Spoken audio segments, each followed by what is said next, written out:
Hi collective, welcome back to my channel.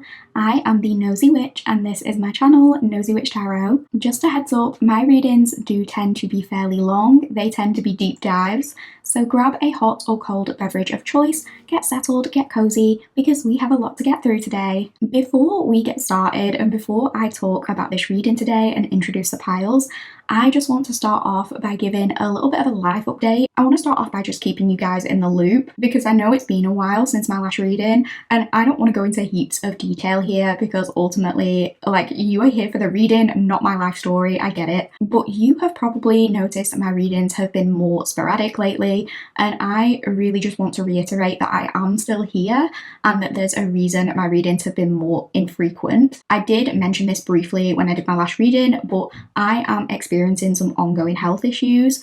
Nothing that I want anybody to worry about at all, things are under control as much as they can be, but it kind of means that I'm having to be a lot more mindful about my energy reserves, or lack thereof, and that means slowing down with a lot of different things in my life, to be honest, including how often I upload and things like that, because obviously doing anything like this, and you will know if you're a reader yourself or even if you just do your own readings, it can take a lot of energy, but I just kind of want to re-emphasize that the reason I'm choosing to slow down with it is not at all because I've lost interest, but actually the very opposite. I'm very, very passionate about this channel. I'm still very passionate about doing readings and I want to keep doing this for as long as I can, quite honestly. And that means having to take it slowly because I know that if I don't, essentially with the issues that I have going on right now, I know that my body will just reach a point where it decides for me. And without going into absolutely huge amounts of unnecessary detail, the situation that I'm in, again, don't worry because it's not life-threatening or anything like that, but it's also something where there is not an immediate quick fix. There might not be a fix. Essentially, progress is being made, but there are still lots of ongoing investigations. And if I do start to feel better, I'm not sure when that will be at this stage. So in terms of the channel, I am simply not able to commit to a specific upload date. However, that doesn't mean I'm not committed to the channel. I'm still very much here and I'm passionate about it. So please don't see this as a dead channel just because I haven't uploaded in a while. I might try and do some smaller readings from time to time because that might take less energy. So if I can do that and make it more frequent, then that's what I'll do. But I just don't know right now. A lot is up in the air, but I just wanted to be transparent about that. I'm going to take each day at a time and I'm going to do these readings as and when I'm able to. I just don't want to be oh, I'm going to promise you I'm going to upload every 2 weeks when I can't guarantee that right now with where I'm at. But I did want to let you know that I haven't just abandoned the channel and I'm still working on readings. It's just taking me a little bit longer to do things that normally wouldn't have taken me this long. And I just wanted to be really honest about that. But I also just want to thank those of you who have still been watching my old videos, commenting and binge watching me. That all helps me out so much. And on days where life has felt particularly hard, hearing from you guys cheers me up so much, more than anything. And obviously I know that I don't owe anyone personal information, but especially for those of you who have stuck with me since the beginning and kind of been rooting for me on my journey and you haven't unsubscribed even when I have been a little bit all over the place and inconsistent, I just want to say that I am really grateful for that. And I feel like I do owe some kind of overview of what's going on in terms of the channel. And I'm sorry if all of this sounds mega super cryptic. Some of you might actually be listening to this bloody humble yourself, Nosy Witch. Nobody even noticed that you were gone. Nobody cared that you were gone. But I just want to make it very clear that, this is not an abandoned channel. I'll say it again, I'm still here, I'm still doing readings as I can, and I still think about you guys, even when I'm not uploading or even when I'm not as active. And also I still love reading your comments, even when I am stuck rotting in my bed. And I'm still very much open to video suggestions and things like that from you guys. So I don't really know how long things are going to be this way. I'm just taking each day as it comes. This issue has been affecting every single aspect of my life, but I'm doing what I can and I'm just trying to prioritize my own well-being in the process. With all of that said, I have been looking forward to doing a brand new reading for what feels like the longest time, and I'm so excited to do this one because today we are doing a deep dive and it's all about your love story with your future spouse, boo or soulmate. Please apply whichever word fits you and the connections you like to experience with others the best. Now, the intention of this reading today is to explore your love story with this person from start to finish, where it begins and how the connection progresses and where it ends up over time. So for most of you, this is obviously going to lean romantic, but that doesn't have to be the case for everyone because, as I always say, love can show up in many different ways.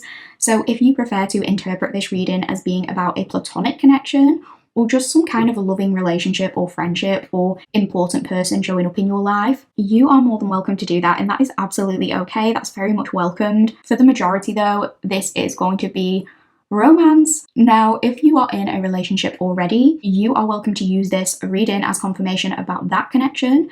And if the start of your love story corresponds to this person that you're with and it resonates for you, that's just a little bit of extra confirmation that you have chosen the right pile.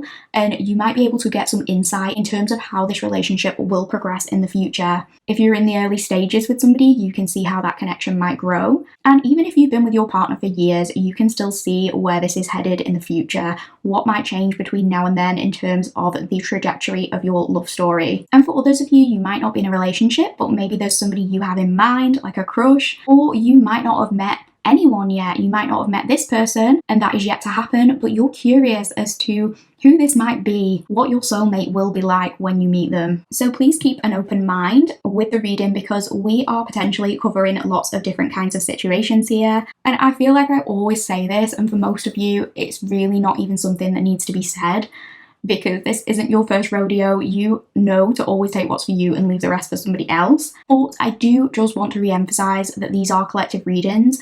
Not everything will resonate, not every pile will be for you specifically, not every reading will be for you specifically, and that's okay. You do not have to force anything to fit.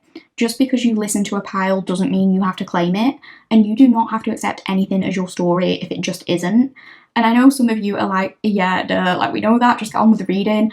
And I understand that for most of you this goes without saying, but I always just feel like I have to re-emphasize this point when we do readings about other people, particularly love readings. Because obviously we all have our different beliefs and preferences when it comes to the things we might prioritize in a relationship, what we might desire in a future partner.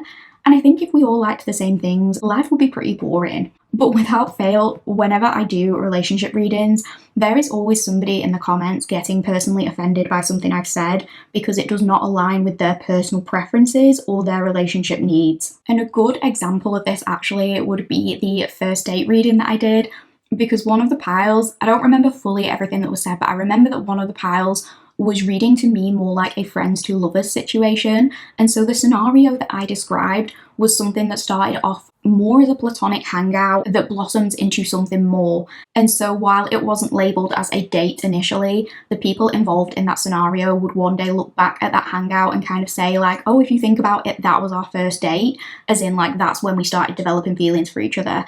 Now, please bear in mind, I do not control what comes through on the cards. That's just what I was seeing. And the thing is, that's a very real life situation. Sometimes crushes develop between friends. Sometimes we are not actively going out looking for love, but it just happens to find us in unexpected places. You know, sometimes platonic becomes romantic. Not every single love story is going to be like a 7-foot-tall billionaire with a never-ending wallet and superhuman bedroom stamina is going to lock eyes with you across the room and immediately buy you a house and fly you out on his private jet. And if that's the kind of love story you're looking for, there's nothing inherently wrong with that. But not everyone's story is going to look like that. And I make readings for everybody. I make readings for people with all different kinds of preferences and at different stages of life. And in my first date reading that I did, I know that that message found who it was meant for because the people it was meant for told me it resonated for them. So I trust that I told the story I was supposed to as it was given to me. But I did also get a lot of negativity for telling the story like that and for being honest, because obviously certain people didn't want that to be their story and they felt disappointed by it. And again, what I'm saying there is that that doesn't have to be your story if you don't want it to be. I had a lot of comments that were like, this is so low effort, this is really insulting, I would never accept a date like this. And I was just kind of like, okay, just chill out, love, like nobody's making you. I do these readings to try and spread joy, and ultimately, if my reading isn't bringing you joy, find something that does instead of complaining about what brings joy to another person with a different set of preferences to you. I have not had to date for a long time, so maybe I am just very out of the loop. But when I did used to date back in the day, I was very partial to a good old friends to lovers romance. And I personally always preferred more casual or low pressure dates because for me, my time is more valuable to me than anything else. And for me, there will be nothing worse than having to spend like an entire 6-course expensive dinner date with somebody whose company I realise I don't enjoy partway through. And vice versa, like I wouldn't want to waste their time either if they felt like that about me. So I've personally never minded things that are considered low-key, like something that starts off platonic and blooms into something else. I in no way considered what I said insulting there, but some people did. And I'm not here to argue with those people. It is their right to feel insulted. But this is just a heads up. If you do think you might be insulted by a romance that doesn't start out with like your first date taking you to a Michelin star restaurant and paying your father a substantial dowry within the first 5 seconds of meeting you because they're just so sure that they want to marry you, I might not be the reader for you, because those aren't the only kinds of stories that I tell. Some love stories come straight from historical fantasy novels, and others might be more realistic. Some might be somewhere in the middle, some might be somewhere in between, and all of them are valid, but I like to give space for all of them because we're all looking for different things here. And no amount of negativity is ever going to make me lie about what I'm seeing in the reading. If I just made something up for views, I would lose interest in doing this very quickly. So I'm always going to be very truthful about what I'm seeing. I do not expect for it to resonate with everyone, and it's okay if something doesn't resonate for you. But equally, I do not have to tolerate disrespect for myself, for my audience, for this safe space that I have cultivated here on the channel. I am just like quite frankly too tired for it, and if I see it, I am probably going to delete it. Sometimes I don't, like sometimes if a comment genuinely does make me laugh and I think it's funny, I sometimes do keep it, but for the most part, if I see that it's negative, not constructive criticism, I will delete it. But other than that, let's explore what we are going to be discussing today, because I actually think this is going to be very, very cute. So let's have a little chat about how this is going to play out. Full reading breakdown time. I usually split each pile into 2 main sections, the oracle reading and the tarot reading. For this reading, however, I'm not going to be splitting the piles, but we are going to be using oracle cards and tarot cards.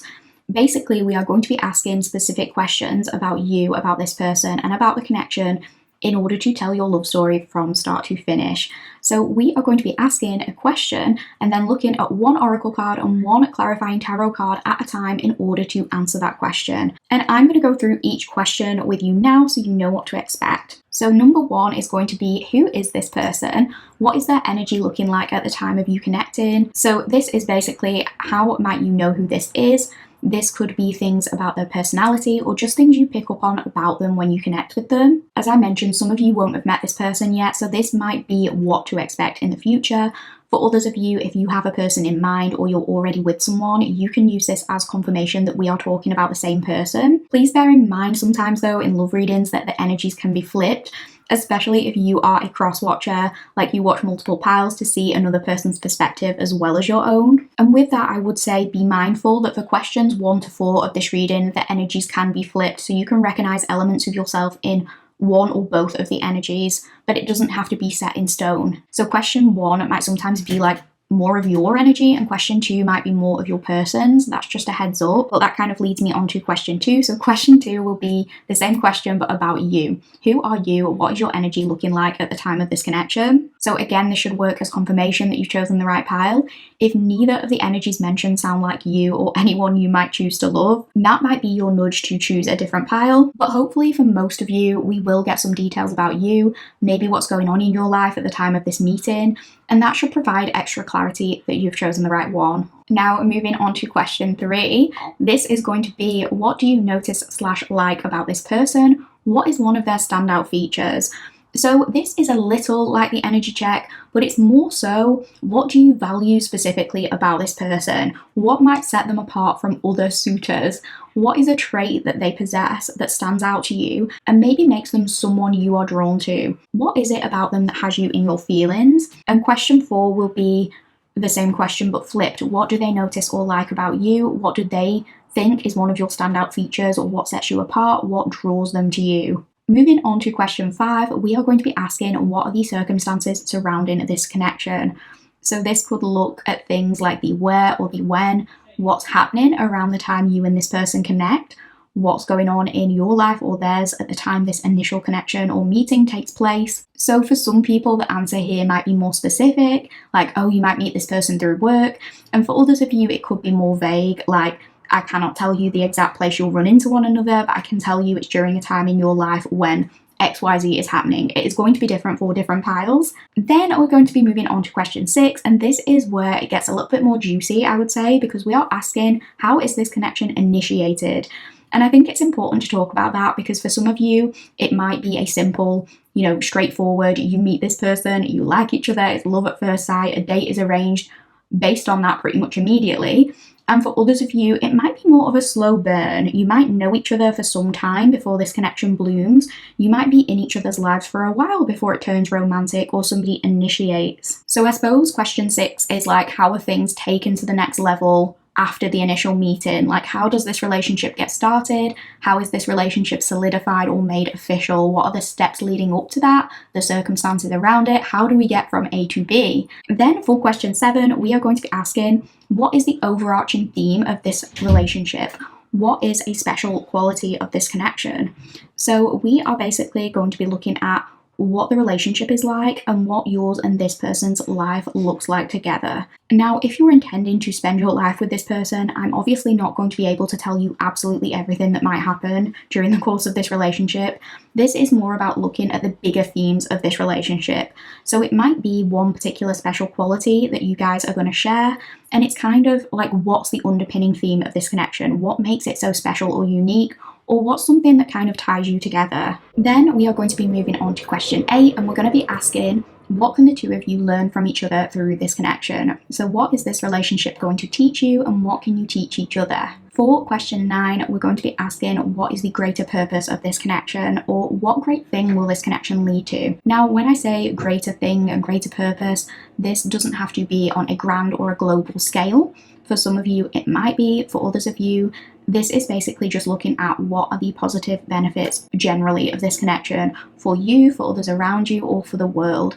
It doesn't have to be one thing or another, it can be a combination. But I thought it was nice to include this one because love is the most powerful force there is in terms of energy. So basically this is all about the impact of your love. What good things might come from this? Our last question number 10, is simply, can we get some further confirmations? And for this portion, I'm going to be rolling the astro dice. I'm going to be looking at signs, houses, and planets. This might provide extra confirmation regarding you or your person, or maybe regarding your shared synastry if you know anything about their chart.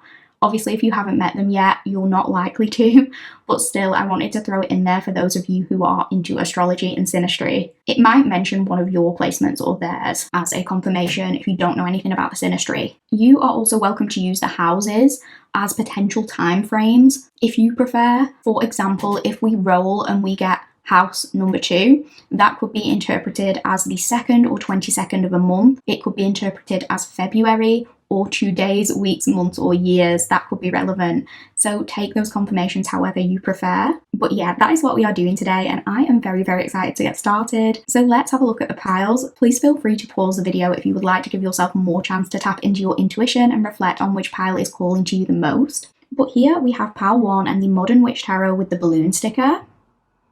Here we have pile 2 with the Luna's My Melody Tarot and the envelope sticker. Here we have pile 3 with the Solar Kingdom Tarot and the lips sticker. Here we have pile 4 with the Healing Waves Tarot and the ring sticker. And here we have pile 5 with the Final Rose Tarot and the flamingo sticker. Once you have selected a pile, please head to the description box or pin comment below. Timestamps are listed there and they will take you to the start of your chosen reading. All the decks I used today will be listed in the description below. If you would like to select more than one pile, you are more than welcome to. Maybe you have multiple love stories waiting to find you, and there is nothing wrong with that. This reading is timeless. Whenever you find it is the right time. With all of that said, I just want to thank you all so much for being here. Likes, comments, subs, and shares are the easiest and best way to support me and this channel. And on a personal note, I love hearing from you guys and hearing about the things that resonated for you. I am endlessly grateful for any time you choose to spend with me, and I really hope you enjoy this reading. Lots of love, and I'll see you at your chosen pile collective. Hi Pile 1 Collective, if you chose the Modern Witch Tarot and you chose the balloon sticker, you are in the correct place. Welcome to your reading, friends. If you would like a full breakdown regarding what this reading will entail, please check out the introduction. I go through absolutely everything there. But today's reading is essentially a deep dive on your love story from start to finish with your spouse / future boo or next soulmate. whichever is applicable to you and the way you prefer to label your romantic connections. Today, we are asking a series of questions to find out what your love story with your person is going to look like. Please bear in mind, this reading is for anyone and everyone who is interested in giving and receiving love of any kind. If you haven't met your person yet, but you're open to it, this reading is for you. If you have a person in mind or you're hopeful, but it hasn't progressed into anything official yet, this reading is for you. If you are happily in a relationship and not looking for anyone new, but you want to see how your current relationship might progress as you venture further into your love story, this reading is absolutely for you too. Even if you're not specifically looking for anything romantic, but you are open towards new connections, platonic love, friendships, relationships generally of some variety, things that you can build on, this reading could very well be for you too if you would like it to be. Gentle disclaimer, as discussed in the intro, that these are collective readings and not every detail will resonate for you. Always take what's for you and leave the rest for somebody else.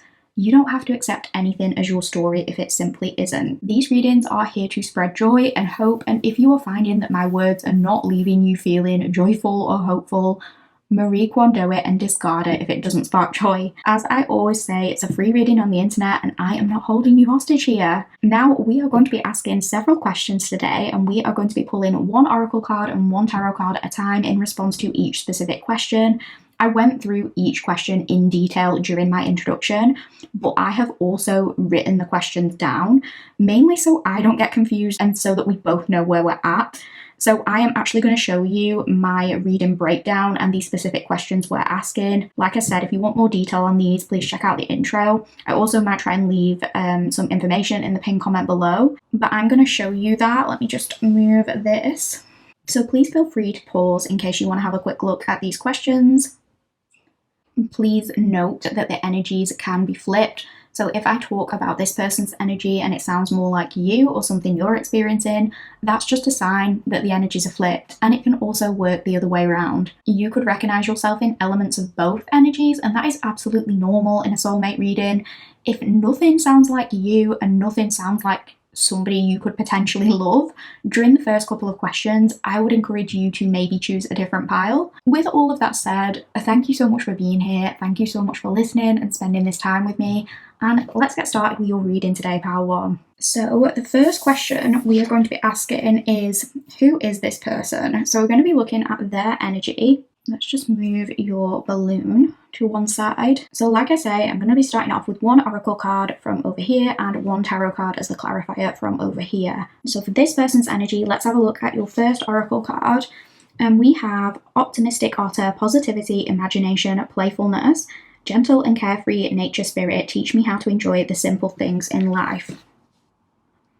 And as the clarifying tarot card, we have got the magician. That's really cool. So the first thing that I'm noticing about this person's energy is that this person has a very contagious kind of positivity. They actually have, I'm hearing the phrase, they have an optimism that needs to be studied. Their optimism needs to be studied. So this is the kind of person where they sort of have this mentality like it will all work out. And even if sometimes they might find themselves in difficult situations, they don't tend to visibly appear too stressed about it, because there's always this sense of they are going to land on their feet. This is also the kind of person who really channels a lot of energy, intentional energy, into focusing on what could go right rather than what could go wrong. And again, in terms of like any kind of sticky situation that they find themselves in, they always manage to find a way out of it, to maneuver their way out of it and into something better. This also might be the kind of person where in communication with others, they tend to like give people the benefit of the doubt rather than assuming the worst or reading into things too much.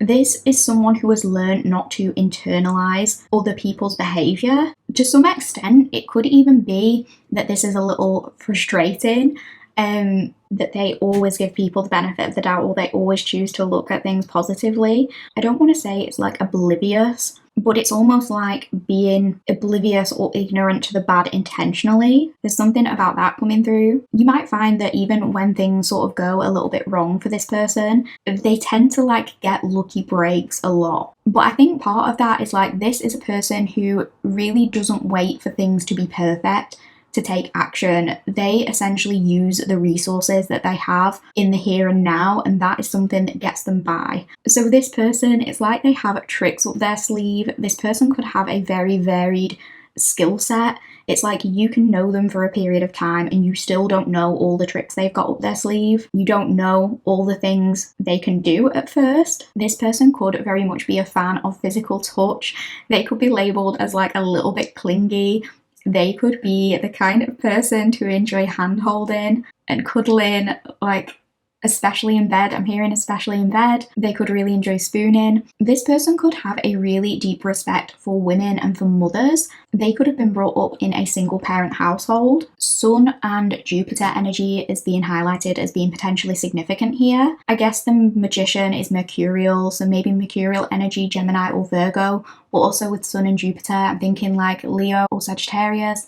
Maybe a little bit of Libra as well coming through. This person, they can come across as unassuming, but they're smarter than they look. I feel like this person is kind of good at playing dumb, but they know more than what they let on. This person could also be the type to act as comic relief in the friendship group that they are part of. This is the kind of person who would like to shatter awkward moments with jokes and with playfulness. They would be the kind to make any moments of conflict fun again. They do really like to see the bright side in life, and they tend to attract opportunities. They tend to attract things going their way by simply the unyielding belief that things have to go their way. One thing I will say about this person is they definitely have a presence to them. They don't necessarily have to have the physical traits you're usually attracted to, but they have something. They have this aura where you are just inexplicably drawn to them. And it is probably in part due to this underlying self-belief and confidence that they have, because this is a person who always makes you feel like, yeah, I'll be okay, or things will be okay when I'm with this person. They have a lot of influence actually over the atmosphere and the mood of the room. It isn't in an unsettling or intimidating way, but more like they genuinely brighten the room up, or people feel like it's going to be a fun time when this person is there. This person would always rather be more of a pacifist than going straight for like the nuclear option. Like they will always try and find the most gentle or reasonable solution where possible. They will be the type to try and set a bug free instead of squashing the bug, even though squashing the bug will be much easier. This is someone who will always say, like, we will find a way to make it work before giving it up, because to them there is always a way. They can always find a resource or a way out of things, or a way to accomplish things. They might just have to think outside of the box. This person does have jokes. This person also really likes to include others in conversations. They can adapt their energy very well. I feel like they know how to influence people and charm people very well. This person might have access to some kind of exclusive things or exclusive knowledge that other people don't have access to. They could be skilled in something that a lot of other people don't know.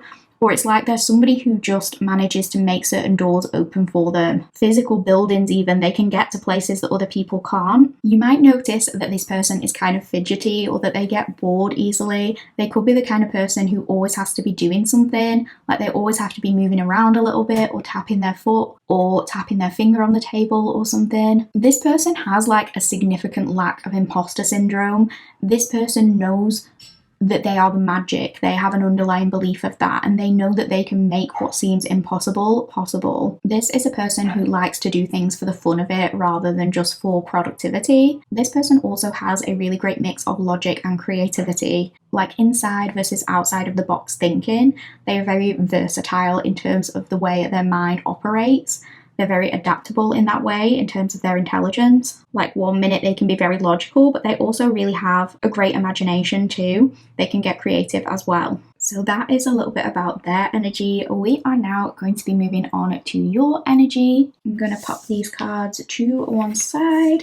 So your energy, pile 1, for your oracle card, we have got the Trout and the Lily of the Valley, Purification.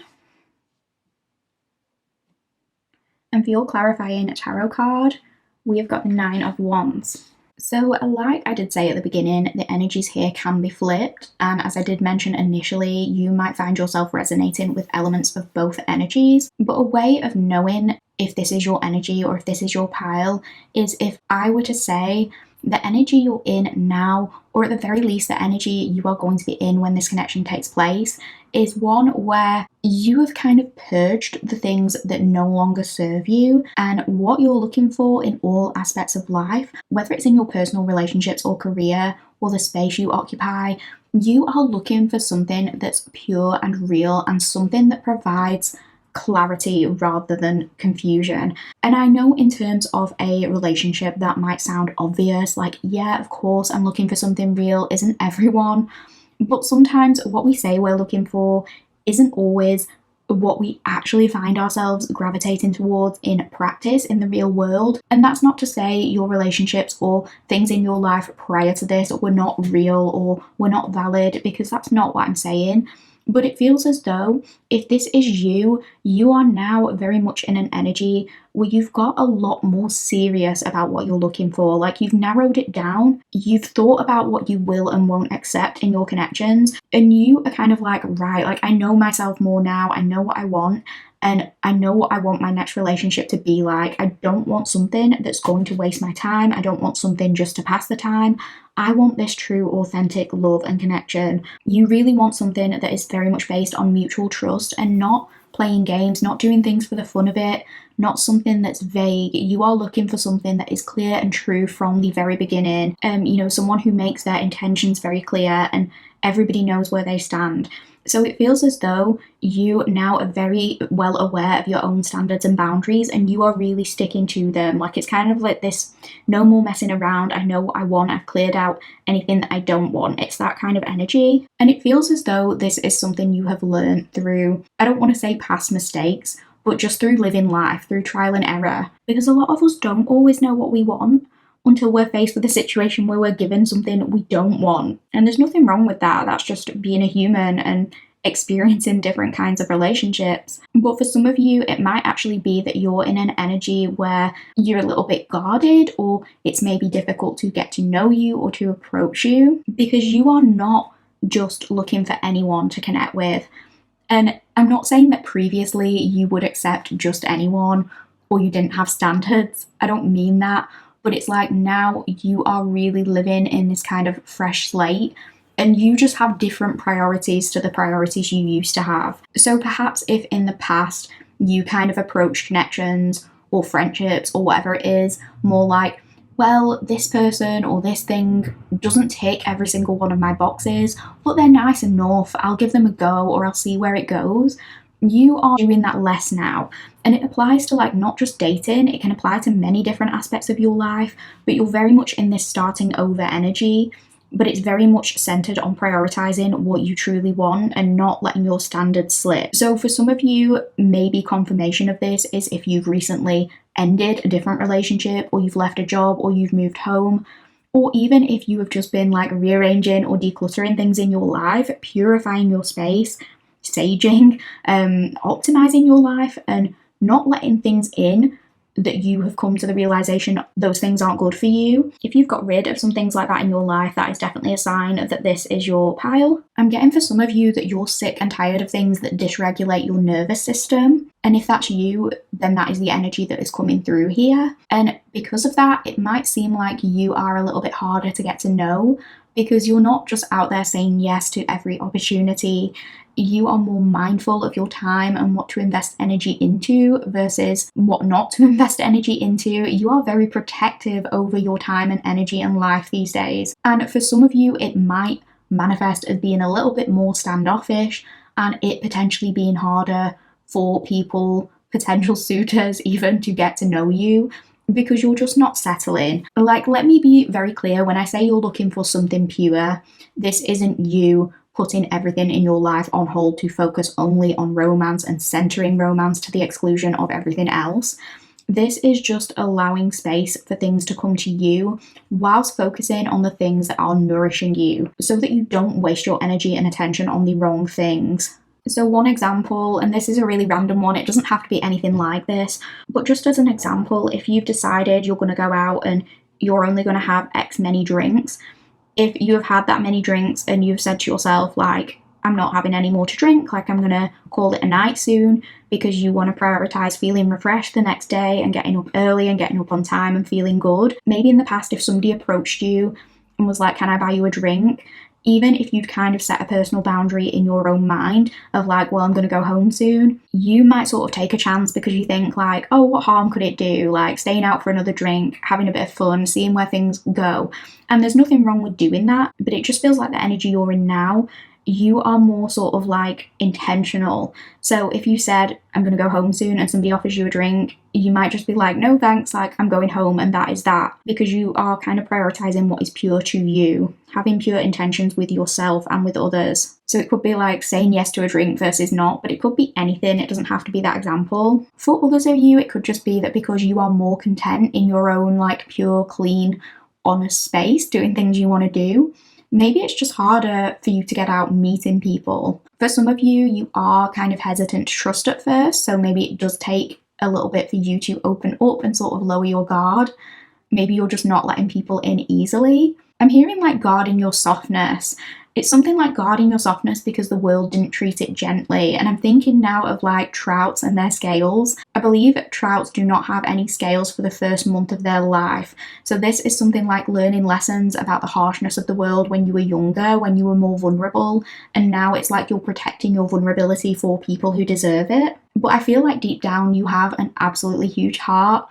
I think trouts, I was reading, because I always like to throw in animal facts about the animals we get on these cards. So I was reading that trouts have 2 hearts. So there's almost this sense of like, you have so much love to give, you have an abundance of it, actually almost an excess, but you've learned not to give it out to the wrong people, and you are waiting for the right person, something that's honest and true. I was also reading that trouts can change colour, so apparently they go darker when aggressive and they go lighter when they're submissive.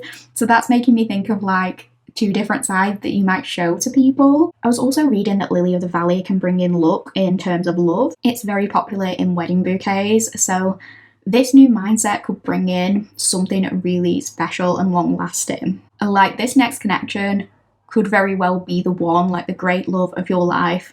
And a lot of it could be due to the fact that you have really figured out who you want or who you don't want, and you're not letting the things that don't align with that in.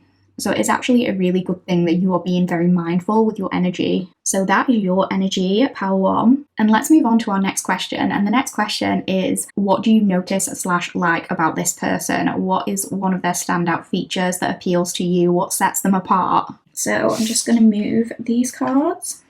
Okay, so we have got Clarity Carrot, number 1, and their clarifying tarot card is the Hermit.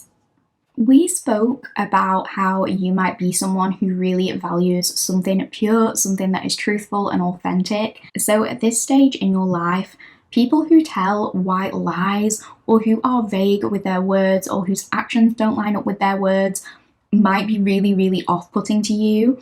And something you are going to really like about this person is that they say exactly what they mean. Their actions match their words. They are clear in the things they say and they are clear with their intentions. With this person, you do not have to read between the lines or play guessing games. I would say this person is a very skilled communicator. So one thing you might like is that you're not left guessing like, oh, what did this person mean when they said that? And of course, in any relationship that is long-standing, long-lasting, there are going to be occasional misunderstandings and minor communication issues, but with this person, those are really going to be few and far between. Like, if you ask this person what is bothering them, as just one example, I can't imagine that this is the kind of person to sort of play emotional mind games or give you the silent treatment. They're not the type to not be able to articulate what they mean. They can do that quite clearly. And it seems like you and them, it's as though you just see each other. You're on the same wavelength, and probably you'll find as you get to know each other more, the two of you will be very skilled, or you'll get very skilled in the art of silent communication. And for some of you, that might even be there from the beginning, and that is something that stands out to you about this individual. And the example I'm getting, it's like you can share a look with this individual across a table in a crowded room, and without saying anything, You both know what the other is thinking. So in this connection, there's less emotional labor. You don't have to explain yourself because being on the same wavelength comes more naturally than in other connections. So you do really notice that when you're with this person, nothing has to be translated in a way. It's like maybe in other connections, there's almost this sense of like, not literally, but it's felt like you're speaking a different language because you can't understand each other emotionally to some degree. But with this person, again, you don't have to like go over and over it. You just get each other. And I think it feels really good to be understood and to be gotten and to be heard like that. And the example I'm getting, like, let's say you and this person, you go out together with a group of people and somebody at this event says something to upset you, but you don't want to bring it up at the time, like in front of everybody. This person will notice that without you saying anything, and they will be right by your side. They'll provide you with some kind of physical comfort without making it awkward. They'll provide you with a safe space to vent without you having to ask. So maybe, you know, they notice these subtle shifts in your body language and they stroke your back to kind of say to you like, hey, don't worry, I'm here, like we'll talk about this later. Or they hold your hand under the table just to let you know that they're there. Or they could bring it up to you later like, hey, you know, I could tell when this person said this that you tensed up and it really upset you. As opposed to being with somebody who says like, oh, I didn't even notice you were upset, or, you know, why were you in such a bad mood all night? I don't get it. We had a nice time. Like, this person just gets it and they pick up on all those little things like that. They get it without you having to say anything, and that's something that you really value. You don't have to translate this because they just see you. And also, I think you like that you see them more clearly than other people do, because on a surface level, maybe it doesn't seem like you and this person are that similar, but you actually really are. And what I want to say is that both of you might actually be homebodies to some degree, but this person might be perceived as the more extroverted one on the surface. So maybe they're viewed as the person who likes to go out and likes to be social, like they're really great with people, but secretly they love nothing more than to stay indoors, cuddled up on the sofa, watching movies and just being really soft. And you kind of like that you get to see that hidden side of them, because usually other people don't get to see that. So you like that you know that about them and that the two of you are a lot more similar than what it might first appear. You could both secretly be more introverted. You like being alone, or you like when it's just the two of you. And another thing you might really notice and like about this person, something you might value, is that there is a lot more to them than meets the eye, and you're somebody who sees that clearly. And I think we mentioned in the beginning, this person can be perceived initially as quite unassuming, but you know that this person is actually a lot deeper than what they let on. And you might like that you get to see that more introspective side of them, that side of them that's always on this never-ending quest for knowledge, or that side of them that's more serious than just the playful side that they show in like social situations. I also want to say that a big thing that you like about this person is you really sense that they also are looking for something real, and that they don't depend on a partnership to make them happy. So you know that if they're with you, it's because they truly value you. Like, they want you, but they don't need you. And maybe that is a big thing for you, especially because it's hard to find somebody who matches you in that sense at times. Like, sometimes the people you meet, it's like they could either be very avoidant and unclear with their intentions and too wishy-washy, or they're very much like the opposite way. They're too desperate for a relationship and for validation, and they're too fast-moving and clingy. And this person, it really feels like they're neither of those things. I think you notice that they are on the same level as you, where both of you have actually done your respective internal work, and you're both self-sufficient, and you both know what you want outside of external voices or societal pressure.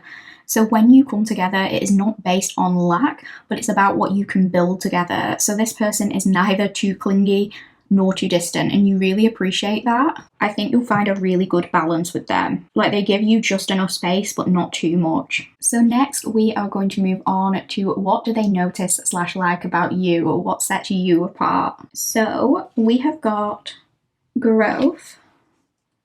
And for your clarifier, we have got the Knight of Pentacles.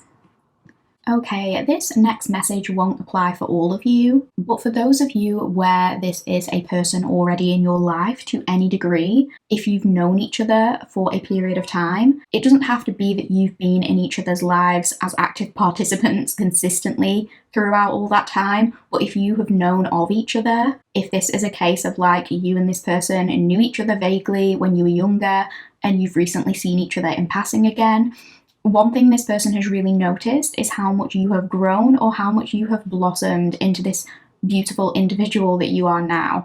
So they've really noticed how you've changed over time and they really value the person that you've grown into. So obviously this could apply in many, many different ways. It could be more literal. For example, like let's say this is one of your older siblings' friends, and the last time they saw you was when you were a little kid and you were like 10 and they were 15. Obviously, when you're a kid, a 5-year age gap is huge and it's inappropriate in terms of dating and things like that. But it's different when you're fully grown adults and one person is 30 and the other is 35. Maybe you run into this person again when you are at an age like that, and they've really noticed how you've filled out, how you've blossomed, how you've matured. You're grown now and you are looking really, really good. You're not like the little kid that they remember. It could be something like that, but it doesn't necessarily have to do with looks at all. The Knight of Pentacles is making me think of someone who has really settled into themselves, like they've found themselves, they know who they are, and maybe they're not as restless as they used to be. So maybe it's just literally this person has noticed you have grown up. Like if you used to be like wild and crazy in any way and now you're more about your business, not in a boring way, like maybe you can still be wild and crazy sometimes, but it's as though you've matured in some way or you have these different priorities now and it shows. So that applies to those of you where you did know this person or they knew you to some degree before and they're seeing you again now in some kind of context. But if that doesn't apply in your scenario, I really feel like this is saying one thing this person will notice and value about you most is your commitment and dedication. And again, I really feel like this does have a lot to do with saying what you mean and meaning what you say. They like that when you say you'll do something, you will do it. You are not flaky and you're not someone who is focused on just instant gratification. This person likes that you are willing to put in the work over time to achieve something and you don't chase what's not for you. This person could really like that you don't chase them or you don't go jumping through hoops to get them to notice you. You never look like you're desperate or in need of anything, and they really value that. It really appeals to them. I think they like that you come across as someone who really pours into themselves and looks after themselves. You come across as someone who truly values and loves themselves. You're not looking for external validation. You don't need it. You are just concerned with watering your own garden, but you are very devoted to the things you care about, and that's a trait that this person really appreciates. They see you as someone they can grow with because I think they know that once you are committed, you're committed. You are very focused on the things that bring you joy and success, and you do things the right way. I'm hearing the right way, not the easy way. Everything you have cultivated for yourself. You tend to yourself and you tend to the things you care about. And they like that you do things, I'm hearing like the natural way. So it could be something like they notice that something about your appearance is natural. Maybe it's the way you wear your hair, or you do like natural makeup, or you wear natural colours.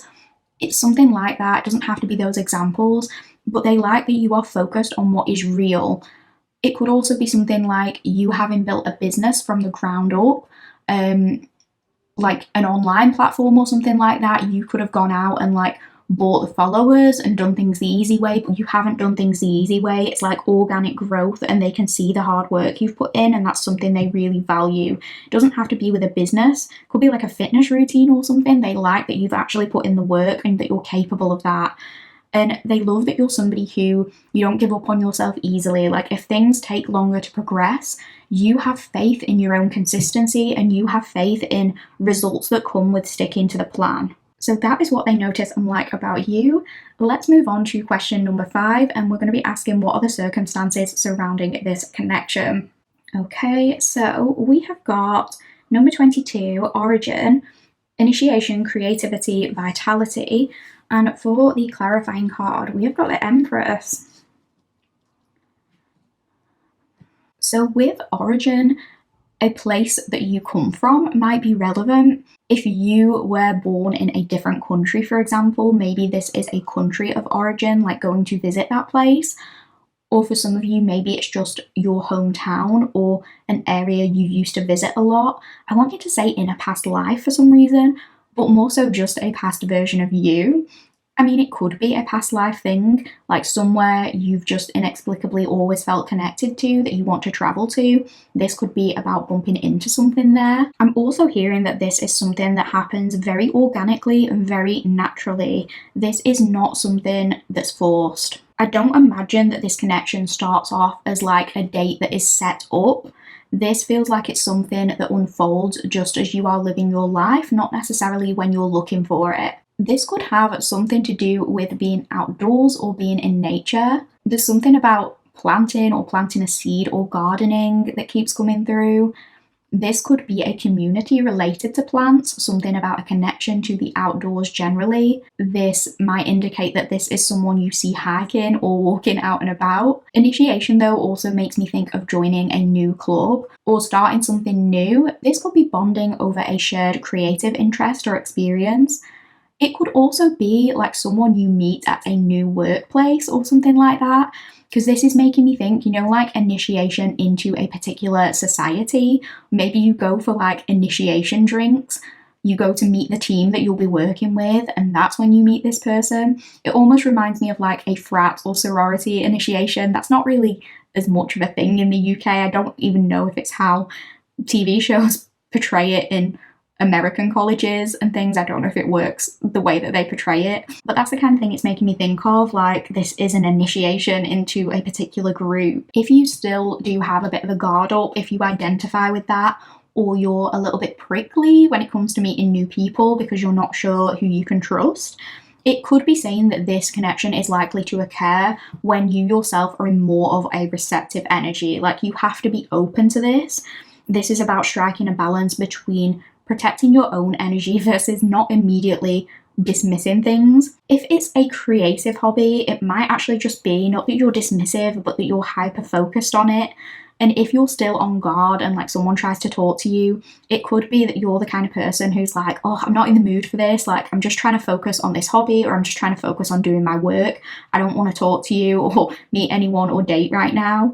And this is saying it's important to like strike that balance between, of course, protecting your time, but also being a little bit more willing to open up, and I'm hearing show your soft underbelly and give things a chance when it's called for. So if this is somebody who you have already met, but they haven't been on your radar for whatever reason, because you've just been pouring into yourself maybe, or you've been purifying your own energy by purging out other things that aren't serving you, this could be saying that this connection will blossom when you are more open to it, like when you're ready to receive.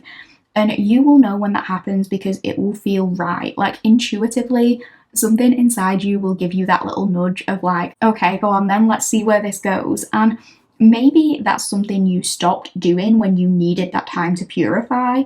Maybe you did decline offers, you declined invites because you just needed to focus on yourself, and that's valid. There's nothing wrong with that. That's part of the work. You didn't want anything to throw you off track and come and potentially hurt you. But when you are ready, you will know, because you'll be in this energy of like, I have poured so much into myself that even if I say yes to this thing and it doesn't work out or it's not for me, I'm stable enough and I love myself enough not to let that knock me off my throne, essentially. So it's that balance between knowing you don't have to say yes to everything or everyone just because they've asked you to, but it's also understanding that when things feel right, you need to be able to trust your intuition and sometimes say yes, like sometimes be more receptive to those things. So if something was going on in your life that you had to purify, like you were healing from a past relationship, or you were just trying to focus on your hobbies, if as just one example, like you've been going to the same pottery class or gym class for the past few months, and there's a person there who's been trying to get to know you, and they always try and say to you at the end of the class, like, hey, we're going to go for food or drinks, do you want to join us? And you've always just been a bit guarded or even annoyed by it, or you've been like, nah, I just want to get home and I just want to be by myself, like I'm focused on my pottery or my exercise, I don't want to make friends right now. Maybe something changes where one day you're just in such a good, abundant or social mood that you're like, do you know what, like, okay then, And it's not like it has to be deeper than that. When I say being receptive and open, it doesn't mean you have to marry that person or even date them. It doesn't mean you have to like be open to absolutely everything that they suggest. It is just being more open to potential opportunities. So you're kind of like, yeah, I'll chat to this person more. They seem nice. And if it doesn't work out, it doesn't work out. But I think you find that something feels very safe with this person, like the way they naturally are. It just feels as though, like, oh, this is right. I feel as though I can open up to this person. It's like the circumstances surrounding this are basically when your guarded energy shifts to a more open energy and you're not chasing, you're attracting, but you're also not shutting things down. This is when this will happen. So that's what I'm getting in terms of the circumstances surrounding this. Let's have a look at how this connection is initiated. So we have got release number 39, and the clarifying tarot card is the 9 of Cups. So first of all, both parties here are going to be in this place where I want to say things are finally starting to feel good again. And I don't want to say finally, like it hasn't been good, because maybe that hasn't been the case for all of you. But I think it's fair to say the last few years, globally even, have been challenging in some way for a lot of us, whether financially or relationship or career-wise.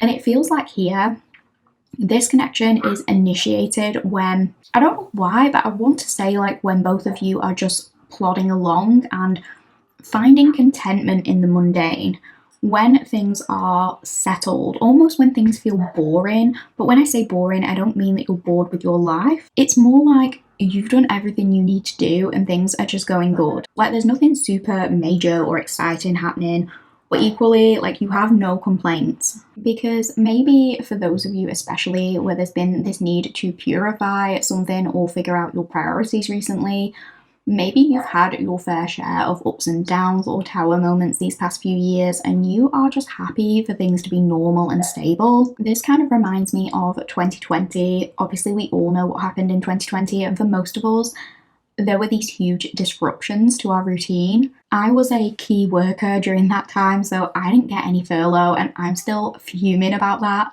But for a lot of people, I know staying home was actually really difficult, especially for people who thrive on like this stable routine of going to work, as one example. So many of us during that time, things just felt so turbulent that we started craving the boring things, like, oh, I miss just being able to go to my favourite little coffee shop on the corner of my street and things like that. It kind of reminds me of that, like maybe you've had a whirlwind of a life in the last few years and you come to this place where things aren't as turbulent, there aren't as many of these huge ups and downs, and you are happy with that. You're like, I'm in love with my life, I love my little routine, I'm settled in this job, I do this and I do this every day, and I'm content with that, I'm chilling. You and this person, when this is initiated, it's like you've both released what you need to release. Whether that's a toxic relationship, a toxic job, a belief that wasn't serving you, anything, it can be absolutely anything, but you've got rid of the things that aren't good for you and you are just living your best life and genuinely enjoying this routine that you've cultivated for yourself and just having a good time. And for some of you, this is at a stage where you're actually romanticizing the everyday to some degree, and it's like you don't need anyone to come in and complete you, but finding this connection is just going to be a nice addition. But you are self-sufficient all on your own. You don't need it to feel happy because you're both already happy with where you're at and how far you've come. So again, I do think this is something that isn't going to be forced. It's something that is going to happen very organically. But I was getting like such strong feelings though when I looked at these cards of butterflies and just pure genuine excitement. And I feel like when this connection is initiated, that kind of adds like spark or excitement back into your life. And again, that's not to say that you are like bored with where you're at. You're both very happy, but it could be at a time when like all of your hard work is done and your life does look quite similar day to day, even if you're doing something you love. And it feels like something here kind of adds that rush of emotions back in, almost like I'm getting like the feeling of a teenage romance type of thing. And with release, I kept getting this image of somebody just releasing everything they want to say in one go, and this big gush or big influx of intense feelings just kind of pouring out. And I kept getting an image in my mind of somebody sending a big text expressing their feelings and then like running away from the phone because they almost know it's a risk. and they don't know what the other person is going to say, but it just feels like this outpouring of vulnerability. I'm picturing somebody sending a big paragraph all of a sudden. Like, 1 minute the conversation is just very normal and mundane, and then something happens to like take it to that next level, and there's this feeling of this initiation, like changing everything, but in the best way. Like, it needed to come out. Maybe this had been like building up for a while, but the feeling is very mutual here. Obviously, this is about a next soulmate. Like, whoever initiates, the feelings are reciprocal, but at the time it's initiated, obviously neither of you are sure of that. But it's almost that feeling of like, and I'm not saying it will be this example for you, but the kind of feeling it's given me, because probably most of us can relate to this, but it's almost that feeling of like two friends at high school and they both have a crush on each other, but every day the conversations are just very platonic and normal because nobody wants to take that leap and, you know, potentially alter or ruin the friendship. But eventually someone does. There's an outpouring. It's like 1 minute you're just talking about your favorite TV shows, and the next suddenly you get this paragraph of somebody saying like, oh, I've had these feelings for a while and I just had to tell you and I just want to know how you're feeling. Or it could absolutely be an in-person thing, like during a moment of vulnerability. Maybe you, for example, get to know this person through work and you talk every day at this point, but then you attend the works party together, and when they've had a few drinks, everything comes tumbling out, but they mean it. And I don't want to say unexpected because it's not, but I think both people here have probably not wanted to put pressure on this, or they've not tried to make it a big thing before you felt ready to, like, especially if either one or both of you have had some healing to do in the lead up to this. So it's not unexpected that there are feelings there, because I think you both intuitively will have felt it for a while by this point, but there could have been some questioning over who takes that leap or whether anything is ever going to be said. And it is. And so when it happens, it might initially catch you off guard, because 1 minute you might be thinking like, is this person ever going to say anything or to make a move? And then you're at this work party and suddenly they're like, I've been holding this back for a while, but I've just got to tell you, like, I've had a crush on you ever since you started working here, or something like that. And if you are the more guarded one in this connection, you might hold back a little bit more, even if it's mutual. And especially, you know, if it's that example where they say this to you when they're a little bit tipsy, you might want to make sure they're for real before you admit feelings too. So you might kind of be like, oh, you've just had a bit too much to drink. Like, are you sure about this? And then all of these things start pouring out of them. This big release. Feels like loads of things they've been holding back for a while by this point. And it's like, no, it's not just tonight. Like, I've been thinking this for a while, how you're literally my dream person. And the more I've gotten to know you, the more I feel it. So they really open up and they try and make it clear, although this seems spare of the moment, they have been considering this for a while. And I think because they're so open and they're so vulnerable and they're taking a risk, it allows you to also feel like you can do the same, because they make you feel safe enough to do that. So this does feel like more of an outburst or a sudden confession of feelings, a kind of, we've been holding this back, but now it just needs to come out sort of moment. But it does end in a mutual expression of feelings. I think both of you up until this point could have been playing it cool a little bit, but you've been feeling this very intensely on the inside, and so somehow it has to come out, and I think it does, obviously, because it leads to a relationship. So let's move on to the next question, and we're going to be exploring the overarching theme of this connection. So what is special about this relationship? What is a big theme of this relationship? So we have got connection. By journeying within and connecting with your innermost self, you unlock boundless skills and potential. And for your clarifying tarot card for this question, we have the Ace of Wands. So one thing that's going to be significant in your connection with this person is that you always manage to keep the spark alive. You and this person continually find new ways to connect. And what I want to say is that nobody becomes complacent here. There isn't an intentional effort to connect. You guys have this openness to trying new things, and you utilize that to actually solidify this connection. It feels as though you have very special things that you share with each other. So this could be like particular creative outlets, this could be ideas, this could be mutual interests, hobbies, TV shows even, things like that. You connect over things that are important to both of you. And one thing I will say is that the two of you never, ever get bored of each other. Like, even when you're apart, I feel like you guys are always in some kind of communication. I really feel like you guys hate to be apart, like absence makes the heart grow fonder within this connection. You and them always like to maintain a degree of closeness where possible. Like if you're not with them, it feels like you're always texting them, you're always updating each other. Like maybe before you live together, you love to chat about what you've been up to throughout the day. You love to have like an in-depth conversation. Even if you are someone who loves to have your own individual hobbies you like to do, at the end of the day, you always like to come back together and talk about your days and reconnect that way. This is definitely a couple who always will tell each other what's going on in their day. You always make time to check in with one another and to give each other support. I feel as though passion and physical expression of intimacy is very important to both of you, and bonding over your shared passions is very important. I feel like within this relationship, nobody shuts the other's ideas down.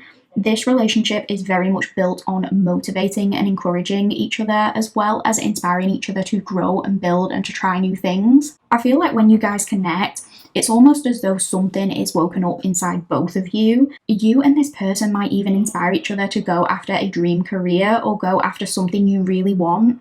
You might try things together that you've never been able to try with anyone else, and it might actually encourage you to unlock more of your, I want to say like sacral chakra energy, or like just your creative potential. I feel like you and this person, you see the very best in each other and you encourage each other to explore your full potential. You inspire more self-belief and confidence in one another. And another thing you are both really going to appreciate is it always feels like the other person is very much into you or always about you.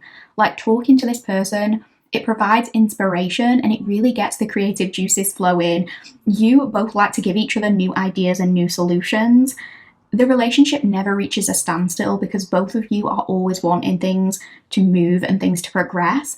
And even when you're settled, you're always going to be open-minded to experiencing new things together. You basically, like, you never let the relationship go stale. You never make each other feel like you're neglected. This connection, it almost feels like when you get together, it wakes up this hidden part of you and it gets both of you to connect more deeply with yourself. Maybe in past relationships, you've had to like repress certain parts of yourself due to feeling like you're settling.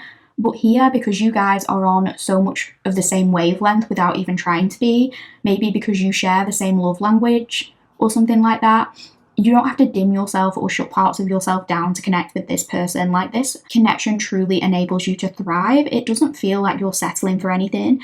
It feels like this connection where every day with this person is like the first day. You always manage to give each other butterflies, even when you've been together for a long time. You might actually surprise each other with unexpected things like gifts and trips, very romantic things. You never let the romance die. And you're always striving to be the best versions of yourself for one another. Like, if either of you get into a slump, you encourage each other and motivate each other to get back on track, but you never shame each other for like getting in a slump, as we all do from time to time.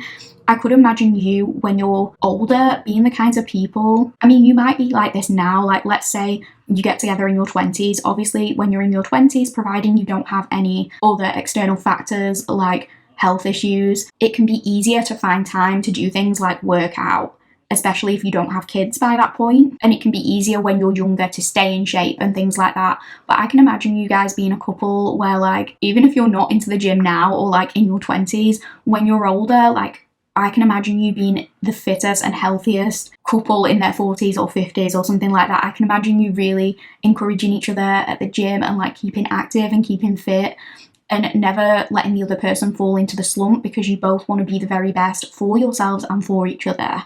It's that kind of energy. And your connection is very much underpinned by this instinctual feeling of like, we belong together. You know, it's always been this way. And it's not something that has to be explained or verbalized, because this raw energy between you guys speaks for itself. Like, there's passion there, there's wanting to take action there, there's inspiration there at the heart of it all. And not just that, but you're so comfortable with one another because you instinctively know what the other needs without asking. Like, this is the kind of relationship where somebody gets home from a stressful day and they don't have to say one word, but you will just like step up and give them a back rub, or the other way around. This also makes me think with connection, your friendship circle within this relationship could be very important to you. There could be something about merging a friendship circle. Like, you really get to know their friends and they end up becoming your friends, or you introduce their friends and your friends, and then those friends are inspired to like make their own relationship with one another, like their friends get with your friends or something like that. It doesn't have to be the case, but it's something about connecting with other communities over like shared interests or shared values. So yeah, friendship, just having a basis for friendship within this relationship could be very significant to you guys. Like, you are friends first and foremost, and your friends are important to both of you. You like to have connections, but this is like your main person who you connect with most, and this is your best friend above anyone else. So let's move on to question 8, and question 8 is, what can you teach each other and what do you learn through this connection? So we have got the gardener, number 16. And your clarifying tarot is the Hanged One reversed. So you're going to be taught about the beautiful things that can bloom when you learn to surrender. And I feel as though this is mostly in relation to the early stages of this connection. This is about learning to let go of control and learning how to exist in the liminal in-between place. It's about learning to become comfortable with things that are initially uncomfortable. And I don't want that to sound like you are trying to control this connection in any way, because that's the point. Like, in this connection, you do not feel the need to control or to force anything. Things between you guys blossom, like we keep saying, very, very naturally. But for some of you, or even for both people in this connection, something happening organically like that could be uncomfortable, because as we said, when this situation is initiated, there is this sense of like, oh, life is stable, things are going well, and there is maybe a little bit of reluctance to disrupt the routine. So maybe this is about learning to get over apprehension and just trusting the process when something feels right. This is about leaning into our intuition, because for some of you, I don't want to say you're reluctant or resistant to this connection, because deep down, I think you will know if this is for you.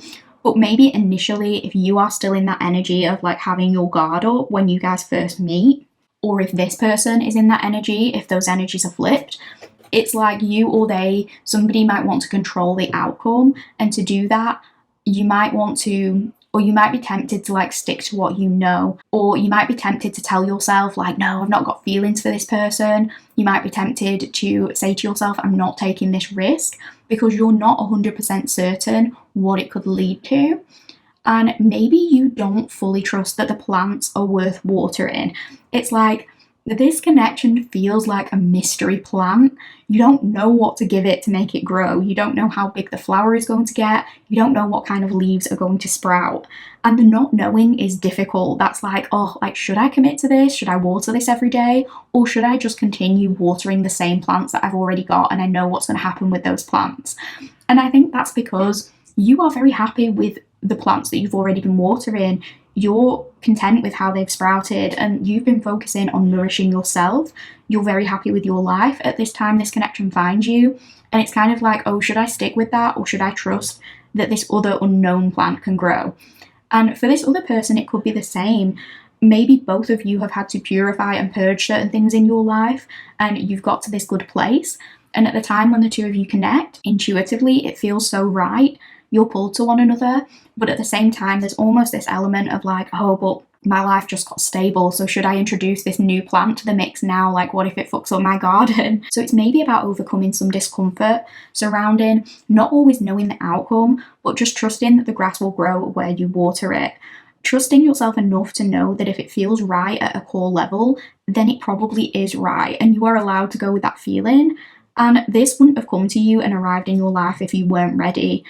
And because this sounds a bit abstract, I'm going to put it in a tangible example so you know the kind of thing I mean. But let's say you were in a bad relationship that you had to purge, you had to end, and you went and you poured all the love that you'd given to that bad relationship back into yourself.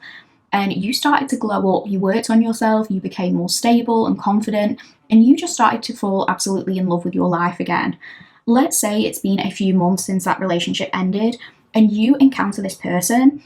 Even though it feels right, you might encounter that resistance there and then, because maybe in your mind, you said to yourself, like, I want to be single for at least 2 years and work on my career or save up or do some solo traveling before I settle down.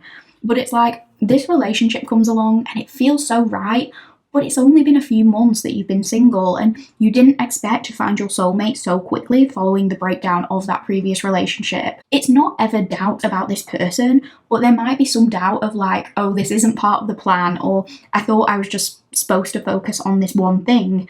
And then this connection has just come and kind of slapped me in the face with all this intensity, and I wasn't expecting to feel these feelings. So that can be uncomfortable, having like those unexpected feelings. But maybe, just maybe, this connection has come to you because you have done the work that you needed to do and you are ready for that pure thing now. Maybe you've just got there faster than you thought you would. You're ready for more. And so this is about trusting the unfolding and natural process. You never had to force this, it just happened, and that's okay. You are allowed to trust it. You're allowed to lean into things that weren't part of your original plan if they feel right to you. And even within this relationship, this could be about the two of you teaching each other to get comfortable with doing certain things that you've never done before and feeling okay with that, even when you're not sure where it might lead. So talking about where it might lead, let's move on to question number 9, which is, what great thing will this connection lead to? So we have got release the petals, transformation, death and rebirth, shedding, all change, and the clarifier is the 8 of Cups.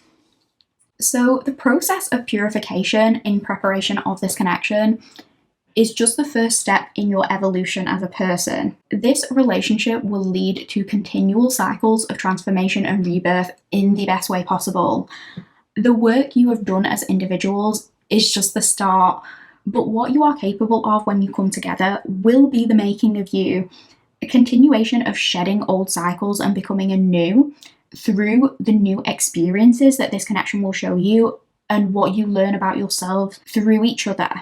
You will transform here in ways you never thought possible. You will abandon old parts of self that no longer serve you in favor of new growth and in pursuit of new things that align with this ever-evolving person you're becoming. This relationship is a journey of self-discovery, because at the point you are ready to connect, it's like you've learned and explored everything you can know about yourself individually, but now you're ready to share what you've learned with somebody else. And that is going to facilitate this new phase of growth. You're going to show each other new ways of doing and new ways of being that perhaps you couldn't have done alone. This is someone you're truly going to grow with, and it definitely makes me think that this is going to be something that goes the distance. Like, you are capable of growing together because you go through so many life cycles and stages together. This relationship leads to new perspectives, and it allows both of you to shift in ways that you once might have found very challenging. It allows you to walk away from things that no longer matter to you because you discover new things that matter to you via this connection. This is about not settling for things that aren't serving you just because it's what you know or just because it's what you think you're comfortable with. This connection leads you to a place where both of you are able to realize there's more to life than just this.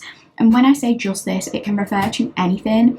But what I mean is, I feel like the two of you in this relationship are going to inspire and motivate each other so much that settling for less in any aspect of your life will simply not be an option. So the great thing this connection is going to lead to is both of you having the courage to transition towards, I want to say, new pastures where staying would cost you more than leaving. Again, both of you are the kinds of people who you are not willing to allow things to get stale. You are not willing to wallow in complacency, and that actually applies to all aspects of your life. So if you are, for example, in a job where you're comfortable enough, but you know that there's more that you want to go and do and achieve, this connection, because it's a connection that relies on you following your heart and following your intuition, it is going to teach both of you how to do that in other ways. So if your heart isn't truly in that job, you are not going to stay in that job. And it's not saying you wouldn't have had the courage to do that if you didn't have this connection in your life, but I feel like what the two of you do for each other, you allow those realizations to happen a lot faster. Both of you, it's like you encourage each other to let go of the things not serving you and to go after what you truly want. Because again, this connection, it's kind of lit up this fire under you. It brings the spark back to your life. And it makes you believe, like, you know, anything I'm not absolutely in love with has to go. And in a way, like, yes, of course, you could have done it on your own, but the discovery is much more fun with this person by your side. And the same applies the other way around. Because this connection, it shows you passion, it shows you what it's like to feel alive. And because this relationship gives you a taste of that, you realise very quickly you're not willing to settle for mediocrity in other aspects of your life either. And because both you and this person are always on a quest for growth, it makes it easier to be like, fuck it, let's leave the old ways behind and let's follow our hearts, let's focus on our dreams, let's abandon these old habits not serving us.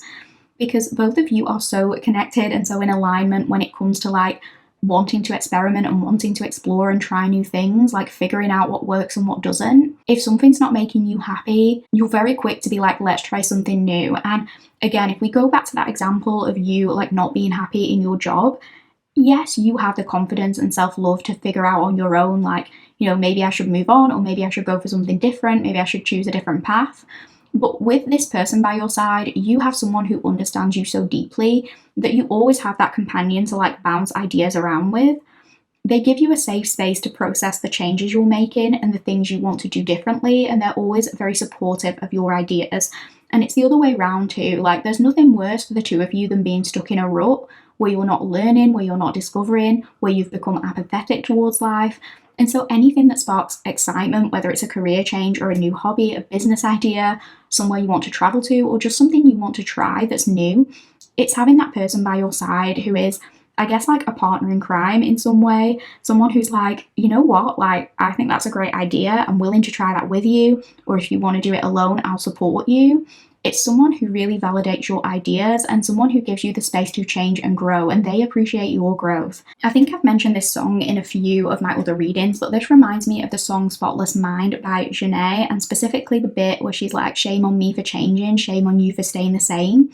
Neither you or this person want to stay the same throughout your whole lives, because you are always on this journey of learning something new. And instead of a relationship where one person is committed to growth and the other just wants to stay where they are, and then they become misaligned or they become frustrated at the first person because that person has changed, in this relationship, you grow together. You're both evolving together and supporting each other on that journey whilst maintaining this connection and always checking in with each other. This isn't somebody who is going to shit on your ideas or get mad at you and be like, oh, you've changed, like, I don't like this new version of you. This is someone who you're going to feel free to experiment with and explore new ventures and passions with. If you say, you know, I'm passionate about this business idea, they're not just going to roll their eyes at you and say like, oh, you're always trying something new and it never works. They're going to get just as excited as you are for this new project. They're going to match your energy and be like, hey, I'll help support you while you get this idea off the ground. Or, you know, even if it's just something like one of you saying, hey, I really want to change my lifestyle and eat healthier. This isn't someone who's going to be like ordering takeout around you to try and tempt you. This isn't someone who's going to be saying to you like, oh, you're just going to give up after a few days, so what's the point? They're going to be like, yeah, you know what? I want to jump on this healthy eating wagon with you. Let's do it together, and in 6 months we are going to be the healthiest versions of ourselves, and we're going to be able to do more fun things together and be active. It's like they're happy for you to become this new version of yourself because you're both always trying to be better. You're both always trying to be these new versions. They don't resent you for it. They support you and they value you. And it makes you feel like you can set free and release those parts of yourself that have a need to explore, but that maybe you've had to dim down to keep other people happy or content. So this is a really beautiful and ever-evolving connection. You're both always learning lots of new things, and you just really keep the spark alive and you don't give up on each other. I think that is the main thing. So that is what I'm getting for your reading, Pile 1. We are going to finish by asking the last question, which is, can we have some confirmations? So I'm going to roll the astro dice and let's see what we get. So these can be confirmations in terms of astrological placements, houses, signs, planets. This could be your chart, this could be theirs, it could be your synastry chart, important confirmations in terms of that. Or if you don't know any of that stuff or you're not interested in astrology, you can interpret this as like important dates. So if we get the second house, you could interpret that as like the second of a month being important, 2nd, 22nd, February, or 2 days, weeks, months, or years could be relevant. It's completely up to you how you want to interpret these confirmations, but I just wanted to finish on that note.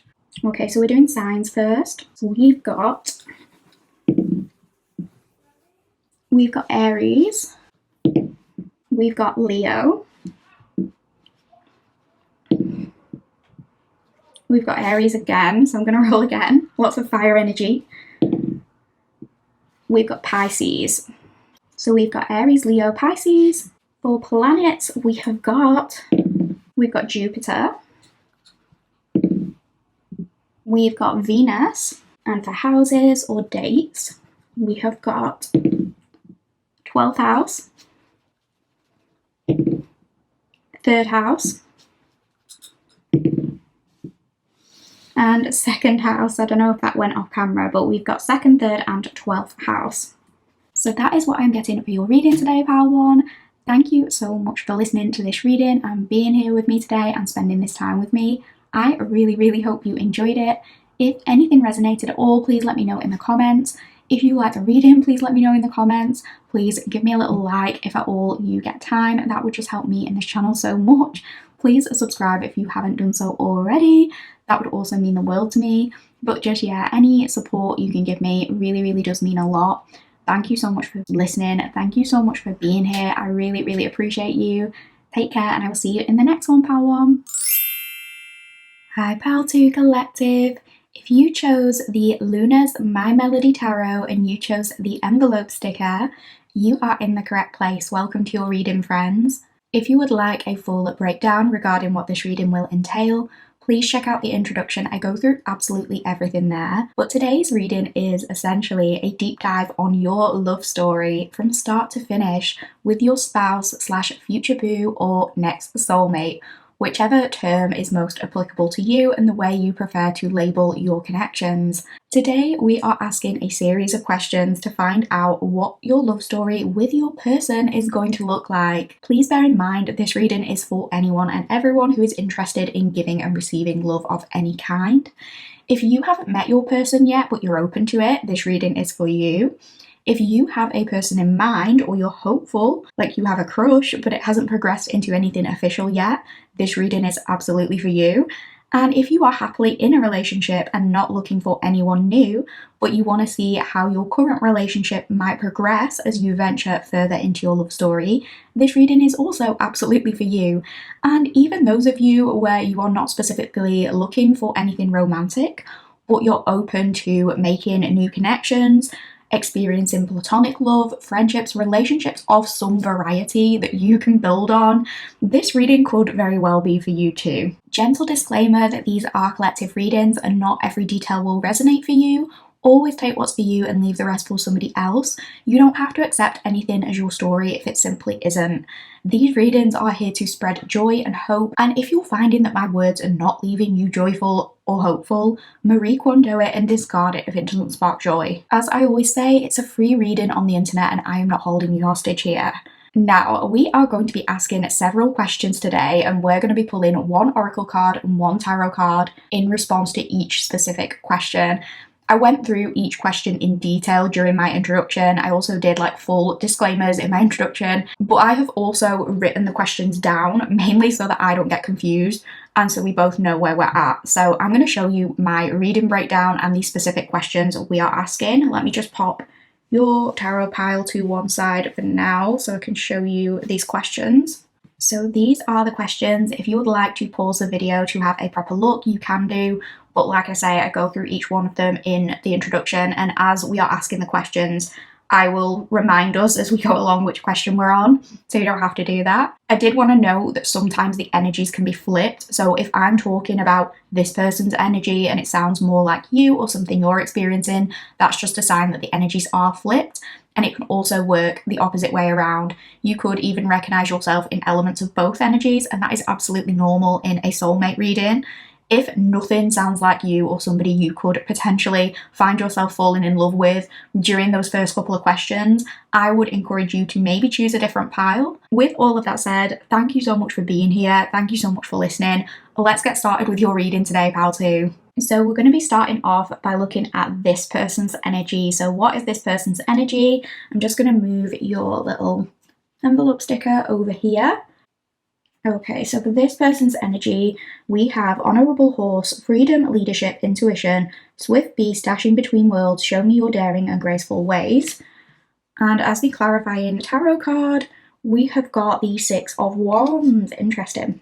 The first thing that stood out to me with these couple of cards is that they both have horses on them, and this tarot deck isn't a particularly horsey deck. So yeah, that is just interesting. And the first thing that I actually thought when I looked at these cards is that this kind of gives me either Leo rising or like leadership or regal vibes. The Leo rising thing does not have to apply for this to be your person. That might just be extra confirmation for someone specific here. But when I think of horses, I think of beautiful manes. So this makes me think of someone with a really good head of hair or good hair genes at the very least. This might be someone who gets complimented on their hair or someone who just has really strong and healthy hair. So this could be you as well, but if it's your person, if you're like being flirted with by someone right now who is bald or who has a receding hairline, then that's maybe not the person we're talking about here, because I think your person has at least the potential for a really good head of hair. I guess they could make the choice to shave their hair, but I just feel like, you know, thick, nice hair might be one of the things you notice about them. I guess it could also be, if it's not hair on the head, it could be like a well-groomed or maintained beard or stubble. There could also be a connection to horses generally, like maybe this person grew up riding horses, or there's something about a stable. I don't know, horses is obviously relevant to somebody here, but it won't be for everyone. I just wanted to mention that about the horses and about the hair in case it's relevant for somebody. It doesn't have to be that this person has long hair if that's not your preference, but if you're into long hair, then it could very well be that they have that. But equally, it could just be like this person's hair feels really nice or smooth or silky soft or just well maintained, like they look after it, or it's a really beautiful colour. Anyway, aside from that, because I've gone on about hair for like past minute, this feels like somebody who is a natural born leader. This is somebody who naturally thrives in positions of authority. I would not be surprised if this person was in some kind of position of power, or they were like well respected or looked up to, or well known in their community in some way. They don't have to be a famous person or anything like that, but it could be that they are known as a person in charge, or they are just known as somebody successful. And even if they are not currently in a career that might facilitate those skills, they have the potential for it. Like they could be in a leadership role because they naturally garner people's respect. And a part of that is because they are someone who comes across as very solid and very trustworthy. With Honourable Horse, it makes me think that this is someone who likes to do the right thing. And a part of it is their reputation is important to them. And it's not in a way where they're super insecure or they're like, oh, I just care so much about what other people think of me more than I care about what I think of me. It's not reputation in that sense. It's more like this person, it's important for them to stick to their word. And they take pride in like knowing who they are, and they take pride maybe in their work, and they take pride in being someone who does the right thing. So as one example, you know, if this person is in any kind of managerial role and they consider themselves like a fair manager, someone who tries to accommodate people on their team, if a staff member requests a day off and this person says yes, you can have the day off, but then nearer the time some of the other staff members call in sick and the company ends up being short-staffed, this isn't someone who's gonna like go back on their word and say to that person who requested the day off like, oh, I know I initially said you could have this off, but could you come in?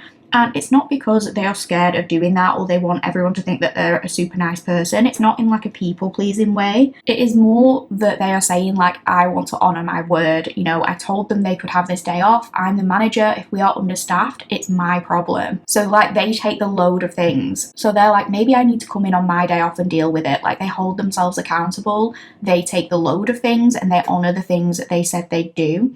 They stand on business basically.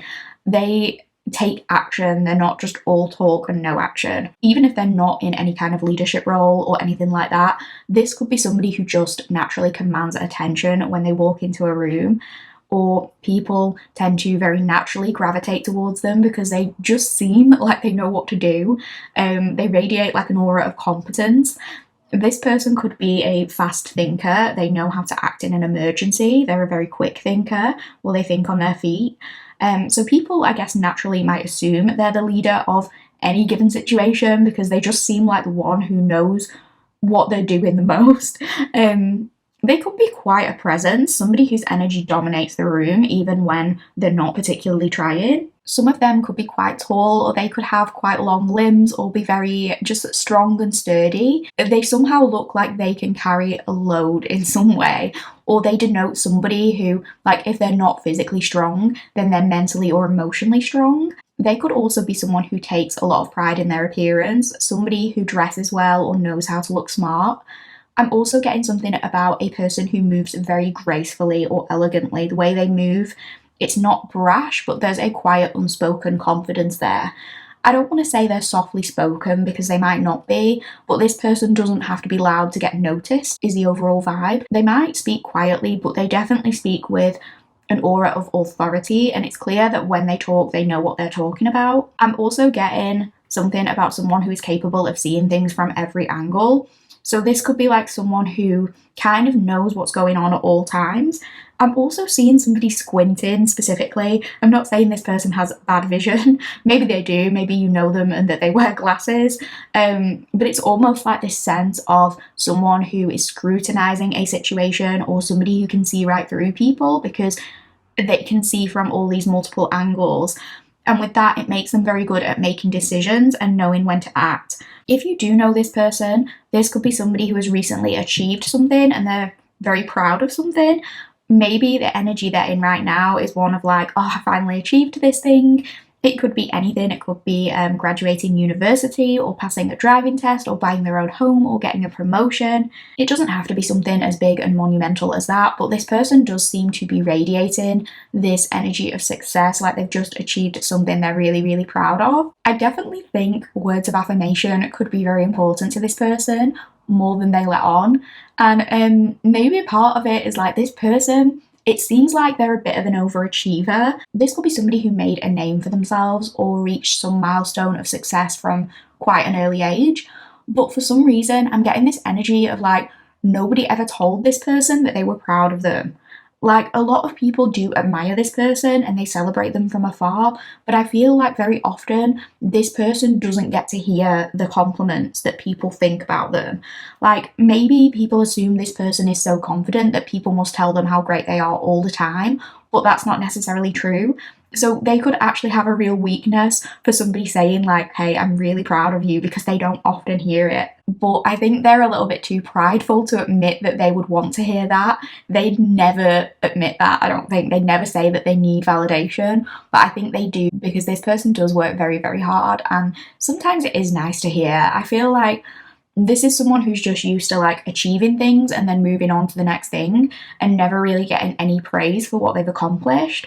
They might have a really hard time actually sitting down and reflecting on their successes and truly celebrating them. So when somebody says to them like, hey, I'm proud of you, it's almost alien to this person, or they're kind of like, what for? Maybe they don't know how to act when somebody gives them a compliment. I was reading something about horses being able to walk from when they're only like a week old. So there could be something about this person being a really fast learner, or being a gifted kid or something like that. They could also be someone who, I'm hearing, like has very fast reflexes, or they could even be like a little bit jumpy at times. But they could also be somebody who has quite a quick wit, and they always have an answer for everything. For some reason, I keep hearing the phrase black sheep, and I know that these cards depict horses, not sheep, but there's something about this person feeling like the odd one out, or the black sheep of their family or their community. This could relate to lots of things. Maybe they went down a different career route to the rest of their family, or they just never truly felt at home with their family. And it's funny, I'm getting that because horses are very social animals, and it's like this person could be social, but they always somehow feel separated from others to a degree. And maybe it's like they haven't found their people, they haven't found that special person to connect with, but I think they do crave that. And it's not that they can't make friends, but they are very much someone who is in their own lane. And I think actually sometimes people tend to be intimidated or jealous or threatened by this person and their success. So it can be hard for this person to make friends or meet people on their level. And I think people do have a lot of respect and admiration for them, but sometimes people feel a little bit inferior around them. It's almost an energy, not that it has to be this example specifically, but to describe what I mean, it's that feeling of like, even if you like your boss, you feel like you can't fully be friends with your boss because it's your boss. Like, it's like people sometimes feel a similar way about this person because for some reason it feels like they're an authority figure and they're in this very different lane. So that is a little bit about this person. We are now going to move on and have a little chat about your energy, pal two. Okay, so for your energy, we have got the Martin and Foxglove Mischief. And for your clarifying tarot card, we have got the Page of Pentacles. You could be a little bit younger than this person, although you don't have to be. Some of you are in education, some of you are studying or doing an apprenticeship, or you're doing some kind of course or training. You are learning something new right now. Regardless of your biological age, for a couple of you, it could be that this person is like teaching you to some extent. Maybe you and this person are in similar fields and they've been training you, or you're this person's apprentice, or this is your manager. Of course, that won't apply to everyone. You might not even work in the same job or in similar fields at all. But the energy of these two individuals together definitely gives me like power couple vibes. You come across as somebody who has a real thirst and hunger for knowledge. Definitely the kind of person who just never wants to stop learning and acquiring new knowledge. You might have very big dreams or this huge ambition. You might have grand ideas for the world and how you want it to be shaped. There's definitely a desire to grow here. If you don't consider yourself ambitious specifically in terms of your career, this could just relate to like personal passion projects. But I'm getting whatever you try your hand at, you want to eventually master it, you want to keep learning, and you want it to be the very best that it can be. This almost gives me a slight Eight of Pentacles vibes. Like if you're going to commit to a project, you want it to be the very best. And you tend to approach everything with a very eager and curious mindset. Even when it comes to trying new things or being at the beginning of a journey, it's like you're always creating tangible goals and focusing on how things can progress. You know, some people, when they approach a new thing, they might look at it and be like, oh, I'm so far away from where I need to be. Other people know so much more than me. But you might look at it more like, you know, these are my first steps towards mastering this, owning it, making it mine. And that applies in whatever way it relates to you. If it's not career, it could be something like fitness goals as just one example. Some people at the start of their fitness journey, as just one random example, might be kind of intimidated, like, oh, there's just so much information out here. There's this right and wrong way to do weight training. I don't know anything about macros. And it can be intimidating, and they kind of resign themselves to like this idea of just not being a fitness person. But for you, you kind of say to yourself like, well, this is the start of my journey, but I'm going to create these tangible goals along the way. And one day I'm going to know pretty much everything there is to know about this. You could be someone who's known as like a hyperfixator when it comes to your hobbies. Maybe you tend to get really excited about new hobbies and you just love to research and document everything, look at all the Reddit threads on a particular topic. Maybe you just like go all in on things. And the reason I said your energy combined with this person's energy gives me power couple vibes, it's because your energy comes with this massive excitement and enthusiasm and eagerness that just seems very youthful and full of wonder and vibrant, regardless of your age. But when I say full of wonder, it's not in a sort of like lofty pipe dream, head in the clouds kind of way. It's like you have the potential in your hands and you can see a clear vision of how to make it a reality. And I actually feel like you really inspire new passion in people. The energy you approach things with, it seems like you're always looking at things with a fresh pair of eyes. And I feel like you're also probably very solution orientated. I can imagine that if you were to start a new job, it's that kind of energy where even if you haven't had experience in that particular role, you come in with this very contagious spiritedness and you have all of these unique ideas about like how to turn this company around and things like that. And you know, maybe people with more experience who have become cynical about making change or who have become complacent because they've been at that company for a while, as just one example. It's almost like your excitement and your natural curiosity might spark something within them and get them to look at things very differently. I can imagine you being the kind of person to make genuinely valuable and practical suggestions about how to make things better. And your curiosity and your willingness to learn facilitates growth and facilitates those conversations. Because maybe if you're being trained for a particular job, you would be the type of person to ask questions. Like, why do we do this? And if you can think of a more practical solution that works better for everyone and is more time efficient, you're going to say like, oh, so why don't we try it this other way? Like, why don't we do this other thing? But you want to like understand and wrap your head around that original way first. You'll listen to that to make sure you have all the relevant info. And so if you have a new idea, you can consider whether it can be implemented in a practical way. You could be someone who struggles with verbal or written instructions. I feel like you're someone where to learn things, you actually have to do the thing. You like to put your hands on things, and that might be how you learn best. And I'm getting this funny sense of like, there's a very natural way that you pick up on things. It's like when you start doing things with your body just knows what to do in this very physical way, but you have to be physically doing it to know it. I keep getting that. I don't know, is it like muscle memory or something like that? I don't know if that's the right word for it, but it's kind of reminding me of that sort of thing. So, for example, somebody could give you verbal instructions and you're like, okay, I've got it. And this person is thinking, well, they haven't got it because I can tell that they haven't been listening and they've been zoning out while I've been talking. But when you actually try it, like when you do it with your body, when you take action, the skill just comes very naturally. You could have surprised people in the past with how fast you learn certain practical things.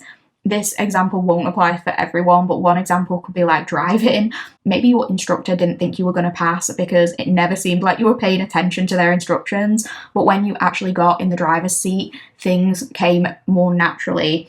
Again, it doesn't have to be that example directly, but it's something like that. I can also imagine you being somebody who definitely has a very playful, mischievous or bubbly streak. I can imagine you being a really fun colleague to work with because you are a hard worker and I do think you care about what you do, but you also bring a very fun and lively energy to the role. I can imagine you being the kind of person to sort of play little pranks on people around the office. You could just have a very excitable, sometimes hyper sort of energy. Maybe once somebody gets you laughing, you're that kind of person who gets very giggly and you just can't stop laughing and you make other people around you crack up. You could be somebody who gets even the most serious people around you to like crack a smile or have a little joke. Like you just managed to get a smile out of people somehow. I'm smiling now like as I'm talking. Some of you could be currently living alone because Martins are solitary creatures, I believe, so this makes me think of somebody who is very independent or somebody who likes their own space and doing their own thing. You could be quite territorial about your own space, actually, especially if you live alone and you enjoy your own company. Maybe your home is kind of your safe space and somebody really has to be in your inner circle to get a chance to be invited into your home. Some of you could be experiencing issues with sleep, or maybe you've always been the kind of person who cannot really get to sleep easily at night. Maybe you're sort of nocturnal, like you tend to do your best work at night. This gives me a very entrepreneurial kind of energy, to be honest, like somebody who would work best when you're able to manage your own time. The 9 to 5 sleeping routine thing might just not work for somebody like you. Obviously, that won't be for everyone. I think it's just you get so passionate about things that you don't need the external motivation of a manager giving you tasks or telling you what to do. When it comes to the things you care about, you can be very self-motivated without that. So you could be somebody who might thrive having their own business, as one example. You could also have a particular scent that you are very well known for. Maybe some of you have a perfume with violets in it specifically, but it doesn't have to be that. Some of you could also identify with having a kind of fox-like beauty, or you do fox eye makeup or something like that. I think Martins are part of the weasel family actually, but for some reason this picture is reminding me of like a foxy kind of beauty. You could actually attract a lot of attention yourself without trying. I know foxglove is very, very attractive to bees, so I'm hearing like bees to honey. I was also reading that a group of Martins is called a richness, and I don't know why I found that funny, but it just made me think that maybe you have a group of friends and you and this group just tend to attract a lot of attention, or it's something like you dress very well, or you look like really bougie when you're together. Maybe you are a baddie and all your friends are also baddies, and when you go out together, you all exude this richness. So that's a little bit about your energy, pile 2. We are now going to move on to the next question, question 3, and that is going to be, what do you notice about this person? What do you like about them? What sets them apart? What is their standout feature? So for the oracle card, we have got number 2, communication, P, and for the clarifying tarot card, we have got the 9 of cups. So you really like the way this person communicates. I think it goes without saying with that communication card. It is something about their communication style standing out to you. Something about that, I think, just does it for you. It stands out. You really like it. So this could be that they have an accent that draws you in, or something about their voice just lures you in. It could be that just the way they articulate themselves or the particular vocabulary that they use just makes you feel a certain type of way. And maybe even this person is bilingual or multilingual. Maybe they speak another language or multiple, and it's something about like when they speak in a particular language. It could also just be a way of speaking. Maybe even the way you hear this person communicating with other people around you just gets to you in that way. It doesn't have to be this example for you, but let's say this person is a boss. Maybe you hear them being very direct or authoritative and you kind of like it. Or, alternatively, maybe this person is very soft spoken and their voice is like velvety smooth and just really pleasant to listen to, and it calms you down for some reason, like they could do ASMR. Maybe the words they use just like sound very smart to you, and there's something distinctive about the things they say and you're attracted to that intelligence that they possess. Maybe you just like that they're always kind and considerate with their words. So it could be lots of different examples here, but it is definitely something about voice, speech, the way they communicate, all of that. It could be multiple things, but definitely something you noticed about their communication. It just really appeals to you. It's really sweet, actually. For some of you, like, you kind of look up to this person, and bear in mind that energies can be flipped here, like I said from the beginning. So it could be that this is about you and this person looks up to you. But when I say looks up to, it's not in an inferiority complex kind of way, but it's almost like you might see this person as a little bit of a mentor, or they are in some kind of a position, especially for those of you where you do work in a similar field where you one day hope to be. And for you, it's kind of a nice feeling to notice that you admire someone, but also to notice that this person just makes you feel really, really good. Because the thing is, with the Nine of Cups, it's like after you have a conversation with this person, you are left feeling emotionally satisfied. And I think you start to notice more and more, like, hey, when I spend time with this person, it makes me feel great. This isn't the kind of person to drain you conversation-wise. You don't come away from spending time with them feeling exhausted. You come away feeling satisfied, but also replenished. I think you also love that this person comes across as independent and emotionally self-sufficient. They're not somebody who comes across as afraid of taking up space, and I think that really appeals to you. You admire it, and also to a degree, if you have struggled in the past with occupying space, it's like being around this person somehow makes you feel more comfortable doing that. This person kind of gives a safe space for you to take up space, and that makes you feel really, really good. I think this person very much encourages you to not be scared of opening up and saying what you want to say.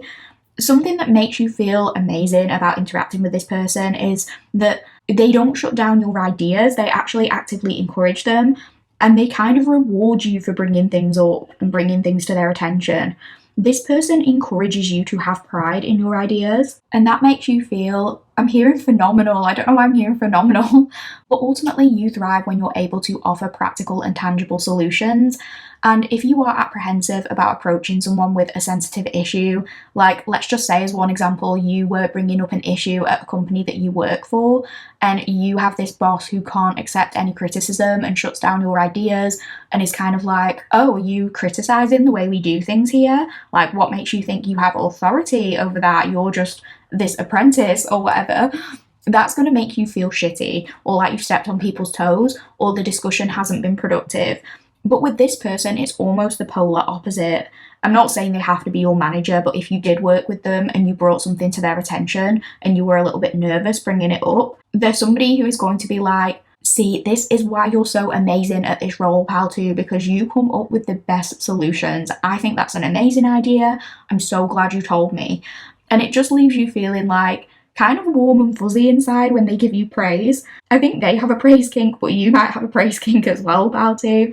It doesn't have to be that example, but anything you broach with them, it's like they'll encourage you to speak your truth and they'll be very open about it and they'll be receptive to it. So if you've had relationships in the past where you feel as though you can't raise certain issues or you can't say what you need to say because that person will take it the wrong way, this person is the opposite of that, and you always come away from conversations with them kind of breathing a sigh of relief and feeling like, oh, I just feel so good. Like every time I've had a conversation with this person, I just feel like it goes really, really well. I also feel like one thing you might notice about this person is that they live for making sure that you're happy and satisfied and content, and that might apply more when you guys are officially together.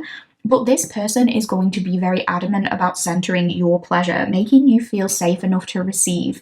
And you can take that in whatever way it applies. It doesn't just have to be in the one way that I know you're thinking, but it can be that. But if you've ever been with somebody where they made you feel like you were asking for too much or they made you feel inadequate in some way, again, this person is the very opposite. They make you feel amazing about yourself. They encourage you to take up space. They are like your biggest hype man and supporter. They tell you to speak with your chest, I think is the thing, and they make it clear that you deserve happiness and pleasure and contentment, and they aim to bring you those things without you having to ask. This is definitely the kind of person to bring flowers or little gifts home to you just because. This is the kind of person to ask like, hey, is there anything you need from me? Just ask, like there's no task that's too big, I want to make you happy. So they preemptively like check in with you without you having to do so. Because I think this person is an overachiever in all aspects of their life. They're very goal-orientated, they take pride in everything they do, and that comes to relationships as well. Like they aim to please, they want to get the top score ultimately, so they're going to do that. And I think you really like that about them. So that is what you notice about them. We're now going to move on to what do they notice or like about you, what sets you apart, what is one of your standout features that appeals to this person. So we have got stars. And the clarifying tarot card is the Two of Pentacles. So what I want to say, obviously this is about what they think stands out about you, but I really feel as though you are somebody who stands out generally, pal, too. Because this stars card does remind me of the star in tarot. It also reminds me of when we refer to celebrities as stars. That's not saying you have to be famous or you have to be a celebrity. I mean, if you are a celebrity and you like my readings, please shout me out. But yeah, it doesn't mean that that's the case or that you even want to be that well known, because maybe some of you don't. But this is very much about potential. So even if that doesn't apply, it's like a lot of you just have this very special it factor, something that sets you apart generally, not just to this person. And I'm thinking of the X Factor and things like that. You have that X Factor, you have that star quality, regardless of whether you are an actual celebrity or star or not. It's like people see your potential, and this person, as soon as they met you, absolutely notice your potential. I'm also hearing about like being headhunted for something. So you are the kind of person where people look at you and they see your energy and they're like, yeah, like I want this person on my team. I want this person doing this role. They will be perfect for this. People see your potential, and this person, they saw it as soon as they met you, or they're going to see it as soon as they will meet you if this is future tense. They noticed something about you. They noticed an aura or a charisma or an energy that you carry that very, very few people possess, and they saw the potential and the opportunity in that immediately. So take that in whichever way it applies. But there's almost this energy of this person noticing like, you've got it, you're the one, you're this whole package. And if we use the celebrity thing as just one example, it's going to take more than you just being skilled or talented in your field to get selected as the next up-and-coming star. Like, let's say that you are a singer. You can be the most skilled singer in the world, but rightly or wrongly, you might not get signed if you don't also have like the charisma or the stage presence or the certain image that is marketable. And I'm not saying that's right. I think people should be rewarded based on merit, but it's a fact that you don't necessarily have to be the best singer in the entire world to be signed. But you do have to have something that's marketable, or you have to have that special, unique element that other people don't have. And in whatever way it applies, it's like people see that you have that energy in you, so they notice you. And so when people see you, it's like, yes, that person, you know, even if we're talking about a career field and you're less experienced compared to somebody else in that field in terms of skills, it's like the energy you have, the way you carry yourself, your aura, your commitment. People might be like, yes, I want this person on my team, like it's them. And it could be the same for relationships. It could be this person specifically looking at you and they're almost, I want to say, blinded by the lights. I feel like that's a song, isn't it? Like, is that a song by the Streets? I've not listened to that in years. But yeah, that could be relevant, that song. But yeah, they just look at you and they're like, this person has got it. So this person notices that you look like somebody who they could go far with, somebody who they would want to invest in. I think something that stands out about you is that you have a dreaminess and a whimsy to you, but it's in a quite grounded way. And I think this person notices that you get others around you to kind of start getting stars in their eyes. Like, you are someone who makes people believe that anything is possible, but it's not just talking the talk or saying things and describing what you want to do, it's also walking the walk. And I think this person notices that anything you set your mind to and you dedicate to, you will bring these beautiful results to fruition. So it's like maybe things they once never believed were possible, they look at you getting out there and creating change and going after the thing, just doing it, and they're like, well, okay, like maybe this person really can make anything happen because there's something special about them that they can do that. And I'm sorry I keep using like work and business examples for this reading. Obviously you can apply it to your own personal situation, which might not have anything to do with work. It could be whatever you set your mind to, like passion projects, relationships, whatever. But this is making me think you do stand out because you're able to do the undoable. And things that people had kind of given up on or lost faith in, it's like you almost restore that hope and that faith because somehow you manage to find a way to make it work. And I think this person notices and admires your patience. They admire the way that you show up every day and you like chip away at something to get the results you want. And the example I'm getting is, let's say you are new to this company and this company have been trying to obtain this specific client for years, but this client is known to be really difficult or picky, and this client has always said no to the company, like they've basically been impossible to impress. It's like you come in with these grand ideas of like, oh, give me a few months and I'm going to get this client on our side. I'm going to get them to sign up with our company. And it's difficult for people to believe that that could ever happen because nobody else has managed to do it thus far. But somehow you managed to do it. And that was something that once seemed impossible. And it makes people like, okay, part two, I've got to give you credit. Like, you really can do anything. So this person notices that, like, yes, you have grand ideas, but also you make the grand ideas happen. And your imagination and your hope in making changes that are going to be better for everyone, that is contagious in and of itself.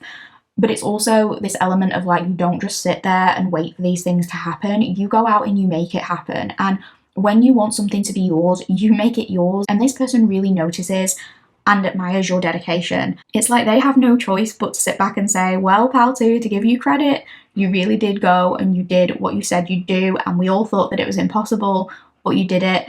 And it kind of inspires others. And, you know, maybe sometimes it takes you some time to get there, but your patience always pays off. And this person notices that when you tend to things and when you commit to them, it leads to so many blessings and so many exciting opportunities. I definitely think this person just sees you as absolutely magnetic and an asset in whatever way that applies. And that's why I mentioned power couple, because it's very much like this unstoppable force.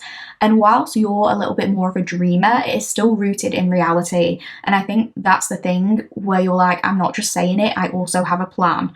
Like, if people question your ideas, it's as though you've already thought of a solution and kind of sketched it out in your own mind. This person could really notice that you possess such a lot of intelligence and brain power.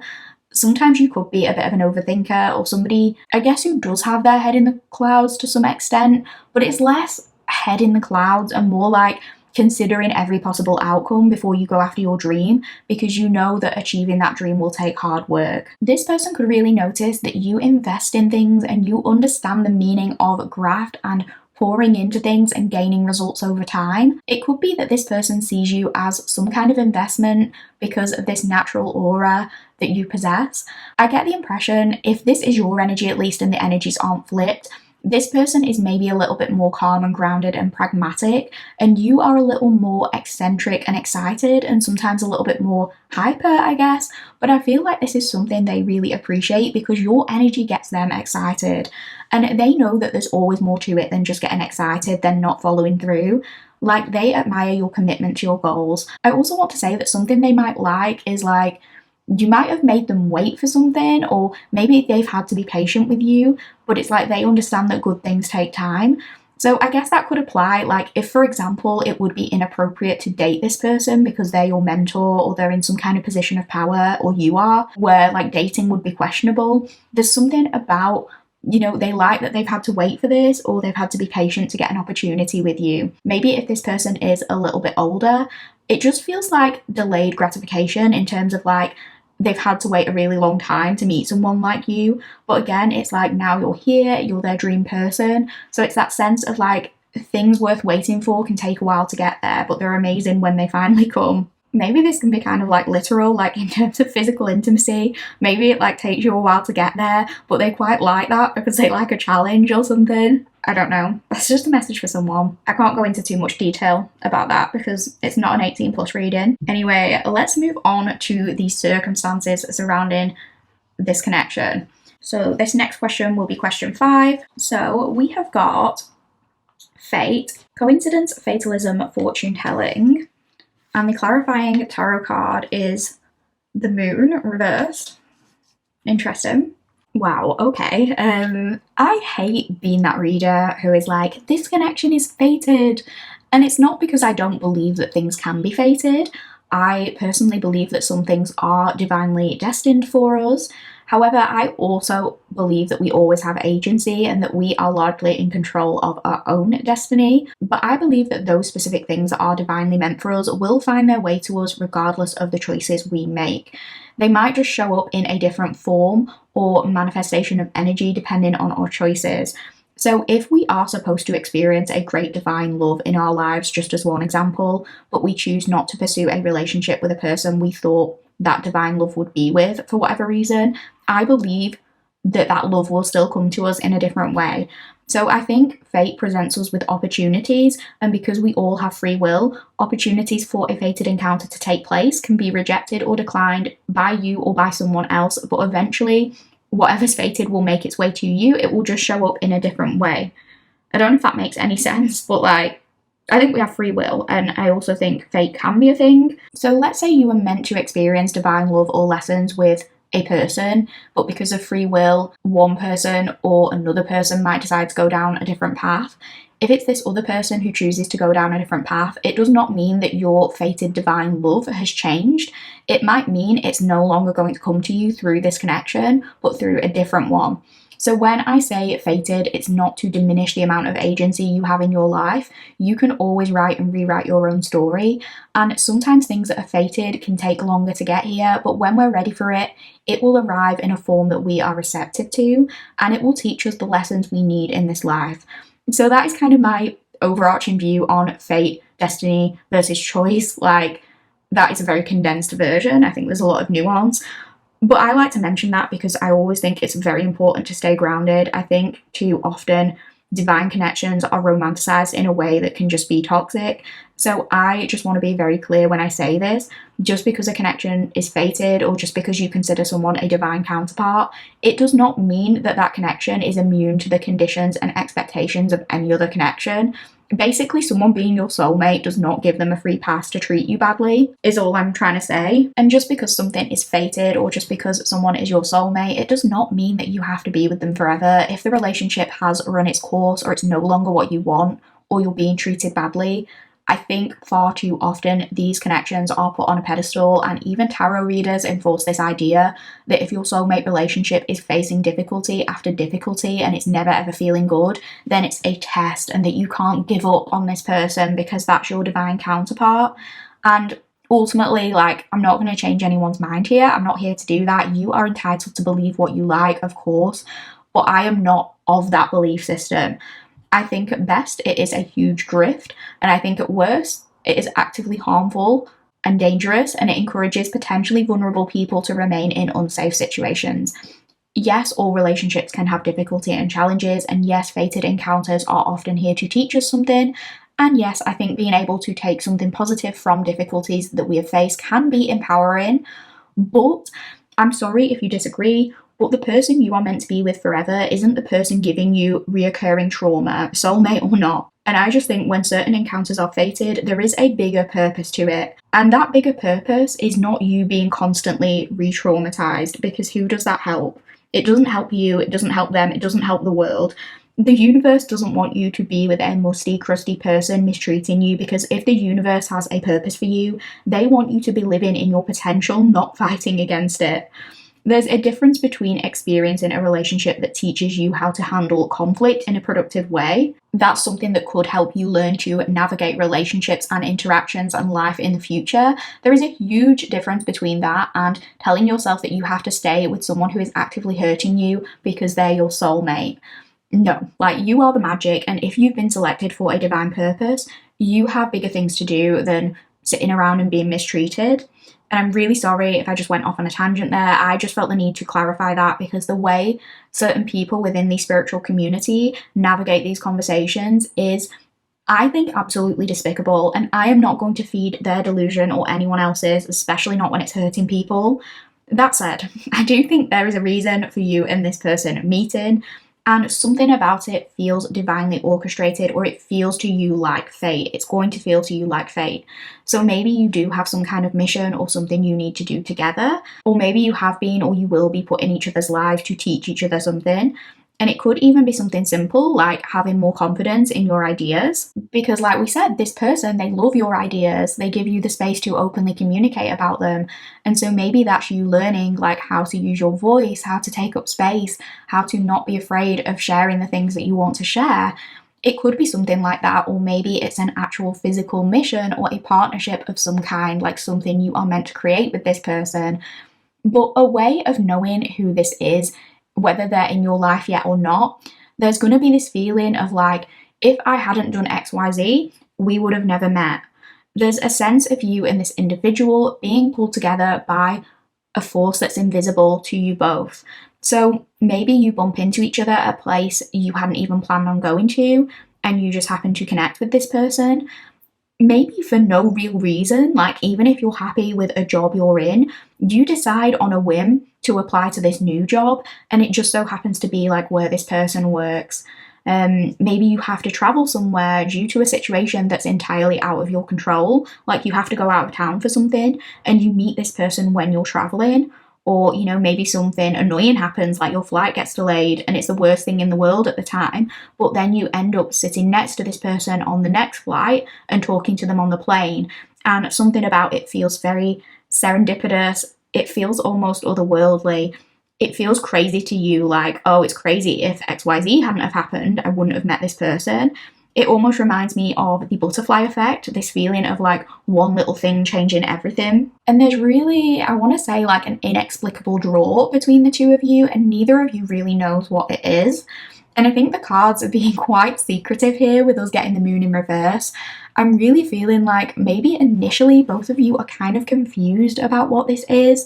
Maybe you're not each other's usual types, but there is this profound attraction. There's this pull, there's this need to be closer, or to team up and do something together. Maybe before you get together even, it's like you keep seeing each other, you keep running into each other in random places. Even if it's someone who, as one random example, let's say this person goes to your gym, it could be like no matter what time you go, you might change the time that you go every day, but somehow you always just happen to be there at the same time, and it starts to feel really weird or fated. I feel like some of you even might actually at first worry that you're in limerence with this person, because you find yourself thinking about this person and you don't really know why. So maybe you convince yourself like, you know, this must be an unrequited crush. Like, I've had no evidence that this person is into me. Maybe you just think you're confused, or you're seeing something that isn't there. Maybe at first you're not in touch with your intuition fully, because you know that there's something deeper under the surface, but you can't quite work it out because a lot of it is unseen, a lot of it hasn't been verbalized. Maybe you're kind of like, am I just imagining this intense attraction? Am I just thinking this is something because this person isn't giving me attention? Am I confused by this? You could be listening to a lot of readings about this specific person if they are in your life already. They might not be, but it's like when you do meet them, there's going to be a lot of initial confusion and a lot going on under the surface. If you do know them, you might not have interacted that much, but you just feel something and you don't really know what it is. You can't put a specific label on it, but it's this weird, intense gut feeling you get around them. It's like a recognition in a way. But the moon reverse is about something lifting, so I feel like something will come out into the open.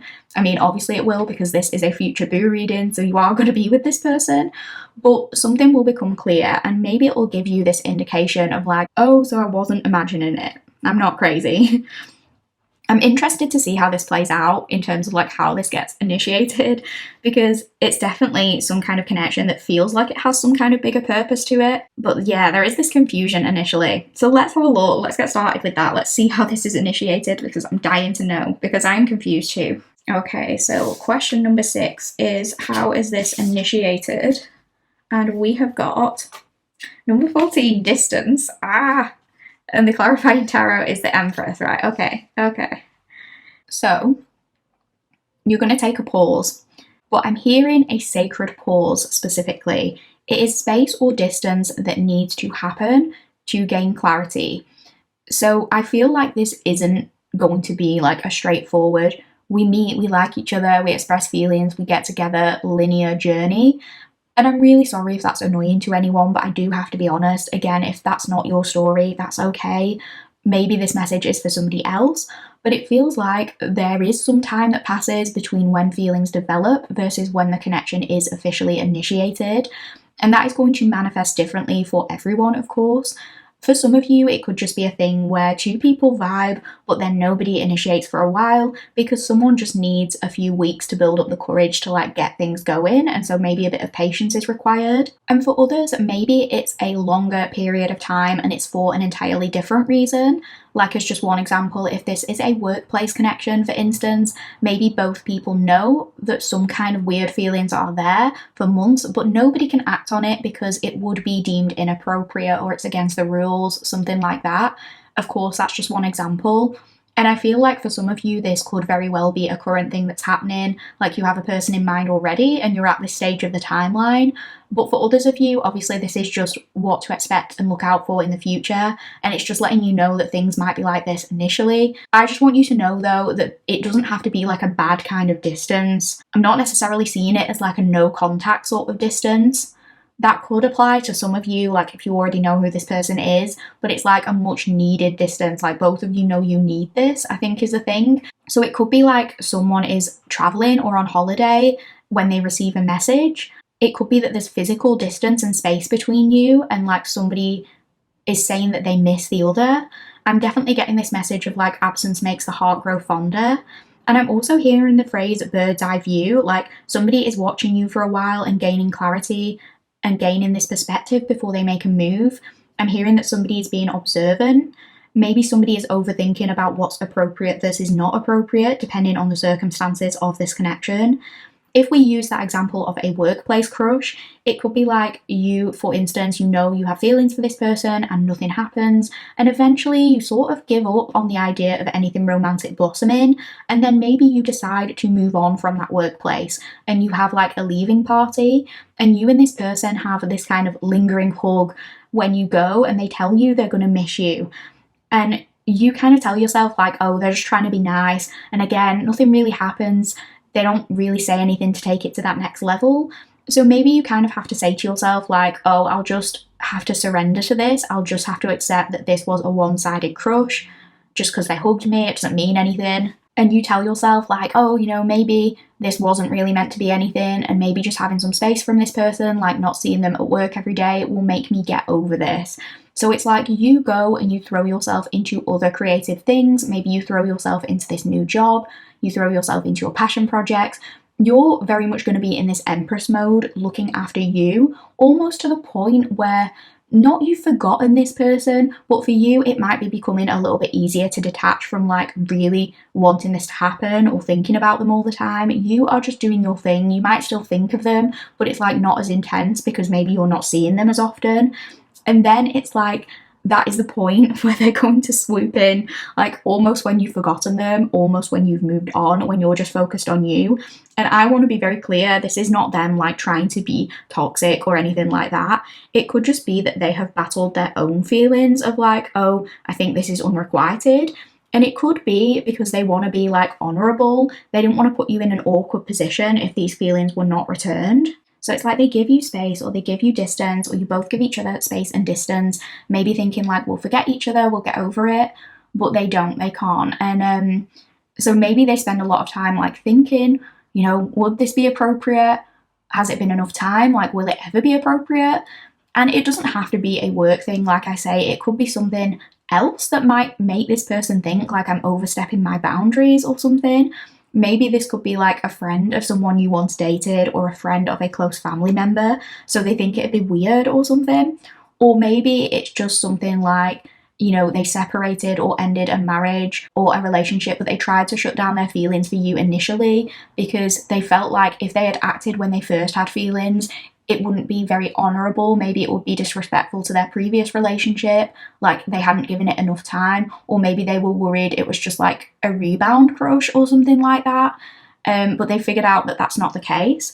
So this is kind of coming, this gets initiated at a time when maybe there has been distance physically or emotionally, and you're at the point where you're not sure whether it's ever coming, and you've kind of surrendered to just doing you. But this person, I think it's like the distance makes them realize like, oh, these feelings are not going away, and they're probably never going to go away. And I have to express this, I have to act, I have to be vulnerable with Pal 2. And maybe they kind of have to broach it in a bit of a creative way, is what I want to say too, because I was thinking of the Empress as your energy. Like, you're sitting pretty when this message or whatever it is comes in, but it could be theirs. Like, they have to approach this in a more creative way, maybe to test what you're comfortable with before going all in. So maybe if this is like someone you worked with who was pining after you for ages, but they never added you on social media because they thought it was inappropriate, this could be like you leave the job, then there's like this 6-month gap, and then randomly this person just adds you on Instagram. And then there's another gap, like nothing happens, because they need to pluck up the courage to talk to you or something. It doesn't have to be that example exactly, but it definitely gives me the impression of someone who wants to initiate and does, but who is scared of overstepping and who likes to observe first. So they are going to say something, but there might be like a gap between it, and it might be some element of like testing the waters. But yeah, they are going to do something. So let's move on to question 7, and this is about the overarching theme of this connection. So we have got serenity, surrender to the gentle rhythm of your soul, connect with the essence of all things, and bask in the beauty of the universe. And your clarifying tarot card is the 4 of Swords. So, although the things we have discussed so far, in terms of the initial meeting and the initiating and things like that, although that might seem like a little bit of a rocky start, the relationship definitely isn't going to be defined by that initial period of uncertainty or distance. This is so insanely sweet, Pal 2, because this is everything a solid relationship should be. You know, these cards are telling me that the underlying theme of this connection, or the overarching theme, is that you are each other's peace. You are each other's sanctuary. You are each other's safe space. You and this person find home within one another, and you build something so secure and something so stable and something that makes you feel like you can finally exhale, like you can finally breathe a sigh of relief. You and this person naturally feel at ease with one another. Neither of you are going to feel like you have to put on a mask or you have to perform. It feels like you give each other this safe space where you're able to be 100% your authentic, honest self. And I don't want to say that there are no challenges or struggles within this connection, because of course all relationships come with some challenges, but I feel like for the most part you are each other's safe haven. And that could be especially important to one or both of you if in previous relationships it felt like you had to step on eggshells around certain people, or maybe for some of you, like if you grew up in an environment where your family home felt like a war zone, or it felt like there was always conflict. In this relationship, this is a space where you can rest easy, because there are genuinely like very few problems that I'm seeing. Both of you communicate well, and if there are any problems, you will both know that like you can always talk about any issues openly and honestly, and it's not going to be like a blame game or one person flying off the handle or not accepting criticism or, you know, withholding affection, giving silent treatment, things like that. You can truly speak about anything and everything with this person. And when you are honest with each other, nobody gets mad. Nobody wants to turn it into a conflict. So neither of you has to like change your tone or behavior to make yourself more palatable to the other person.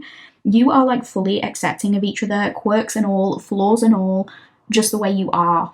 You feel so totally at home with one another. It's like no matter where you go in the world, no matter if you're apart, this person is your safe space and you are theirs. It's like you will look at this person and immediately feel comfort and vice versa. And it's something you might not have experienced that much in previous relationships. It's almost this feeling of like soul sameness. It's like I don't have to put an act on because this person just gets me. I can finally rest, I can finally breathe because when I'm with this person, I know I'm safe. This will be a person you come to about anything and everything, and they do the same with you. You are going to feel safe to laugh with this person, to cry with this person, to be vulnerable, to share your biggest and darkest secrets, and I feel like they're going to be able to do the same. I think you are going to feel the safest you have ever felt when you are in this person's arms, and it's the same the other way around. And it could actually be that like something specific is that you get the best night's sleep you've ever had when you're next to this person. You know how in some relationships, when it's early on in the relationship, you might feel a little bit self-conscious the first time you fall asleep with a new person? It seems like it's not going to feel that way with this individual. Being next to them is just going to be like being wrapped up in the soft, comfiest blanket or in a hot bathtub, just soaking in the warmth of their love. I think you feel really, really protected by them. And so, like, if, for example, you're not sleeping next to them one night, like if they have to go on a work trip or you do, and it's without the other person, you might really struggle to sleep without them by your side. Like, you might just find that you drift off into a much more restful sleep when they are next to you. And when they're not, maybe you notice like you're on guard for every little noise in the house, or you just feel a bit more jumpy. So this person is really your security. They're your place that you can always go to and be 100% yourself. And again, it's the same the other way around. This definitely gives me the impression of a relationship where you really look after and nurture each other. You really take care of each other's emotional needs. I'm also getting a message about this being a very cozy relationship. There's something about being pampered. Like maybe this is the kind of person who just picks up on when you're feeling run down and they'll go and like book a spa day for you, or they'll just take you on a vacation without being prompted. This is also making me think of being looked after in the little ways, like bringing you breakfast in bed, making sure the temperature in the home is set to how you like it, things like that. I can see this being a relationship where you just truly nourish each other, like you cook for one another, or you're always checking in with each other and asking like, oh, did you sleep okay? And if one person didn't, the other person is like, I'm going to make sure that you get a lie-in tomorrow and I'll get up with the kids or the dogs or whatever the case may be. I think, like, I'm seeing there's very, very little actual fighting or arguing in this connection. You know, all relationships have disagreements from time to time, but both of you, it seems like you make an effort to ensure your homes never become war zones. Like ultimately you're always on each other's sides. You realize you're members of the same team, and so you always strive to like lift each other up and not tear each other down, because for you guys it's like the outside world is hard enough, and when you're inside you want to be each other's peace. I also feel like the early days of this relationship could very much be defined by spending a lot of time in bed. Take that in whatever way it resonates, but it's in a way that's like serene and peaceful. It's not just all like fiery passion and intense burning desire. Yes, it is that, but it's also like softness and aftercare and naps together and cuddling. It's like slow, leisurely rounds of just touching one another and exploring each other physically. I'm getting the song Bed Piece by Janae and Childish Gambino. In those early days, you might have a really hard time like getting out of bed and leaving each other to go to your jobs. Like I could imagine you being a couple where you would happily spend all day rolling around in bed with this person just for the company. And it's kind of interesting for you both because regardless of whether like you're a career person or not, both of you come across as like quite active and quite ambitious. So you might not be used to having those kind of lazy days, but with this person, you want to do it just for the company, because being in their energy, regardless of whether you're going out on dates or you're just cuddling in bed, it's exciting. It gives me those like never want to leave kind of vibes. So moving on to question number 8, this is going to be, what can you teach each other? What can you learn from each other? So we have got yin and yang, and our clarifier is the Two of Cups. That's so cute. This is so beautiful, pal too. I know I did that big rant earlier that was kind of like, don't romanticize connections just because they're fated. But the cards we're getting, it's like, it's kind of hard not to, I'm not gonna lie, because this relationship once it gets going, and it might take a while, but once it does, this is like straight out of a fairy tale kind of romance. Like, this is the dream, this is what everyone strives for. This connection is going to teach both of you what a perfect match looks like. This relationship is going to teach you what reciprocity looks like. It's going to teach you what balance and equal give and take looks like in a partnership.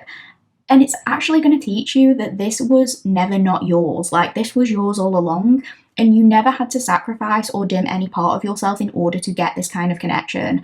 Maybe in past connections, you or this person or both of you have encountered an imbalance in terms of effort. But in this connection, the effort is very mutual. Nobody has to force anybody else to give because the giving happens naturally. You admire and respect each other so much that you both want to put in equal effort towards this because you know that this connection is worth investing in. It never ever has to be questioned.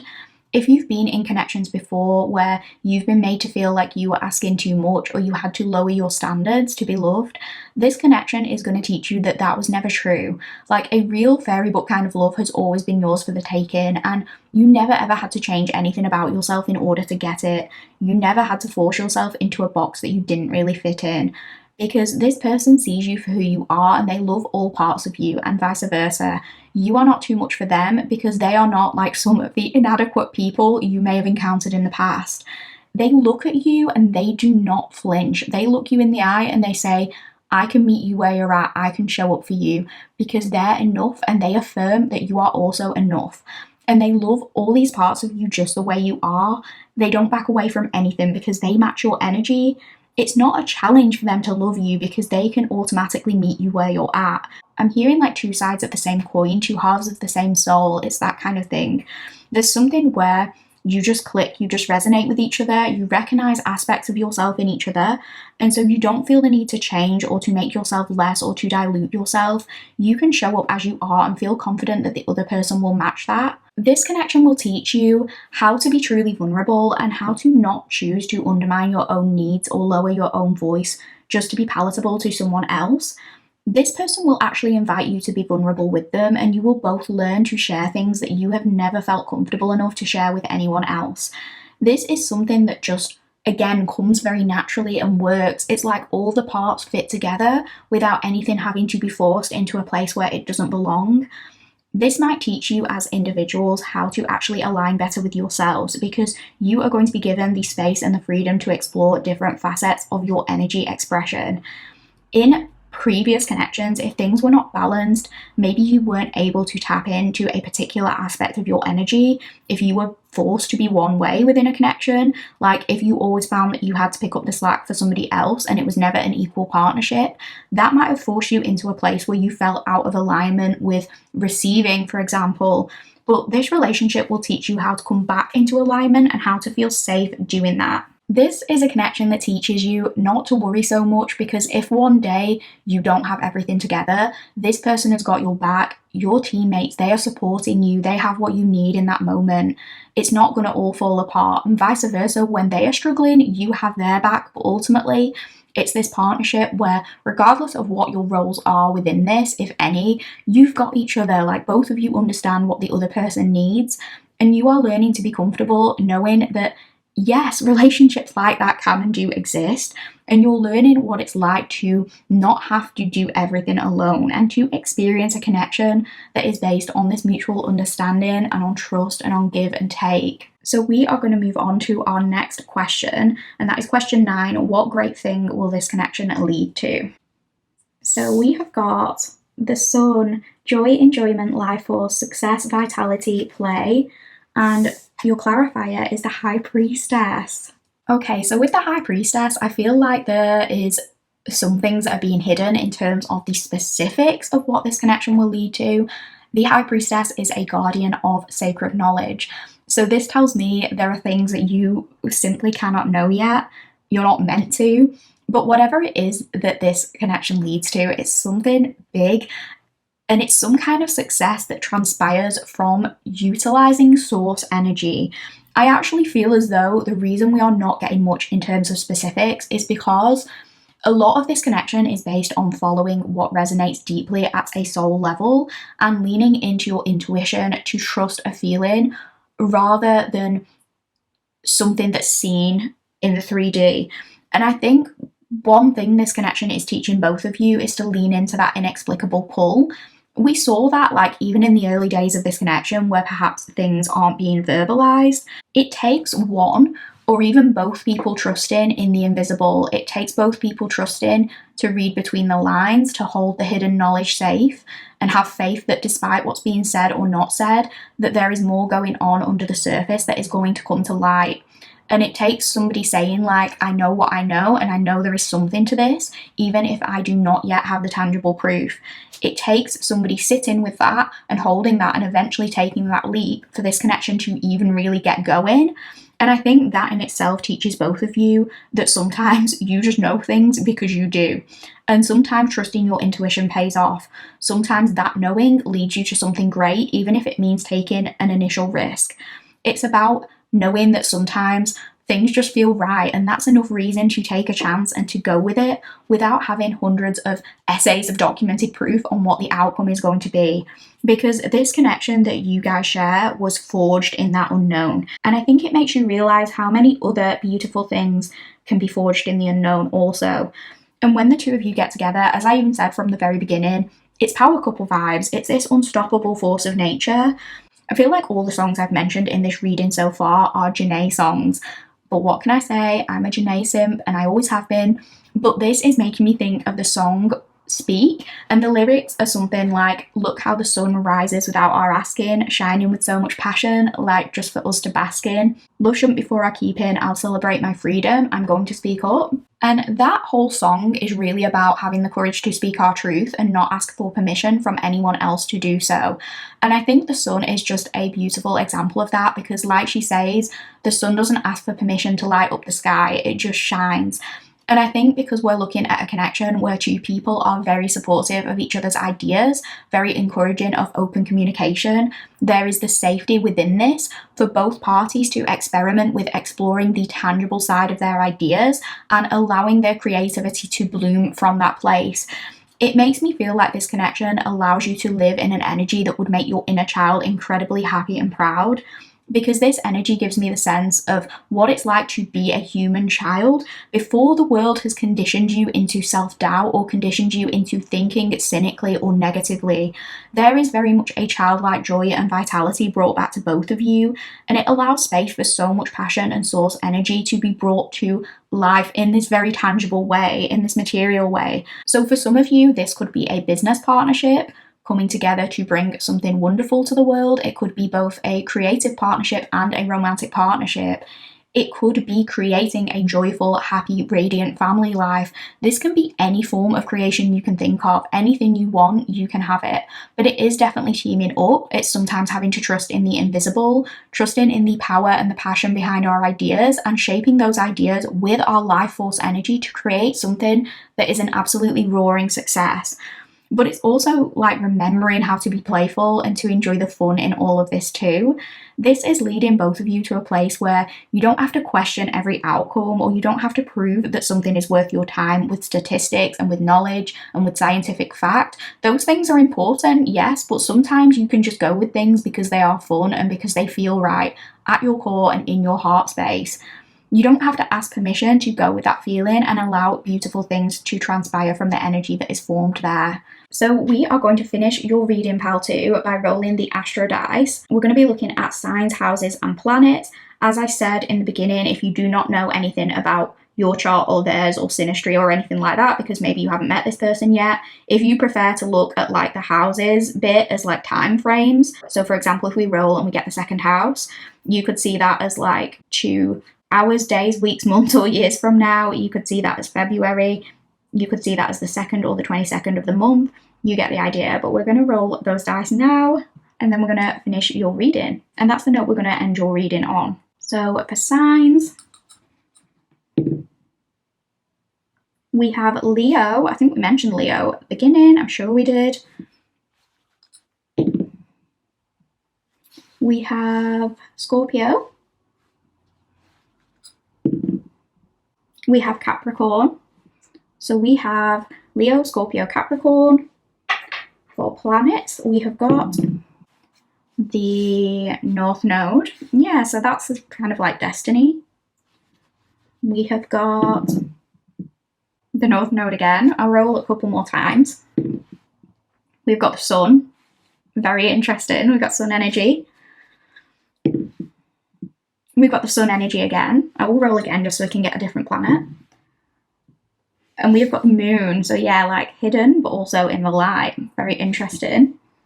And for houses, we have got the 10th house. That's funny because a lot of the examples we were given were about like career and reputation and things I think we talked about. We've also got the 4th house. So yeah, like home and safe sanctuary, feeling that way with this person. And we've got the 9th house. Travel, distance. I think we mentioned those things in the reading. Education, yeah, like higher education could be relevant. But yeah, that is what I'm getting for your reading, pal 2. I really hope you enjoyed this reading. If you did like the reading, please do me a massive favour. Please like the video. Please let me know what resonated if you get a chance. Please sub if you haven't done so already. All of that would just help me so much, and on a personal level, I would really appreciate it. I love hearing from you guys. I just want to thank you so much for spending this time with me. Yeah, thank you for taking time out of your day to listen to this reading. I hope you liked it, and yeah, take care, and I'll see you in the next one. Take care, pal 2. Hi, pal 3 collective. If you chose the Solar Kingdom Tarot and you chose the Lips sticker, you are in the correct place. Welcome to your reading, friends.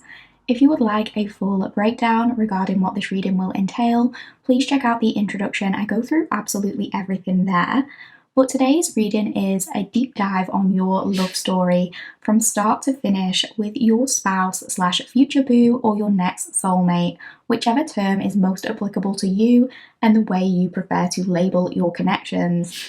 Today, we are asking a series of questions to find out what your love story with your person is going to look like. Please bear in mind, this reading is for anyone and everyone who is interested in giving and receiving love of any kind.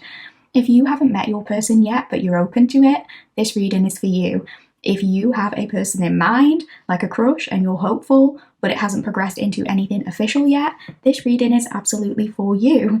And if you are happily in a relationship and not looking for anyone new, but you want to see how your current relationship might progress as you venture further into your love story, this reading could very well be for you too. Even if you are not specifically looking for anything romantic, but you're open to new connections, platonic love, friendships, relationships of some variety that you can build on, this reading could very well be for you too if you would like it to be. Gentle disclaimer that these are collective readings and not every detail will resonate for you. Always take what's for you and leave the rest for somebody else. You do not have to accept anything as your story if it simply isn't. These readings are here to spread joy and hope, and if you're finding that my words are not leaving you feeling joyful or hopeful, Marie Kondo it and discard it if it doesn't spark joy. As I always like to say, it's a free reading on the internet and I am not holding you hostage here. Now, we are going to be asking several questions today, and we are going to be pulling one oracle card and one tarot card in response to each specific question. I went through each and every question in detail during my introduction, but I have also written the questions down, mainly so that I don't get confused and so we both know where we are at as we're doing the reading. So I'm going to show you my reading breakdown and the specific questions we are asking. Like I said, I go through these in more detail during the introduction if you want to take a look. I'm going to pop them here too. I will also, as we go into each question, I will say which question we're addressing at the time that we do that. But here is the reading breakdown. Please feel free to pause the video if you would like, so you can have a proper look at this. I do just want to note before we go in, sometimes with readings like this, the energies can be flipped. So if I talk about this person's energy and it sounds more like you or something you're experiencing, that's just a sign the energies are flipped, and it can also work the other way around. Or you could recognize yourself in elements of both energies, and that is absolutely normal in a soulmate reading. If nothing sounds like you or nothing sounds like somebody you could potentially see yourself falling for during those first couple of questions, I would encourage you to maybe choose a different pile.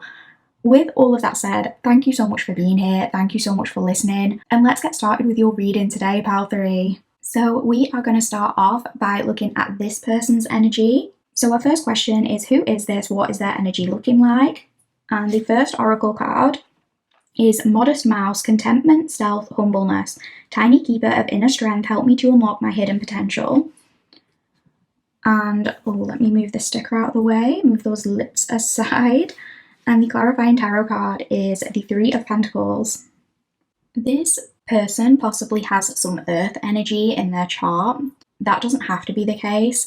I am seeing like earthy colours. This person might wear earthy colours. I'm thinking like neutrals, browns, greens, rusts, beige, terracotta. They might actually be more likely to wear clothes that are practical. Even if this person is doing really well financially, they are probably not the kind of person to like splurge on designer labels. Whether they are a fast food worker or a millionaire, this is likely the kind of person who would show up wearing like the same comfortable t-shirts and jeans. They're not like sloppily dressed or untidy. They are neat, they are put together, but their priority is like comfort. They don't like the labels that they wear to speak for them, and they don't like what they put on their body to get in the way of like the work that they need to do. So that could give you some kind of insight into the kind of career that they do.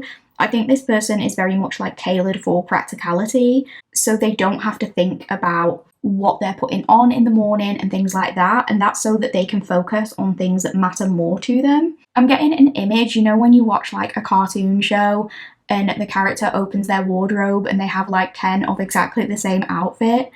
This person kind of reminds me of that. It's like they know what they like and they stick to it. This is very much somebody who treats people equally, regardless of whatever demographic a person is from, regardless of status, regardless of wealth. This is a person who would talk to you the same whether you're the CEO of a company or the cleaner for that company. This is definitely somebody who would probably go out of their way to be very kind to wait staff or to retail staff.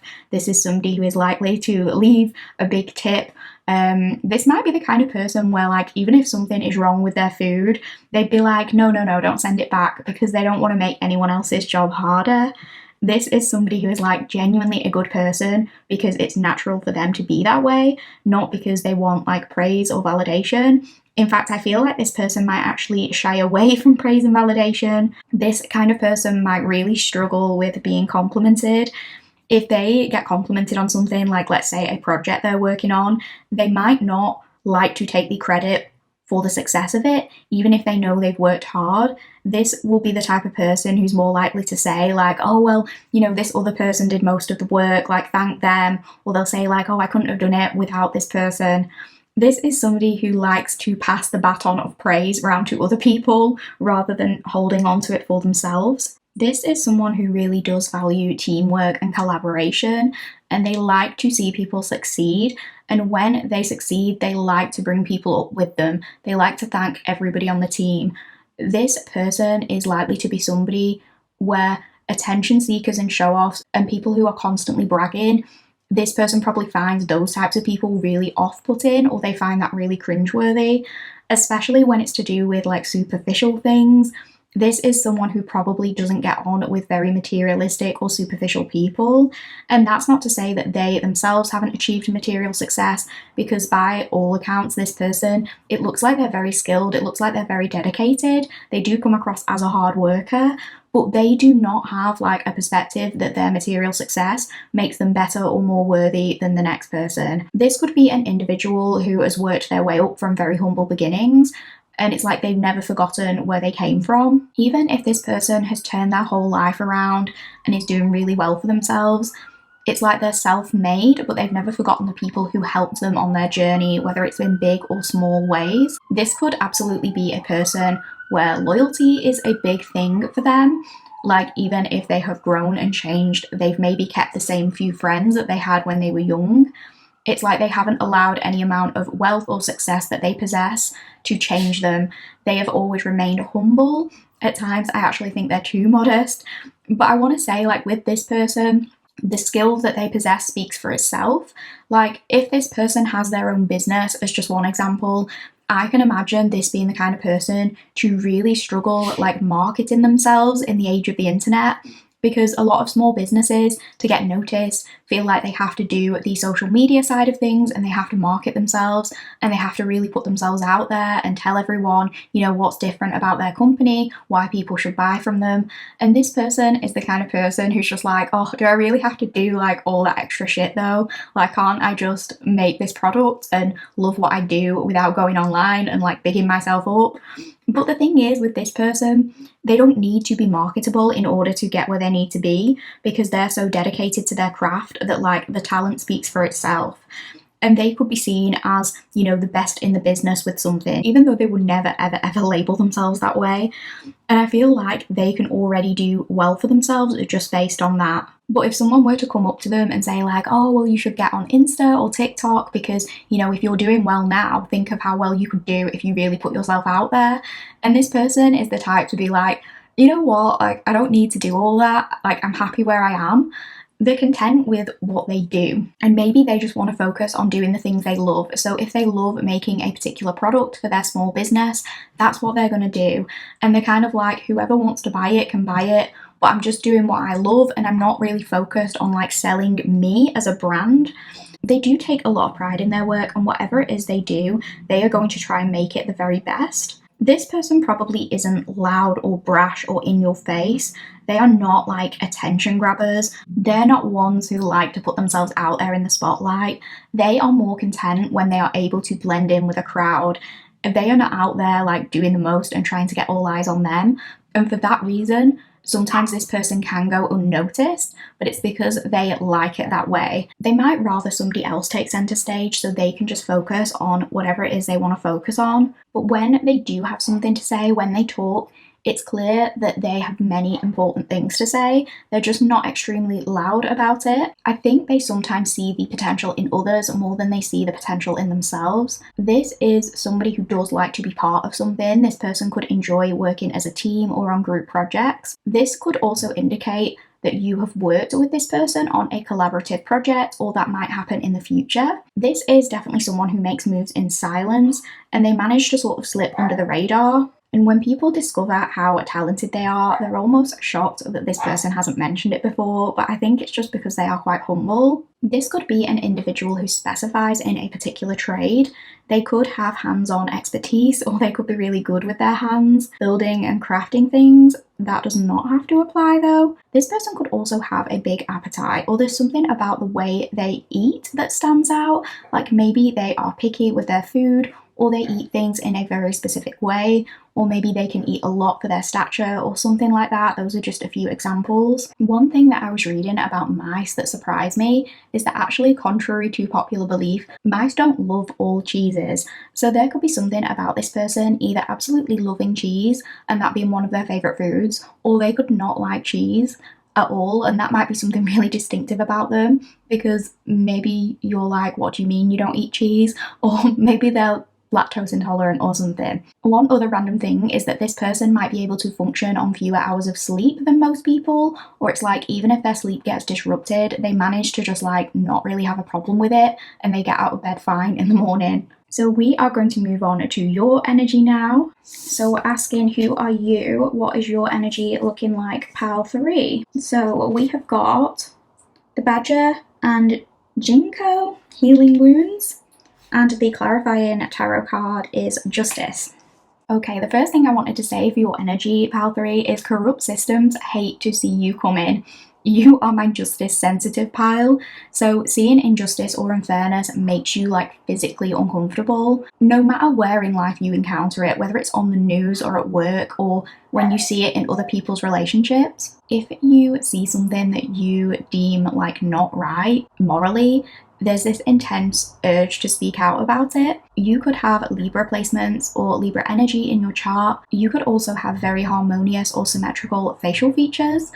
Your style might be understated but refined and elegant, and you're somebody who really values truth and honesty more than anything. I can imagine you being like the kind of person who gets more mad at the fact that somebody lied over like what they actually lied about. It doesn't necessarily matter what they lied about. The fact that they lied is like a deal breaker for you.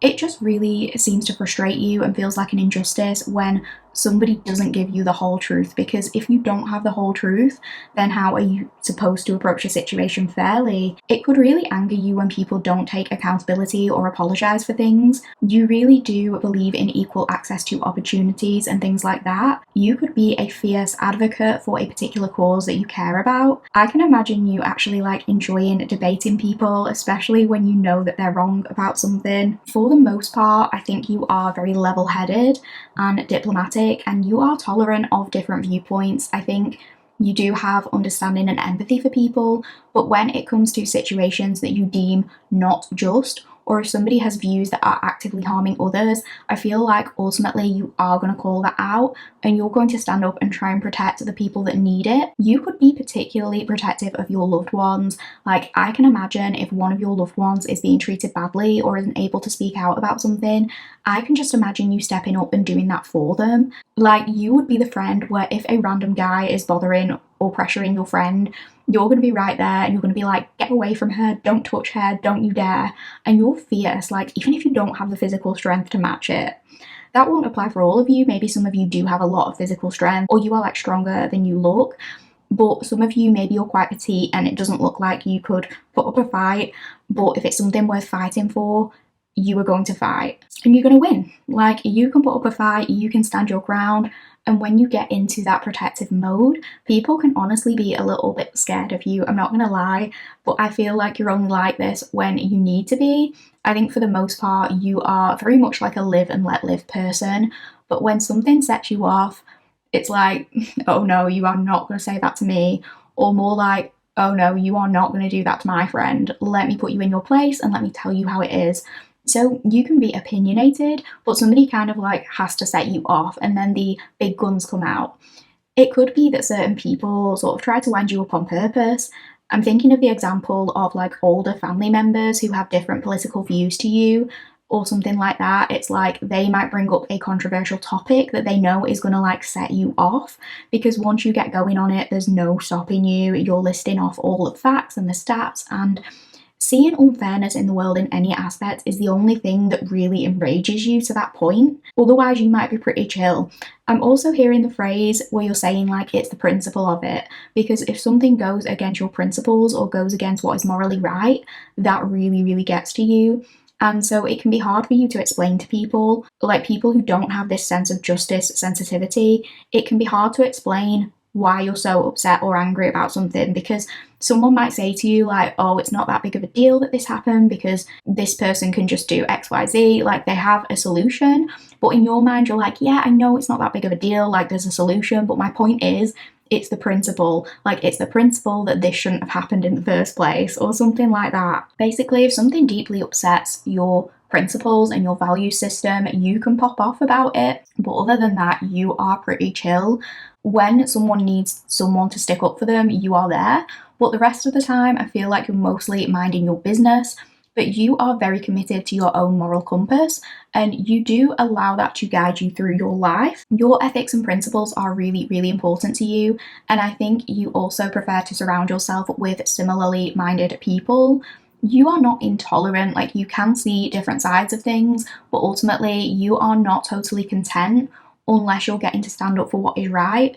And so you are not going to surround yourself with people or situations who are actively working against that. I feel like it's really important for you. You feel at your best when you are surrounded by like good quality human beings and people who match your energy. The next message might not be for everyone. It's just a message for someone and you don't have to take it if it's not for you. But in the past, I can imagine you being a little bit petty. I'm not gonna lie, but it's in a funny way. And let me be clear, I don't think you were ever petty in a way that was unfair, but it could be kind of like if someone did you wrong, you would get revenge by matching their energy. Very much a vibe of like, well, if you're going to do that to me, I'll do the same. If you're going to do me like that, I'll give it to you right back. It's almost giving me the vibe of like, if you've ever looked on the subreddit malicious compliance, it's kind of that. So you're not doing anything wrong, but you just get revenge in kind of a funny way.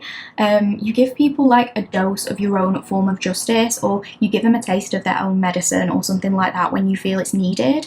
This could have just been like you in the past. You might not do it so much anymore. And for others of you, it might be like more of a present thing.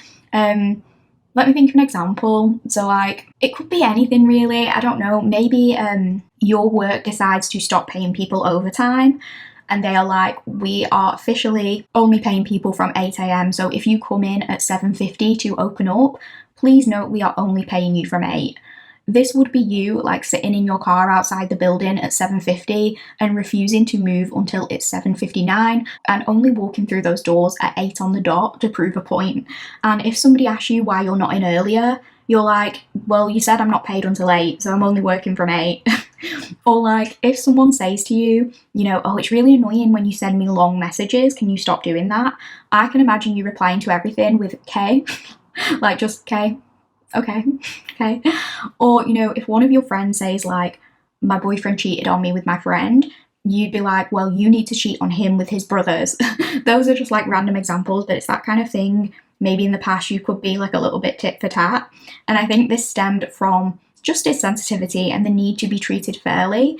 But I feel more of you, it's like now the way you implement this, it's in more of a productive way, but some of you still have this little fun and petty streak in you that sort of rears its head on occasion. It's like that ferocious side of you, that side that's got a little bit of a bite.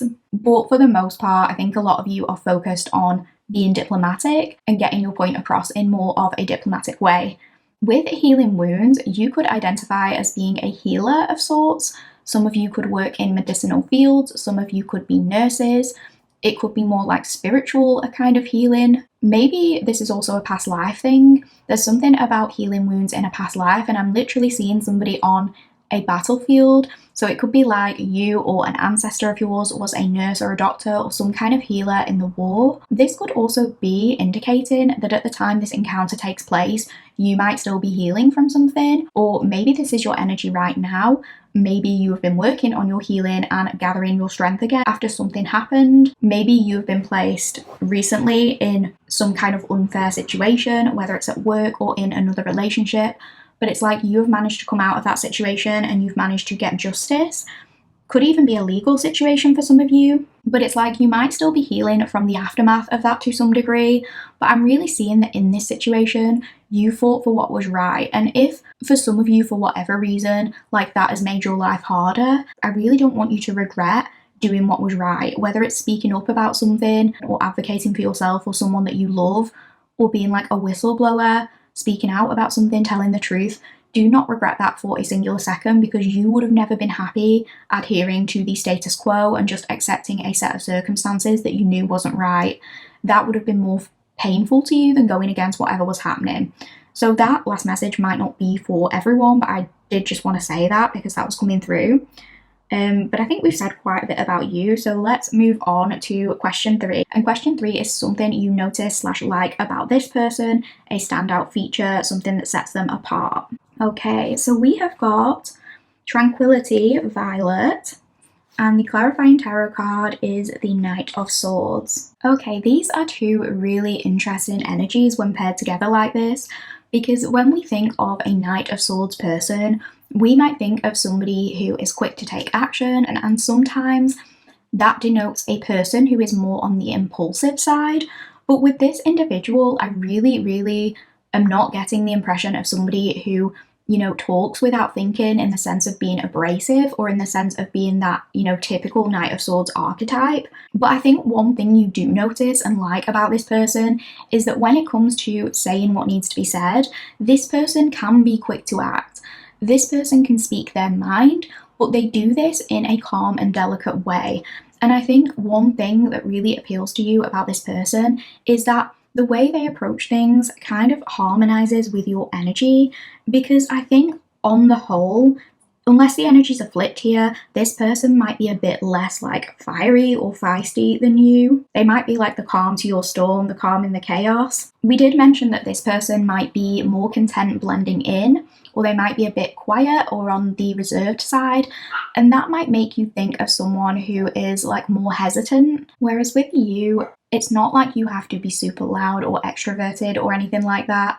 Some of you could be, but we did say you get like fired up over instances of injustice. So if you see anything like that, you are going to stand up and speak your mind. And it might be easy to assume at first that this person isn't like that, because we said, This is the kind of person who might not send their food back in a restaurant because they don't want to make the job harder for the staff. But when it comes to like big and important things, like if it comes to sticking up for what's right and fair, this person does not hesitate for a second. And although the two of you at a surface level might come across as quite opposite in how you approach things, ultimately, like, you both do not hold back when it comes to doing what's right.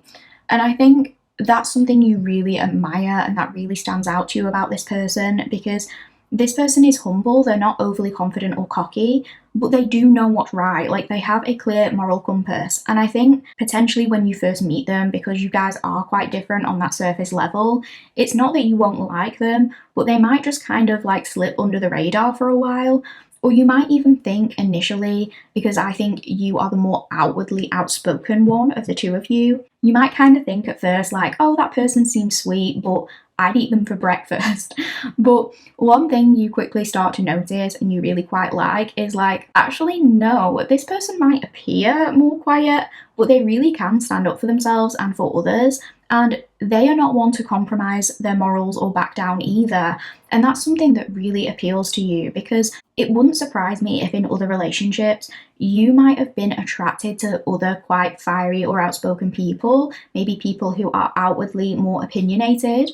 But maybe in some of those connections, it's as though when push came to shove, you ended up disappointed that like some of the people who claim to have the same morals as you, they didn't. Like, when it came down to it, their morals quickly dissipated, or for all of the talk they did that initially made you feel like you and them would be on the same page, they couldn't live up to it. Like, it was all talk. And with this person, it's almost the opposite of like no talk but all action. And I don't mean no talk like they don't talk. The Swords is all about communication. I just mean when this person speaks, it has purpose. And when they speak, it isn't to go on some self-indulgent monologue about how impressive and how good of a person they are. As just one example, they're not that guy who continually tells you like, oh yeah, like I'm a feminist, blah, blah, blah. And when you actually get to know them, you have never met somebody who is like less of a feminist. It's not like that kind of energy. With this person, they don't have to say anything, but their actions speak for themselves. And ultimately, their actions will show you where their values lie. And that's something that really stands out to you, because maybe other connections or friendships in your past let you down in terms of that. Like, at first, you might notice or think that this person is a bit too sweet or too shy, but actually they have this really fierce and assertive side. It's just not as evident on a surface level. And they might always be the kind of person who would struggle to send their food back. And that's because they do have a good heart and they don't like to make anyone's life harder than it needs to be. But they are also that person where if someone says something inflammatory or that goes against their morals, or someone makes a joke that's inappropriate, this person is going to call it out fearlessly. They are not scared of doing things when it comes to doing what's right, and I think that's very important to someone like you. They also, despite maybe a bit of initial shyness, this person actually has a very quick wit, and this person can give as good as they get. Like, when you first meet them, you might think like, oh, my humour will be too much for this person, they seem really sweet. And they are sweet, they have a good heart, but if roasting is your flirting style or your love language, this person can meet you at that level 10 times over. Like, this person is smart, and the more you get to know them, the more you might notice, like, this person has jokes, they have the banter, they can actually like keep you on your toes more than what you thought. And yeah, I think another thing that really appeals to you about this person is that they really are the calm to your storm. Because if you get very emotionally invested in injustices that you encounter, and it leaves you with empathy burnout, or it leaves you into emotionally heightened of a state to be a fierce advocate for yourself or for others, this person will kind of step up and speak up for you when you need them to. And it's not like you need anyone to come and speak for you or to step up for you or to save you, but it's kind of like if you are struggling to explain your perspective because you're in an emotionally heightened state and you feel like you can't get your point across adequately in the moment, this person will have your back. This person will sort of act as a translator for what you're trying to say, but they're going to do it in this calm and diplomatic way. And a way that I want to say is like palatable to other people, because sometimes you might get so fired up that you argue your point in a way that is a bit more blunt, and maybe sometimes things come out in a way that you don't mean them to, or like if you'd had a bit more time to react, you might have said things differently. And one thing you notice about this person is they're always on your team and they're always the calm in a storm, but they are there to back you up. And you can give them one look, and it's a look as if to say, like, can you help me here? And then they will step in for you as needed, and they'll be like, oh, I think what pile 3 means is XYZ. And it allows you to kind of breathe this sigh of relief because you feel understood. And you're like, yeah, that's what I meant. I just couldn't articulate it in the moment. So this person, you might notice, could be really great with the words and kind of helping you translate your emotions into better words to some degree. Like, you like that they know how to handle controversial conversations delicately, but they always do this with goodness and fairness in mind, and that's something that you really value in a person. So now we are going to be moving on to question 4, and question 4 is going to be, what do they notice and like about you? What sets you apart? What is your standout feature? So we have got colour, and the clarifying tarot card is the Four of Swords reversed. So something this person notices about you is that you are an individual who adds colour to the lives of those around you, and specifically you add colour to this person's life in a massive way. And I'm seeing almost this sense of like their life is this black and white painting, and you spice it up with that splash of colour. And I don't want that to sound like I'm saying this person's life is boring or unhappy. It's not. This person could very well live a beautiful and successful life before they meet you. And I think in whatever case this person is content with their life, they're not, waiting for somebody to save them, or they're not in this mindset where everything is miserable until you come along. That's not it. They are whole without a relationship.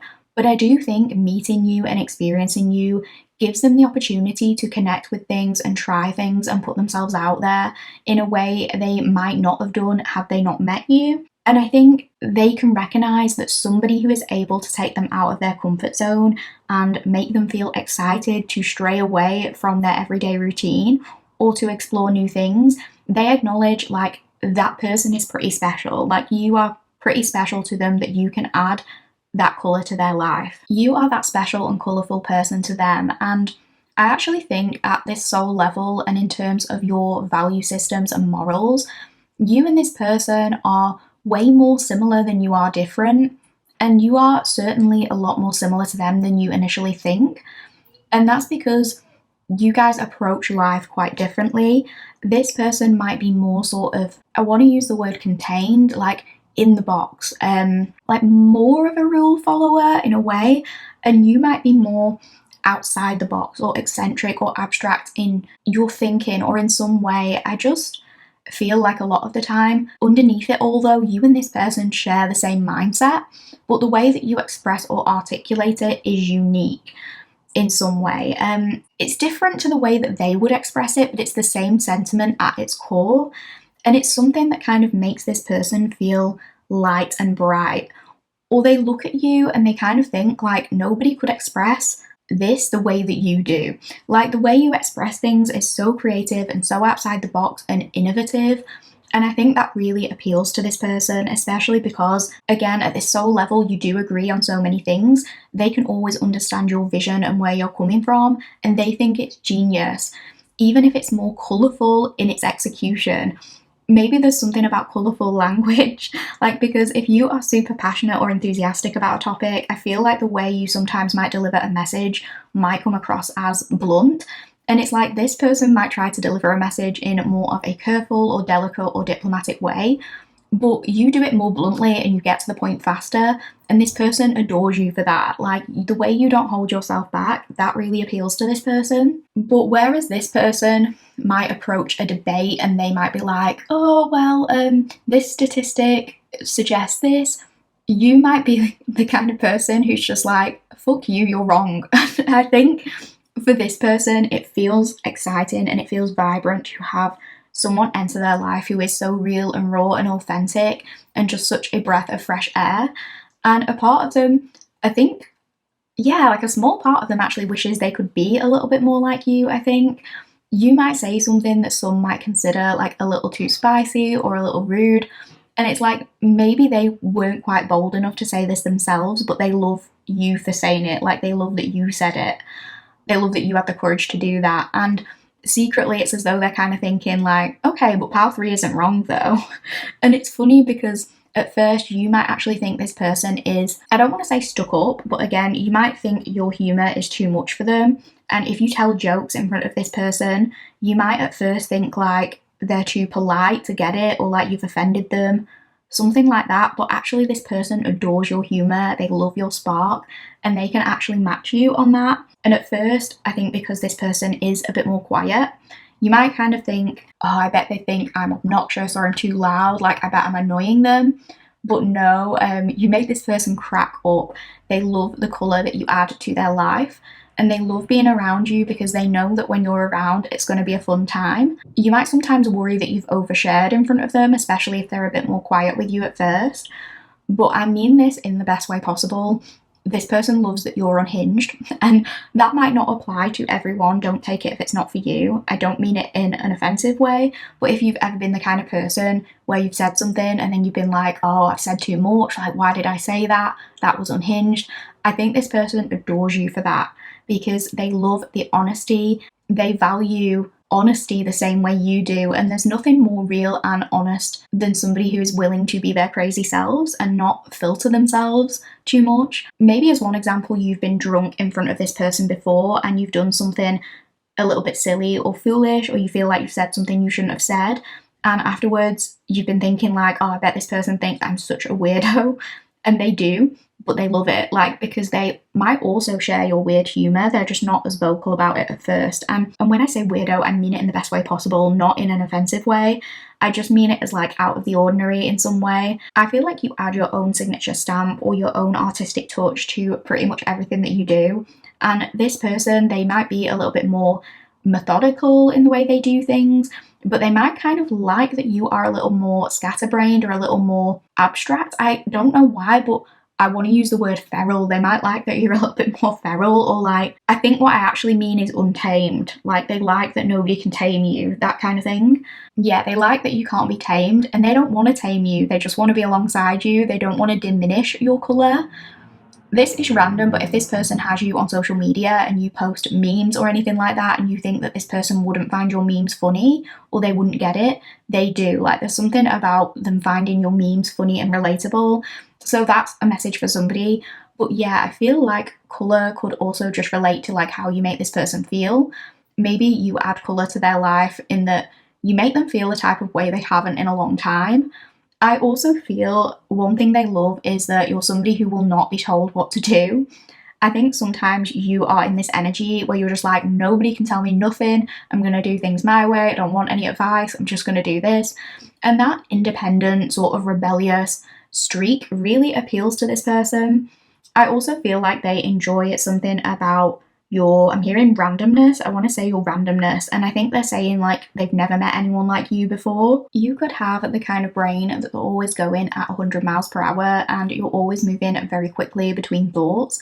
You could identify as being a little bit scatterbrained, and so sometimes you might come out with something that seems out of the blue or random or even a little bit out of pocket.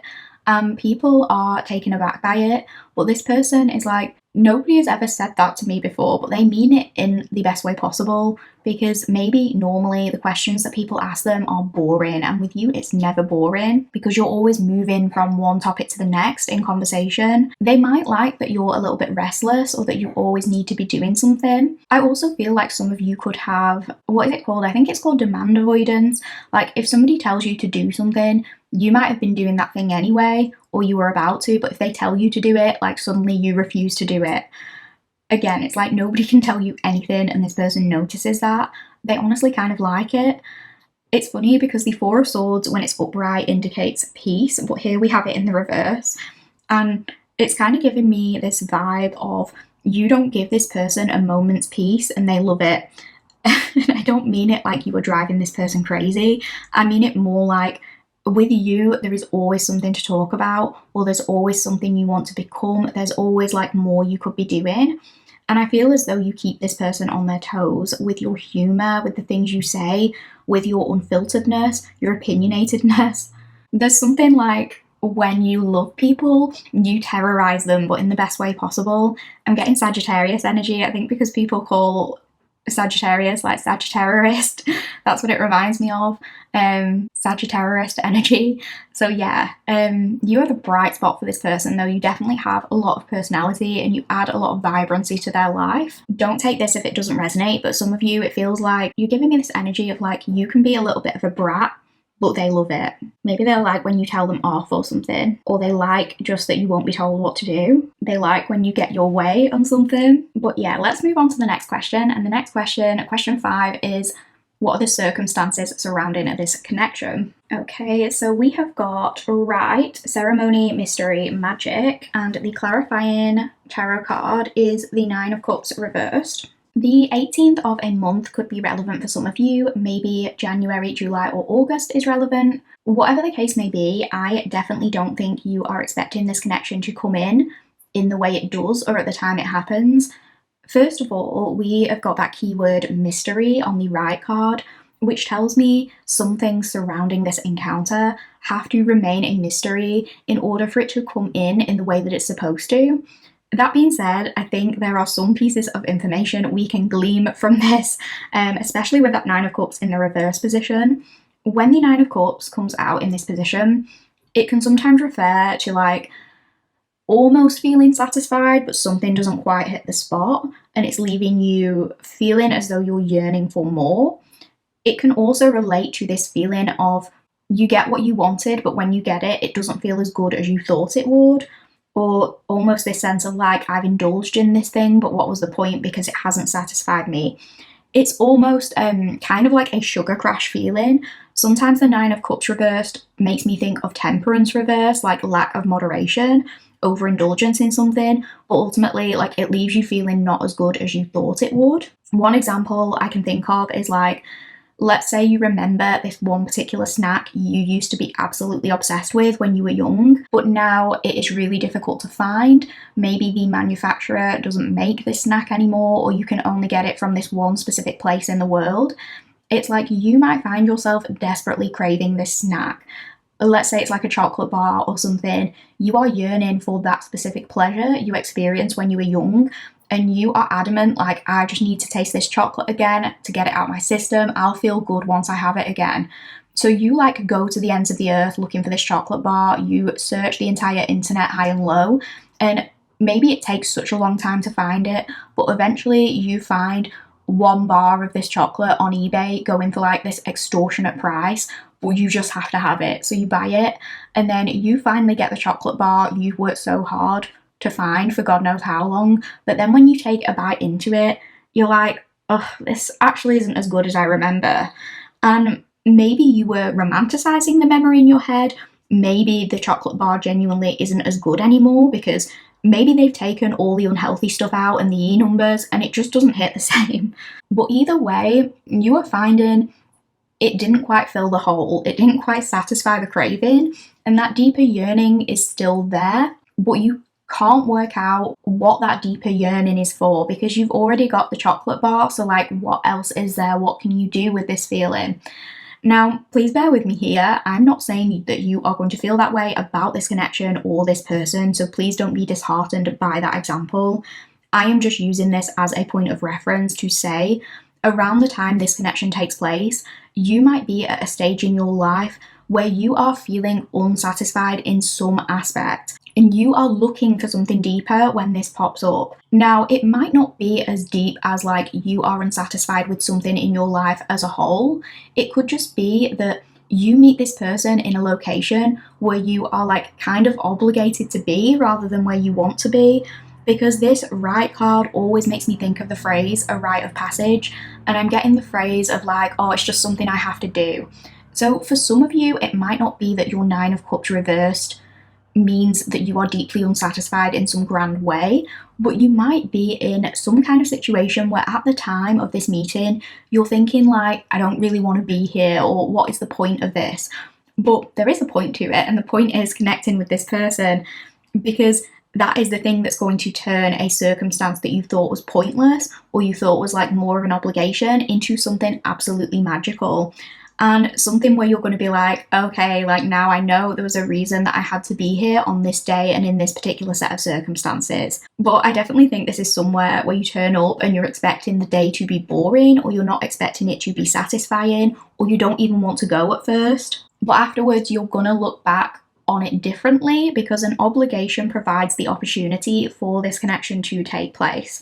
For some of you, there could even be the sense of like, oh my god, I can't believe I almost didn't go to XYZ, like I almost pretended that I was sick that day so I didn't have to go to this event. If I'd have done that, I wouldn't have met this person and had this magical time.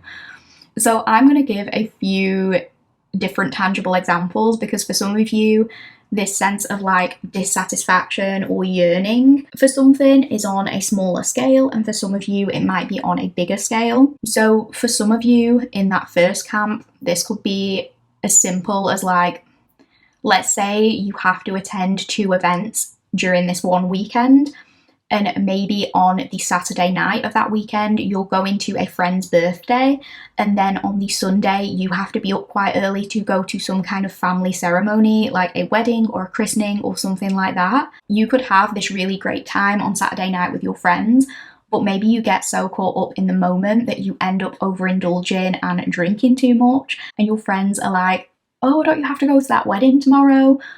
And maybe you're just like, yeah, but I'm having fun, don't worry, like I'll feel good tomorrow as long as I drink lots of water. But then Sunday morning rolls around and you wake up in bed with a half-eaten kebab and no idea how you got home, and your head is pounding and you do not feel good. You realised overindulging last night didn't leave you feeling great, you're hungover, and in that moment you can think of nothing worse than having to go and socialise at this family wedding or whatever it is.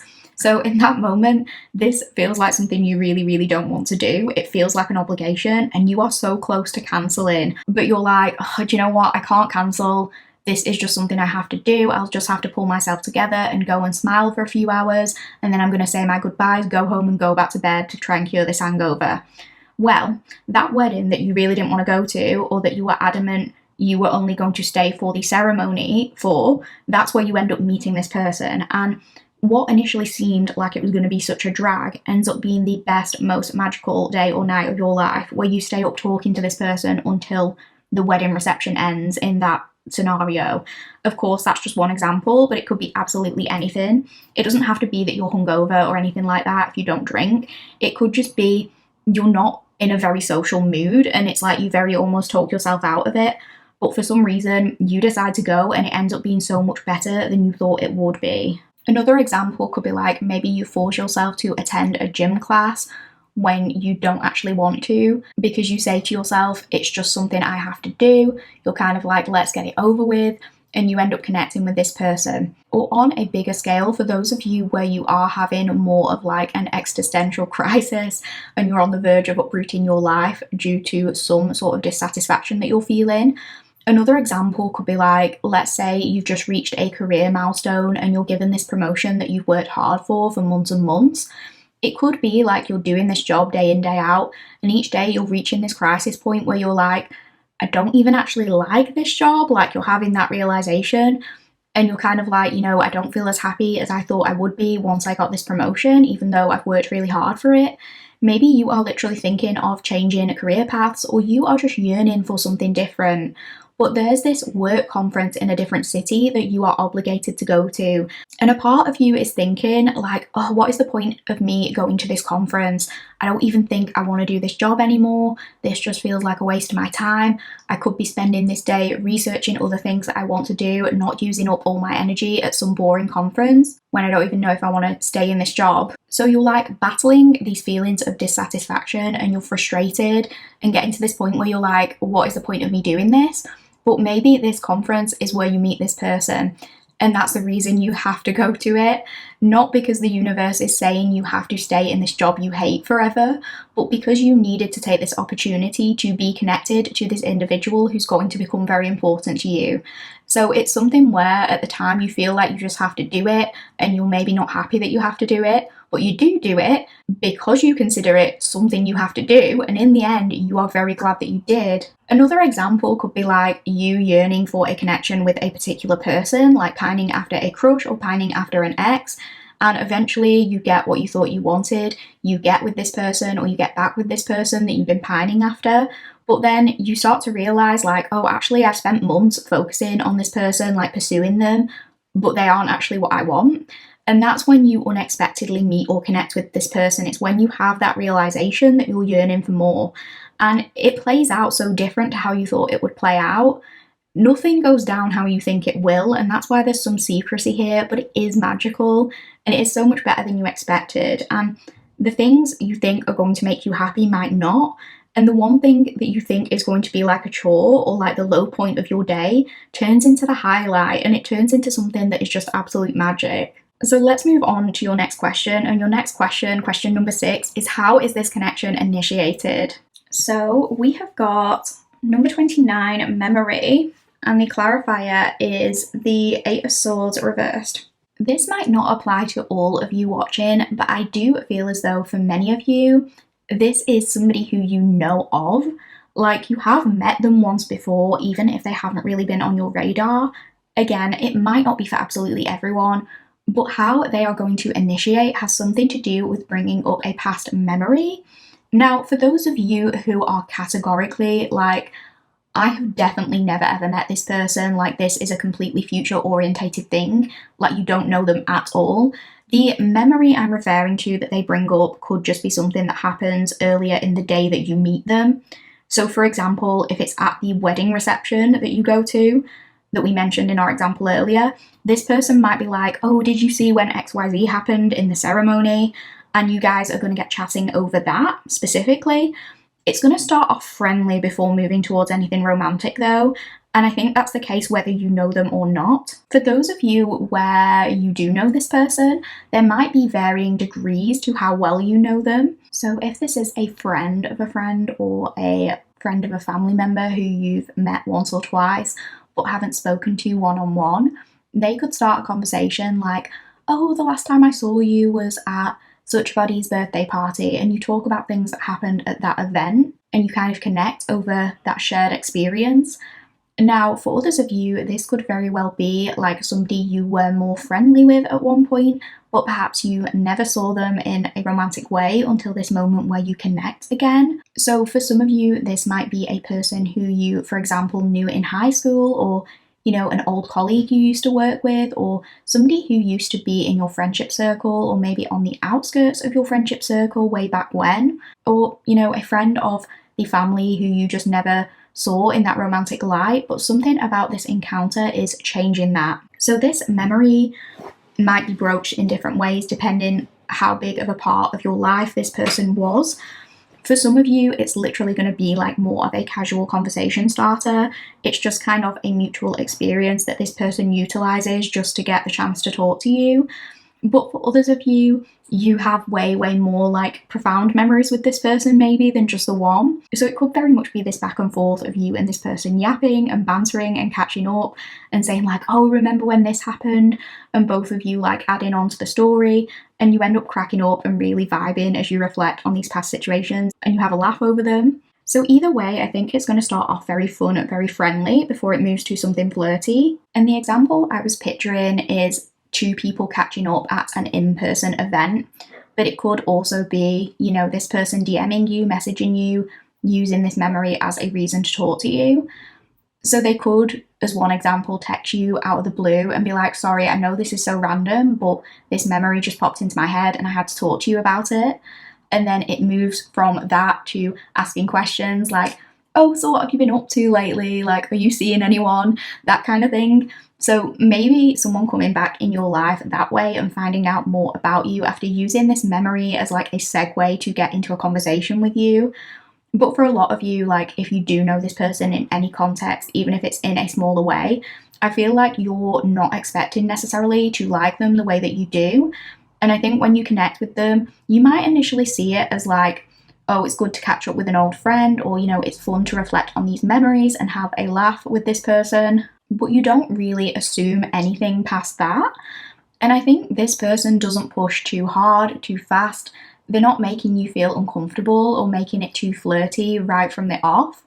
But I think when this gets initiated into something more romantic, there is this definite shift where someone, I think most likely this person, if they are the ones initiating, they have to like pluck up the courage to say something and to take it to that next level.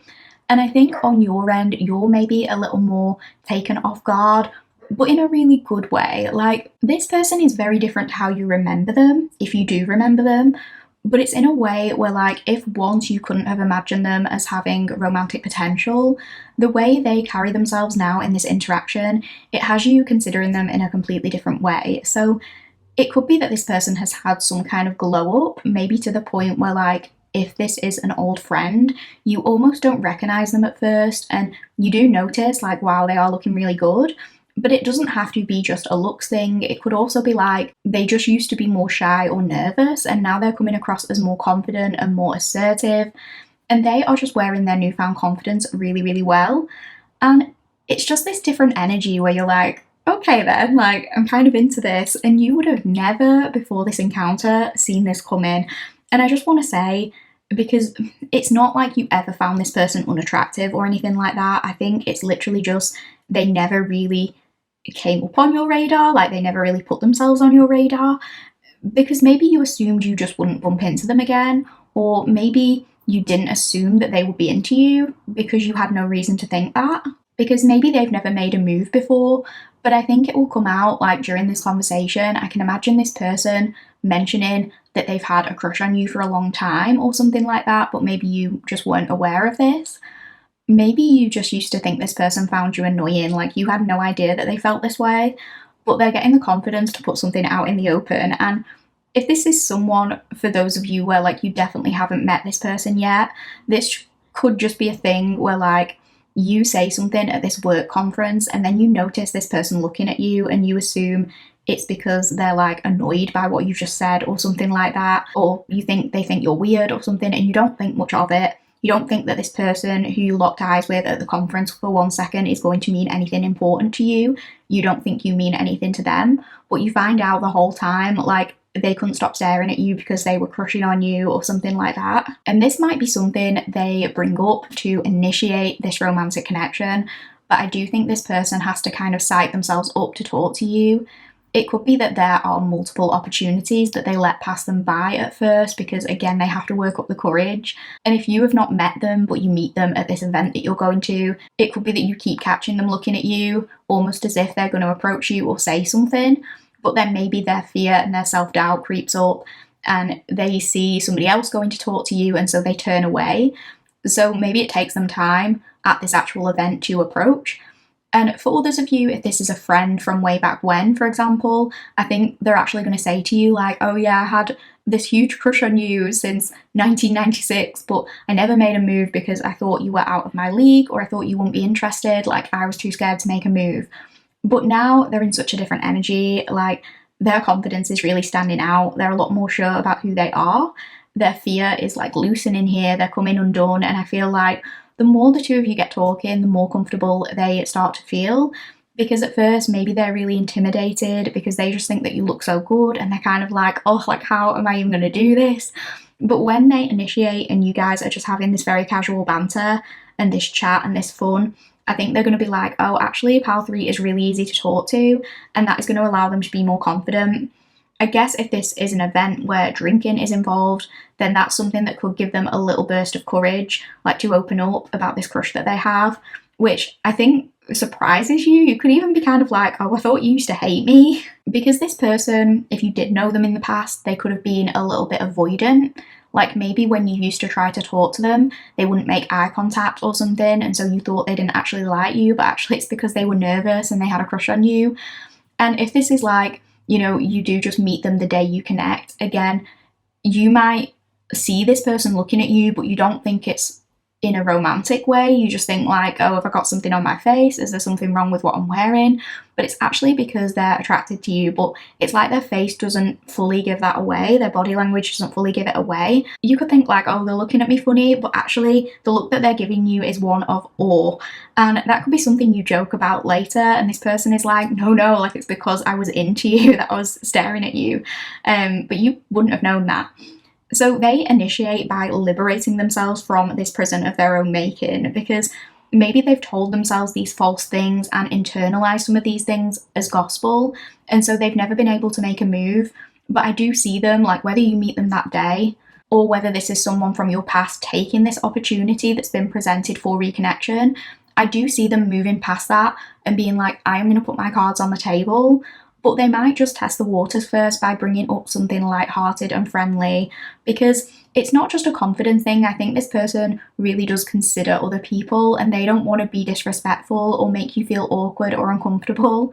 So if this is someone you haven't seen in a long time, maybe they just want to chat to you first just to casually check, like, you're not married or you're not in a relationship, because if you've both grown up since you last saw each other, they probably have no idea what's going on in your life. So yeah, like they kind of just want to check in first. So that is how this is initiated. Now we're going to have a look at the overarching theme of this relationship. So we're going to be moving on to question 7 now.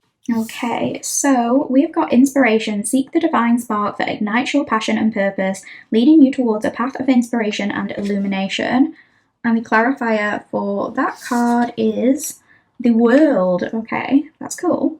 I think first and foremost, one major theme of this relationship is that you are both going to inspire each other to be the very best versions of yourself, and you are going to inspire each other's growth in a way that is healthy and steady. And this growth isn't fear-based. It's not based on a sense of lack. It's not a desperate urge to keep moving or to try everything based on a fear of missing out. This growth is the inevitable progression and the moving through cycles that occurs when we find a deep sense of belonging, when we're no longer looking or yearning or searching for something. It's this deep appreciation of the chapter we are in. It's a contentment that allows us to move towards new opportunities because we are saying to ourselves, like, I'm ready for my next cycle. I feel like you and this person are going to experience so many evolutions within your relationship, cycles that close so that new ones can open. And these cycles are always going to lead to inspired action in some way. It's like this connection opens up a world of new possibilities to both of you as individuals, but also in the sense of your potential as a pairing. This inspiration card kind of makes me think of like Ace of Wands or Ace of Swords energy. It's very much new ideas, wanting to take action, a burst of passion towards something that wasn't open to you before. And so this connection, it does allow many new doors to open for you that maybe before you hadn't considered. And those ideas allow new ideas and new possibilities to flourish. This very much gives me the vibe of like, think of all the amazing things we could do together. Think of what we could achieve together. And a part of this, I think, is just general excitement that both of you have found someone you align with, someone you belong with, and you are ready to build a life together. It's this feeling of like the world is ours now that we found one another. So lots of things that either you thought wouldn't be yours or you thought you'd have to do alone or you'd put on the back burner, all of those things are brought to the forefront in this hugely exciting, all-encompassing burst. But I also sense that over time, you inspire new perspectives in one another where it's like your priorities shift and it leads to these brand new revelations that spark a different kind of inspiration. But all roads, whichever roads you both choose to take, they're going to lead to contentment and further that sense of belonging. And the way it might manifest for you as individuals might differ, but it's this same overarching theme of like, I have someone by my side who I belong with, and now I'm doing things or thinking about things I once didn't think were possible. Or maybe for some of you, you once didn't think you would want some of the things that you do when you connect with this person. It's kind of giving me the vibe of like, this is nothing like I thought my love story would be, but in the best way possible. It's not in a way where you are disappointed. It's more like, I couldn't have imagined I'd be in this situation with this person doing this, but it's more than I ever thought possible, and I can see a whole new world opening up to me that I just thought I'd never be part of. And when I say it's in the best way possible, it's because this is a total blessing. You are inspired to take maybe different courses of action than you would have done previously because you have these opportunities that you didn't think you'd have. Like, this gives you a freedom that you didn't think would be possible. And if some of you are like, I don't like the sound of this being unexpected, I like to be prepared, I like to know what my life is going to look like, I know the prospect of change or the prospect of not knowing is scary, and please bear in mind I am literally just an internet tarot reader. You do not have to accept any part of this as your story if you're not comfortable with it. But one tangible example of this, how this could be a blessing, is like, let's say you are a lower income single parent and you put all of your energy and your hard work and effort into maintaining a job so that you and your child are taken care of. This is just one example to illustrate what I mean. It doesn't have to be this one for you. Now, maybe this job that you're in, it's not your dream job. Maybe you have always wanted to start your own business, or you've always wanted to train to do something. But that dream has had to take a back seat because the job that you have now is stable and you want to keep it. Like, that is the job that keeps a roof over you and your child's head, and that is the priority. So your dream of starting a business is completely sidelined because in this current chapter of your life, it's not possible. So you focus on other smaller dreams and you throw everything you have into those. So maybe one of your smaller dreams is to get a promotion at the current stable job, because even though it's kind of boring, it's not really your dream job, it's good money, and it's the only option you have right now to secure your child's future and make sure that both of you are well taken care of. So maybe you just throw all your energy into that, like getting that promotion. You work your bum off so that you and your child can have this comfortable life. And eventually you get it, like you get that comfortable life, but after you've put all of your blood, sweat and tears into getting it, there's still this small part of you that doesn't quite feel fulfilled. Even though you know that you've worked really hard and you've made this massive achievement, you're still not quite satisfied because I think there's this little tug that you should be doing something different. But again, that dream has kind of been sidelined for so long that you've sort of forgotten what it was, or you've completely removed it from the equation of current possibilities for you. And then one day, just completely randomly, you win the lottery, like out of nowhere. You are put in this position where money is no object and there are no limitations on what you can do. So this energy, the reason I'm giving that example, it doesn't have to apply to your situation, but this energy is a similar thing of like something, an unexpected blessing. Like, this energy is basically asking, what kind of world would open up for me if I was not dealing with my current set of limitations? This is what this relationship is all about. It's realizing that things you never thought were possible are. And now that you know that those things are possible, what else can you do? How can you build on that as individuals and together? What is next now that you have this information? And there's almost this sense of like, in a connection where I have absolutely everything I could ever want or need, and I'm not yearning or pining for anything outside of me, in the same way you'd feel like if you won the lottery and money was no object, it's asking like, what beautiful opportunities can come from that? So if either of you have never had a relationship where you feel safe or content or whole, if you've always felt like something was missing or you can't quite be yourselves, and those are the limitations in past situations, this is a relationship that's saying like, that is not going to be an issue here. And you can look beyond the possibility of, oh, what would it feel like to be fully content or satisfied in a connection? Because in this relationship, that's a given. This is about possibilities that extend far beyond that and far beyond your current scope of what you think is possible for you. And I feel like the way you are going to inspire each other specifically might vary. If we do go back to the energies mentioned at the beginning of your reading, for this person, the possibilities that might open up for them might involve moving beyond a comfort zone. And for you, it might look like really appreciating and feeling fulfilled by the simple things. And it might look like you learning to be still and sit inside the comfort zone rather than always trying to escape it because you always feel the need to be moving or doing something. Especially if you're someone who is quite restless, and if this person is more, I guess, fixed, it's like you both inspire each other to see the world in a different way. So for them, maybe it's trying new things, being adventurous, exploring, traveling, experimenting with things they'd never thought they'd do because they've always just been content sort of staying where they are. And for you, you get to take them on that journey, and that's your dose of excitement because you have someone to explore all these new fun things with. You get to experience a lot of their firsts with them, but they also inspire you to like take a pause, take a moment to breathe, because some of you don't always allow yourself to just be. You always have to be like doing and producing and creating. And there's nothing wrong with being active, but I think sometimes it can be like harmful when we use the newness of things as a source of quick gratification or like dopamine or we use it to outrun this deeper ache.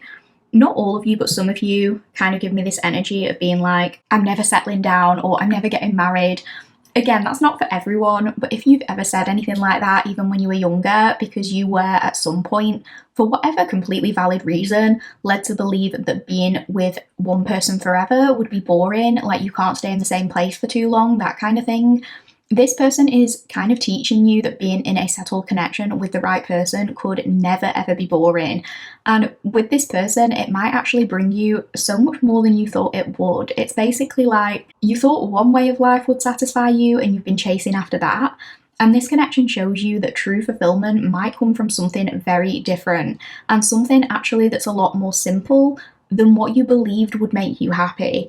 And that's not saying that one of many experiences on your human trajectory should be placed above another as the better option. I think you will get to experience such a lot in this life before this person and with this person. And I truly think you should experience anything and everything you want to experience, pal 3. But the thing that might make you the most happy, it feels like you are finding that thing or those things in more unexpected places. That's all I'm saying. So it could be that maybe when you were younger, you said like, oh, I'd never like move to the suburbs and become somebody's wife or husband. Like, I just want to travel all around the world and I want to do that forever and like never stay in one place. This isn't saying that you have to do one thing or the other. This is about different chapters of your life and maybe experiencing both of those things at different times. So maybe, you do get to travel around the world and you do find contentment and belonging along that journey.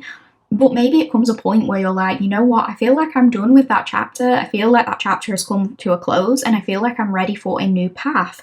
And then you do end up moving to the suburbs with your person or doing that thing that you told yourself you'd never do and actually discovering like, I'm really happy here, or, a whole new other world has opened up to me here, and none of these worlds are better than other worlds. They're just a different part in my journey, like chapters closing and opening. It doesn't have to be that example, but that's what the feeling is.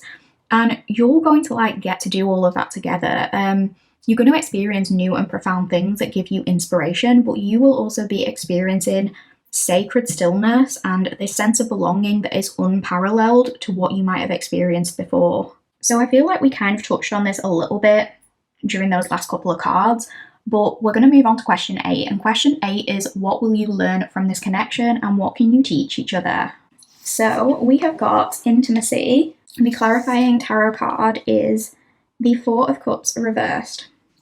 You are both going to learn what true intimacy means, what it's like to be truly intimate with another person in ways that you haven't ever before, because some of you have experienced profound intimacy before in your connections, but like nothing on this level. Some of you haven't experienced the kind of intimacy you thought you would have experienced by now, and this will be the relationship that teaches you about what that means. And again, there is this message about it being very different to what you expected, but also more fulfilling than what you could have possibly imagined. I think one thing that sets this relationship apart to others that you may have had is that this kind of intimacy, it's not just based on like the fluffy fairy tale fantasy of what intimacy means. Because when we think of the connotations surrounding that word intimacy, I think we often think of it in a very physical way. And, we might even get an image in our minds that's very similar to this picture, to be fair. So we might get this image of 2 people cuddling naked, like skin on skin contact, surrounded by rose petals and candles, sharing space together with their bodies, looking into each other's eyes and all of that romantic stuff. And that's not a wrong way of describing it, but obviously that is a very romanticized interpretation of intimacy. And yes, intimacy can be about being naked, but not just physically. It's a soul nakedness, bearing your soul to one another. It's allowing someone to see all of you, all the parts of you that you keep hidden from others, the good, the bad, the ugly, and trusting that they can love you through all of that. It is staying up late and whispering your deepest secrets to another person in the dark, telling them things you've never told anyone and feeling safe enough to do that. It's pure vulnerability. It's slowly unpicking all of the protective layers of a person until all there is like this soft underbelly or this raw reality of them, the heart of them. And It's placing each of those layers down gently and making sure you touch that heart with care so that you don't damage it. And everyday intimacy is found in the most unexpected of places. That is something that you will be learning together. It's found in these everyday moments of vulnerability that I think people sometimes can take for granted, because those are the things that aren't romanticized as much. Because it's not all just like passionate kissing and declarations of adoration. Sometimes true intimacy is holding someone's hair back while they're sick. Sometimes it's seeing someone on their very worst day and holding them while they sob and cry. Sometimes intimacy is letting your partner have the last chicken nugget on the plate.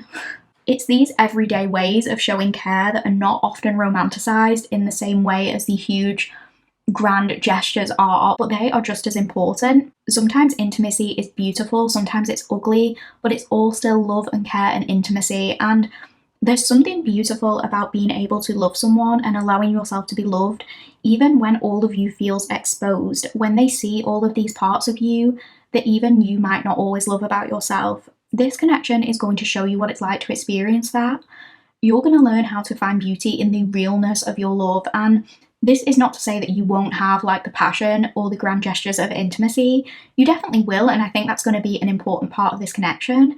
But maybe for the first time for some of you, this is a love that goes way beyond that, and it's going to show you that in other relationships, maybe you barely scratch the surface of what true intimacy could be, because this is just a whole new level of it. Because for some of you, and this message again might not be for everyone, so don't take it if it's not for you, but some of you, maybe when you were younger, you might have had like more of an idealized version of what a romantic relationship might look like, and you might have chosen romantic partners based on the potential or the fantasy of that above something that could be more long lasting or something that could go the distance. And that's not to say that those were the wrong choices for you at the time, because I think everything is an experience, but I do think that somewhere along the way, your priorities have shifted, or they are going to shift, and that will give way to this deeper level of being ready for intimacy.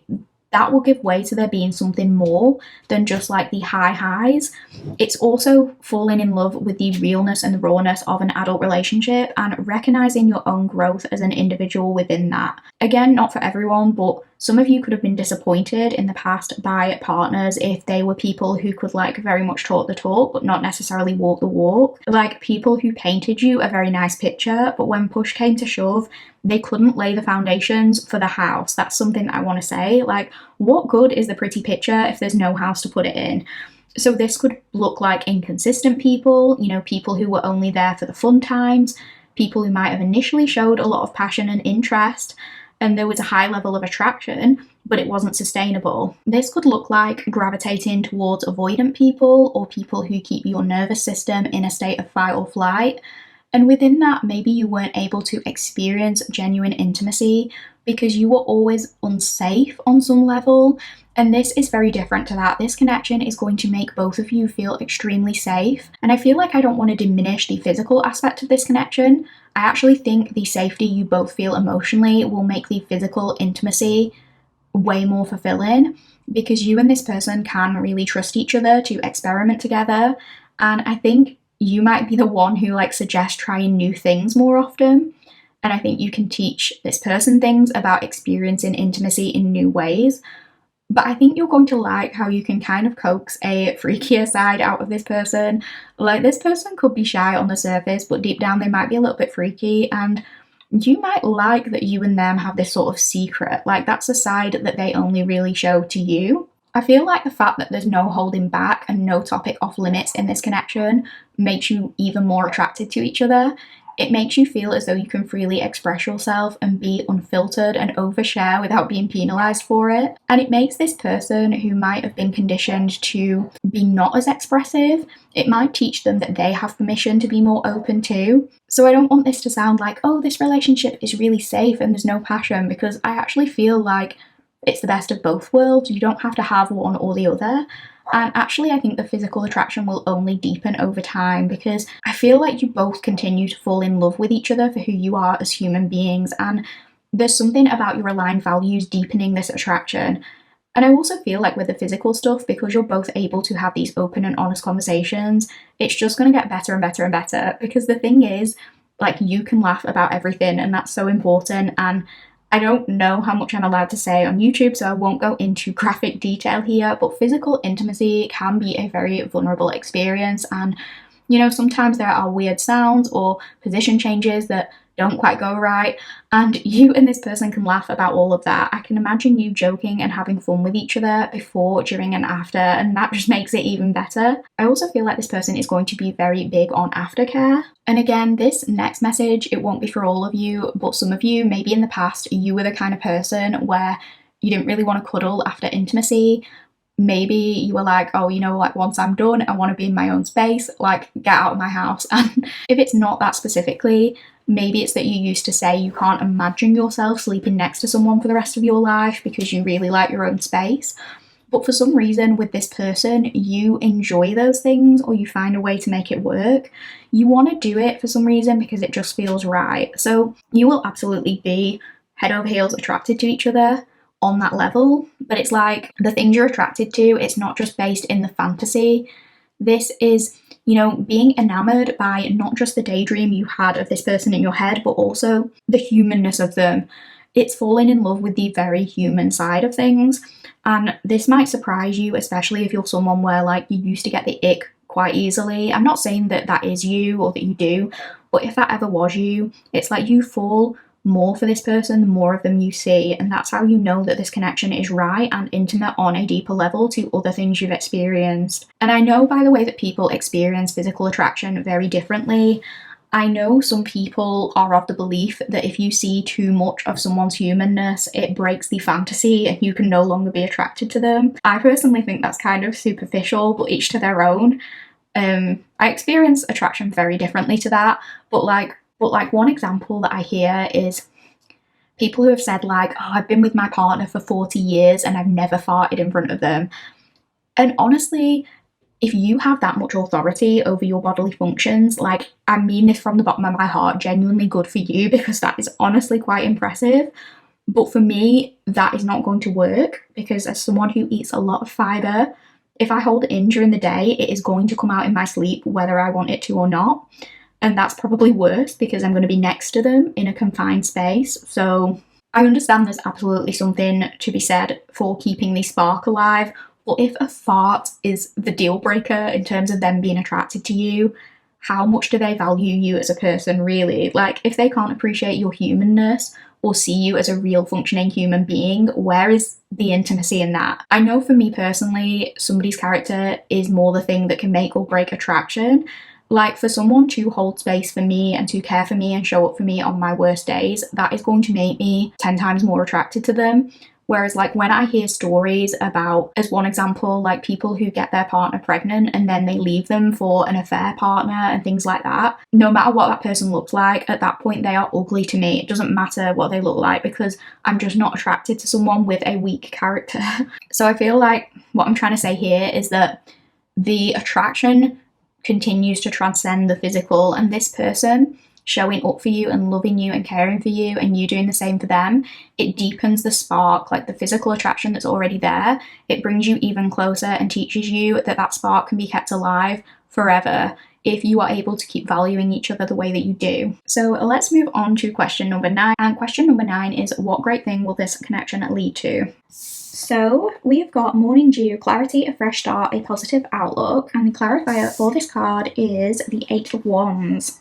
Something incredibly pure with morning dew. I'm getting that feeling of waking up on a crisp day full of excitement because everything is fresh and new and there's just this limitless potential. For some reason, I think many of you just didn't think you could experience a relationship like this.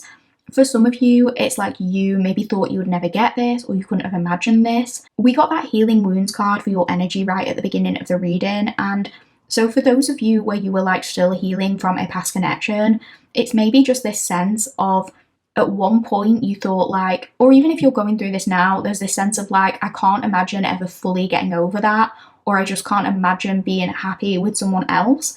But this is a huge shift and a change in perspective.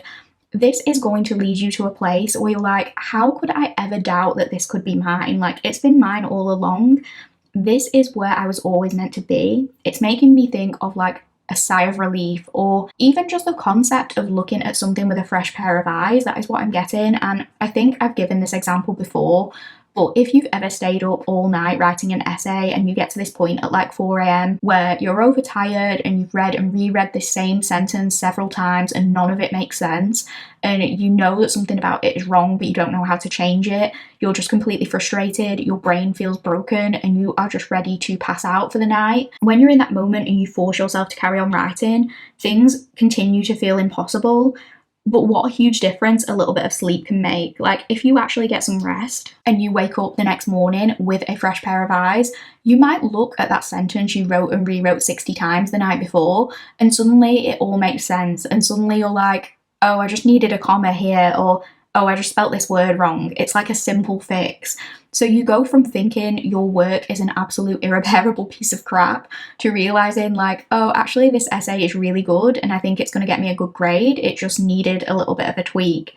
So it's that kind of feeling of all I needed was this fresh pair of eyes and this clarity to understand that I'm on the right track. Another example, and this is one I personally utilize all the time, but it also kind of relates to eyes, and that is like how much better I feel after a good hysterical cry. Like, being able to just cry is cathartic to me in a way that I simply cannot explain. And it's so interesting that people's reactions when somebody cries is like, oh no, don't cry. And don't get me wrong, I understand it. Like, I hate seeing people that I love upset.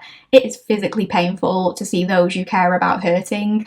But for me, I know if I'm upset about something, I have to just like completely crash out and just wail from time to time to feel okay.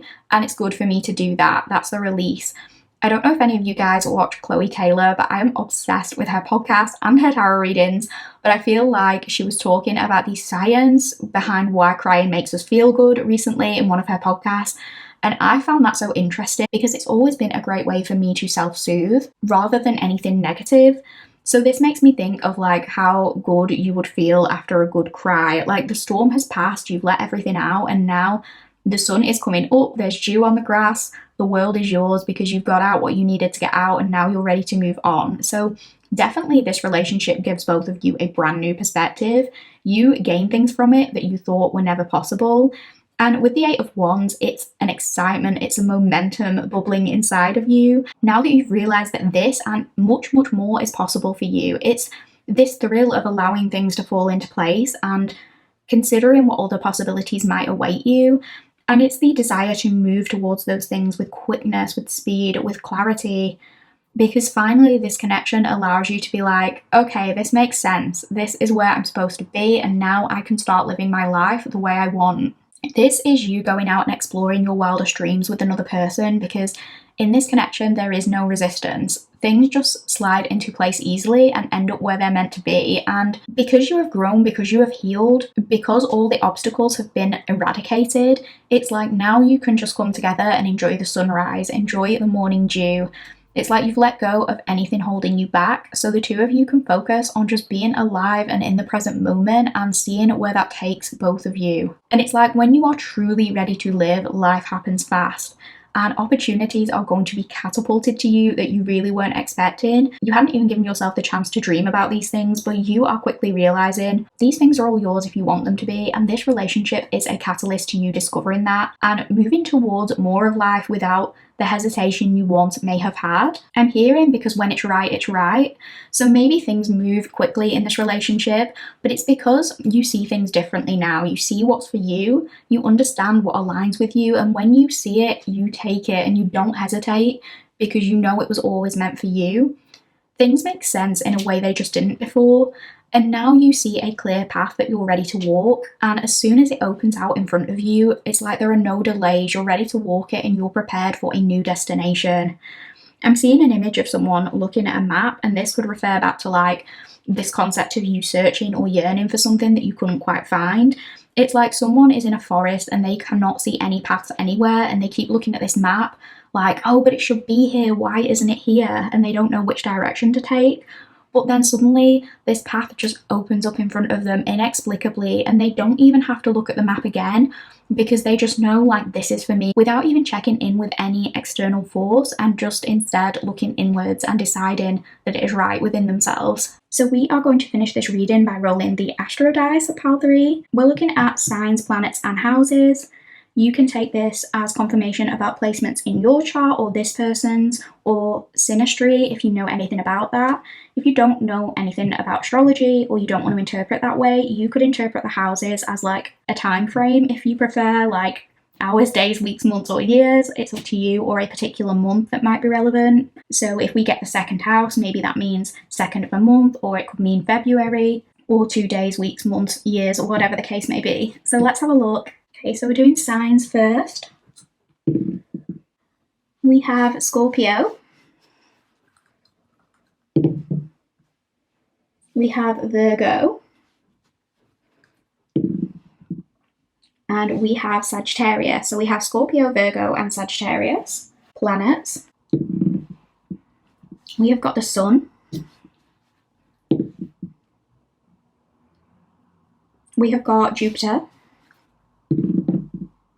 We've got the Sun again, so I will roll again. We have got the North Node. We have got the 12th house. We've got the 7th house. And we've got the 2nd house. So that is what I'm getting for your reading, pile 3. I really hope you enjoyed this reading. If you did like the reading, please do me a massive favour. Please like the video. Please leave me a little comment. Let me know what resonated if you get a chance. Please sub if you haven't done so already. All that would help me out so much, and on a personal level, I just really enjoy hearing from you guys and hearing about what resonated. I really hope you enjoyed this reading today. Thank you so much for being here. Thank you so much for listening. Take care, pile 3, and I'll see you in the next one. Hi Pile 4 Collective. If you chose the Healing Waves Tarot and you chose the ring sticker, you are in the correct place. Welcome to your reading, friends. If you would like a full breakdown regarding what this reading will entail, please check out my introduction. I go through absolutely everything there. But today's reading is essentially a deep dive on your love story from start to finish with your spouse / future boo or next soulmate, whichever is applicable to you and the way you prefer to label your connections. Today we are asking a series of questions to find out what your love story with your person is going to look like. Please bear in mind this reading is for anyone and everyone who is interested in giving and receiving love of any kind. There are lots of different kinds of love, and if you haven't met your person yet but you're open to it, this reading is for you. If you have a person in mind or you're hopeful about a connection, you have a crush or something like that, but it hasn't progressed into anything official just yet, this reading is absolutely for you. And if you are happily in a relationship and not looking for anyone new, but you just want to see how your current relationship might progress as you venture further into your love story, this reading is absolutely for you too. And even those of you where you're not specifically looking for anything romantic, but you are open towards new connections of some kind, platonic love, friendships, relationships, partnerships of some variety, this reading could very well be for you too if you would like it to be. I gave my full disclaimers in the intro, but just another gentle reminder that these are collective readings and not every detail will resonate for you.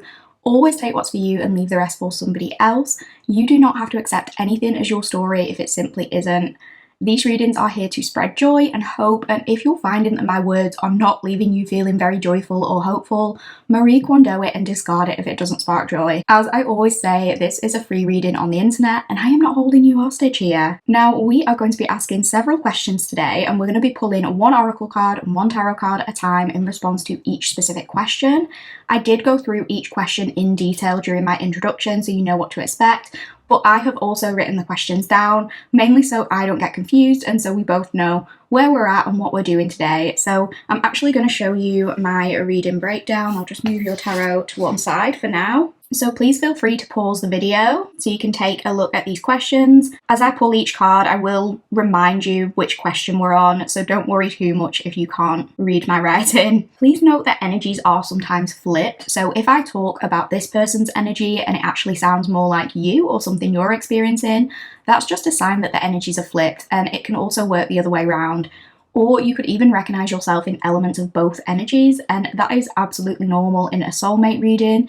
If nothing sounds like you and nothing sounds like someone you could potentially see yourself falling for during those first couple of questions, I would encourage you to maybe choose a different pile. With all of that said, thank you so much for being here, thank you so much for listening, and let's get started with your reading today, pile 4. Okay, so question number 1. So who is this person and what is their energy looking like? So we have got frolicking fox, cleverness, deduction, perseverance, playful trickster of the forest, grant me the gifts of speed and stealth. And for your clarifying tarot card, we have got the 2 of Wands. So first of all, the word frolicking just makes me think of someone who has been around, not in the stereotypical way, but more like this is a person who has had very varied experiences. So as one example, maybe they've travelled a lot, they like to go to different countries. I feel like roaming and exploring is really important to this person. They also might be somebody who really enjoys learning about specific places, about specific cultures and history. They might really like to involve themselves in those experiences, observing and learning about why a particular culture does a certain thing. It could also be that they've done very different things in terms of their career. They could have had like a very varied education. Maybe they've studied or worked in different locations before, maybe even other countries, or maybe they've just done lots of different kinds of jobs, or they've changed their career path a few times. I think at their core, this person is very ambitious and they are a go-getter, and when they found something they've set their sights on, they do really spring into action and they do dive deeply into it. But sometimes I do think this person has a tendency to think themselves into circles. This person is very, very clever and strategic in terms of the way they approach things, and they do like to strategize for some time and come to logical conclusions before they throw their all into things, before they take action. But sometimes I think within that, it can sometimes operate to their detriment. They end up overthinking or over-planning to the point where sometimes they forget what it is they actually want. I think this person is incredibly logically minded, and they might struggle when it comes to connecting to their emotions or how they truly feel, what's in their heart space. They might think their way through absolutely everything, and they're accustomed to doing that to make decisions, but maybe sometimes they ignore how they're actually feeling on the inside, or they're not even sure how they feel to some degree. And sometimes it ends up leading them to trouble, or it ends up leading them to the wrong directions. And when I say leading them to trouble or leading them into making wrong decisions or going in the wrong direction, I don't mean that this person is being too impulsive or that they're doing anything that's morally bad. I know sometimes when we speak about a person who is not the most emotionally connected with themselves, sometimes it can make us think about someone who might be perceived as cold and detached, or who doesn't care about others. But I do just want to state at this point, I am not seeing that with this individual. It's not that. I think this is a person who does try to do what they think is best, but the problem is it's always what they think is best and never what they actually feel is best. So it's they don't always take the feelings element into the equation at all, and mostly it's they're not taking their own feelings into the equation. And in that, it's not that they've made the wrong decision, but they end up making the decision that it turns out that they don't end up being that happy with in the long term, because when they were making that decision, they just didn't really consider their long-term happiness because feelings just weren't a part of that process. I don't know if that is going to make sense to anyone. I will try and give more tangible examples as we go into the reading, but I hope this is making sense to somebody. But basically, this is an empathetic person when it comes to other people, but rather than them feeling actual empathy strongly, it's more they have cognitive empathy. This person is kind of in theory, I can understand why you would feel that way, but when it comes to their own emotions, they might be a little bit more shut down, or they might find that their own emotions are more difficult to identify. And the way that they process these emotions, it's always through analysing them rather than feeling them. So this person kind of bypasses that feeling stage sometimes.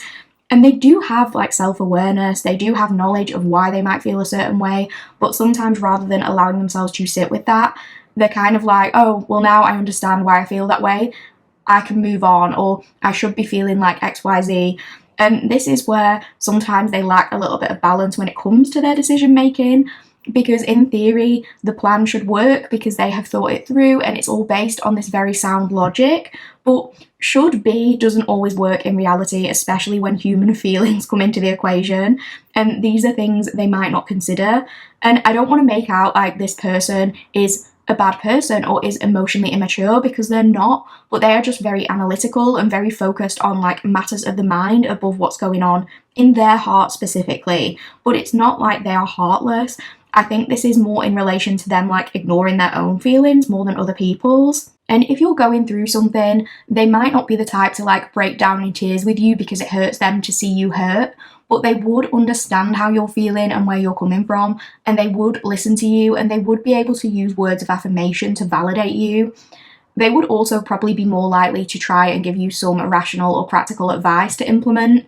And that could be frustrating because if you are like a bit opposite to them, if you're a person who likes to really feel your feelings before moving on to that solution stage, you might kind of be like, you know, I'm not ready for advice yet. I just want to feel this, or I just want a hug, or whatever the case may be.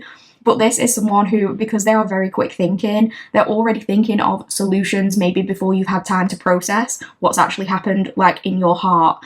And to them, this is a way of showing that they care. Like, this is them saying, I've really observed this situation and I've thought about every possible outcome of what you could do. That is kind of their love language.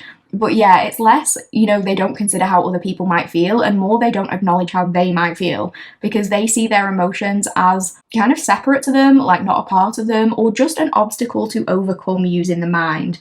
So I can see them, you know, trying to make this logical decision that they think will be best for everyone, but there's things that they end up bypassing, and then later they're like, oh, I made the wrong decision, or, you know, now I want to change tack, like I've realised this isn't for me. And it's because they weren't able to fully feel that situation out. So if, for example, this person had to decide between two career paths, and option one, let's say, is the stable path, the one that earns the most money, and option two is less stable, maybe earns less money, but it's more of their dream, like it's more of what they're actually interested in, they might sort of get in their head and overthink and go over both options, but ultimately they might end up going for option one just because, you know, when they put all the pros and cons down on paper, that's the most logical choice. So they're like, I have to go for this because there are more pros and cons. It's because they haven't even included, when they were writing that pros and cons list, they didn't even put their feelings down, like they didn't even include their feelings in that list. They've just said, you know, well, this will bring more money and bring more stability, so this should make me happy.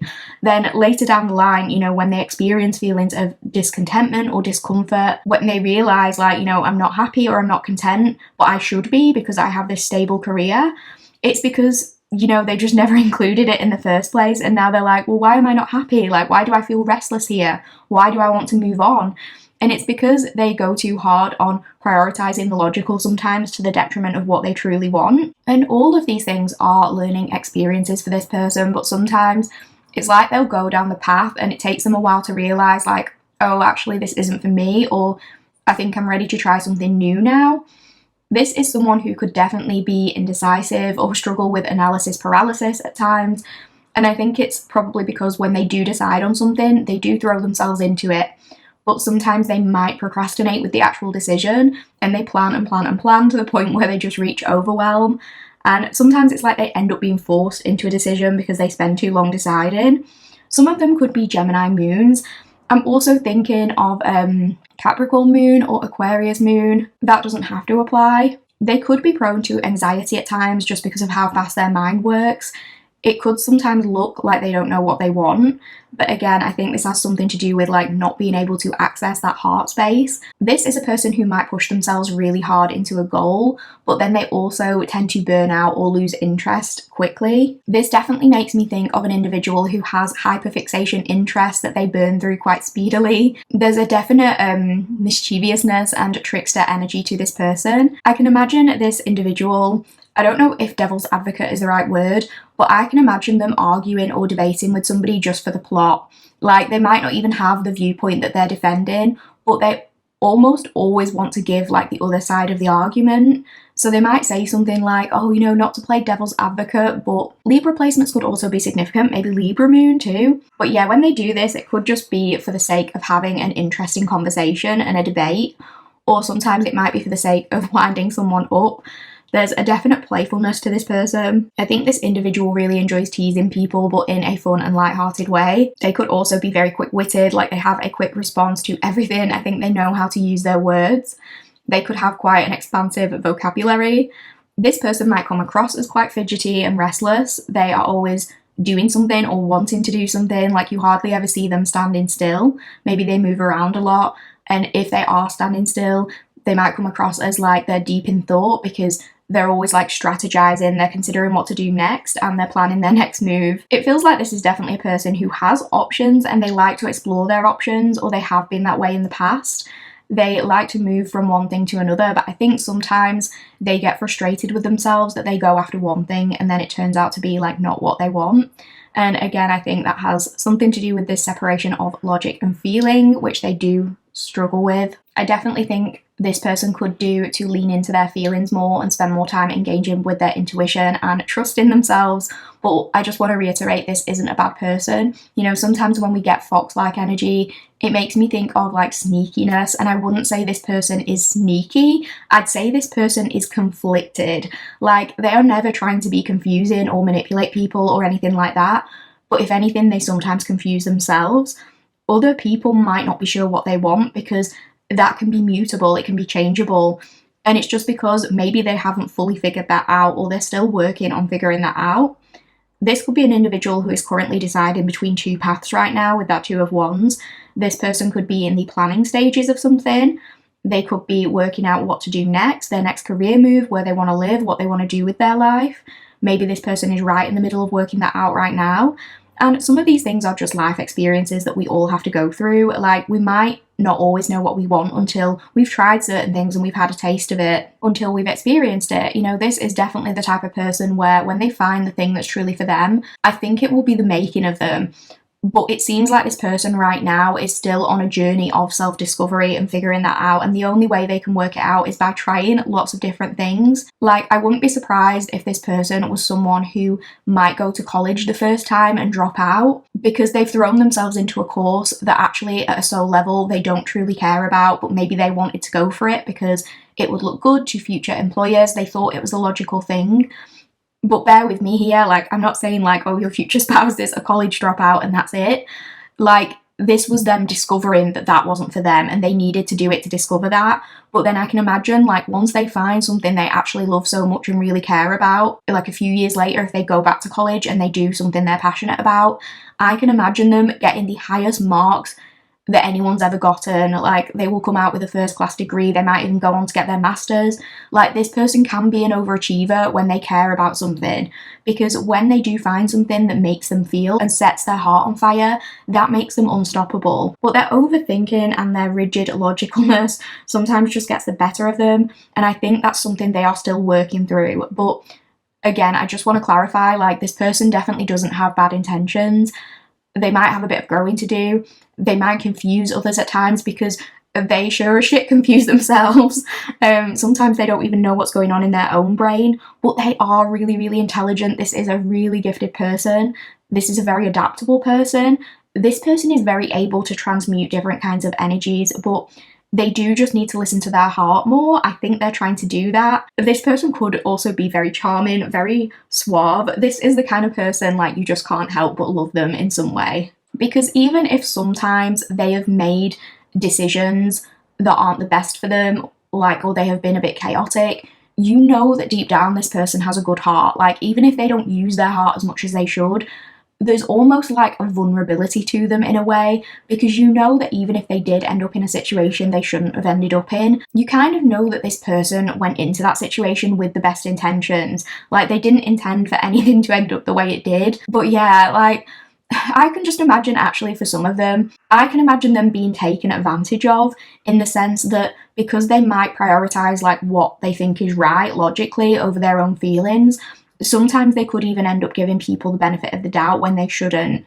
Like, this is just one random example, but if you're an emotionally sensitive person, it's easier to pick up when the vibes might be off with somebody, and you might not have a logical explanation for it, but you just know something is a foot, and you can pick up on that in how that person interacts with you. But for this fox person, if someone was like bullying them or being mean to them for no reason, it's like this would be the kind of person, and this is what I mean when I say like not tapping into their intuition and instead using logic. This would be the kind of person to ignore it and not really kind of like suppress the things they're picking up on energetically, because they tell themselves, well, you know, logically this person has no reason to be mad at you, so they're probably not being mean to you because that doesn't make any sense. So they end up putting up with somebody, you know, being mean to them in that scenario because of that, because in their head it's like, well, that doesn't make sense. Why would this person be rude to me when, you know, they don't even know me or I've not done anything to them? And this person, they don't really account for other people having like irrational feelings like jealousy and things like that. So it's like, you can't really be mad at this person because their intentions are pure. It's just their execution often leaves something to be desired, but they are very much trying. Like this person, they're a work in progress. They're not perfect yet. They're still along their journey. Well, none of us are perfect, like ever. But they do, yeah, they are working on it. They still have a little bit of growing to do, but I do think they have a lot to offer. They do have a lot of love to give. I think they just need to work on listening to their feelings a little bit more. So that was a lot. We're going to move on to your energy. So this is question 2. So we're asking like, who are you? What is your energy looking like right now, pile 4? Okay, so for your oracle, we have got the skunk and magnolia protection. And for your clarifying tarot card, we have got the 7 of cups. Okay, your energy, pile 4, and I mean this in the most respectful way possible, but it kind of gives me acts like a bitch but actually has a heart of gold. Or if not that, you give a very much like don't fuck with me vibe, but you are actually a little bit of a softie underneath it all. And I think with this card and the magnolia, it's making me think of the film Steel Magnolias, so that might be relevant first of all, but it's also making me think of the word steely generally. So it could be like a steely exterior or some kind of impenetrable barrier. I'm also thinking of like steely eyes. So some of you could have like stormy, grey, bluey looking eyes. Eyes that shine like some kind of metal or something. But yeah, this sort of steely exterior, the eyes thing doesn't have to apply, but the steely exterior, this could be like your defense mechanism, the way you protect yourself. And I think this is something you've learned. It's that you have to be very careful with your energy. I'm also now hearing piercing eyes. So even if the eyes aren't like blue or grey, you could have been told that you have like piercing eyes. I'm thinking of like the typical eyes of a Scorpio rising or something like that. That doesn't have to apply. Sorry, I just keep getting like random messages coming through. Like my brain is going in 2 separate directions right now. That could be something about your energy and your imagination and things like that. Maybe you're always like thinking different things.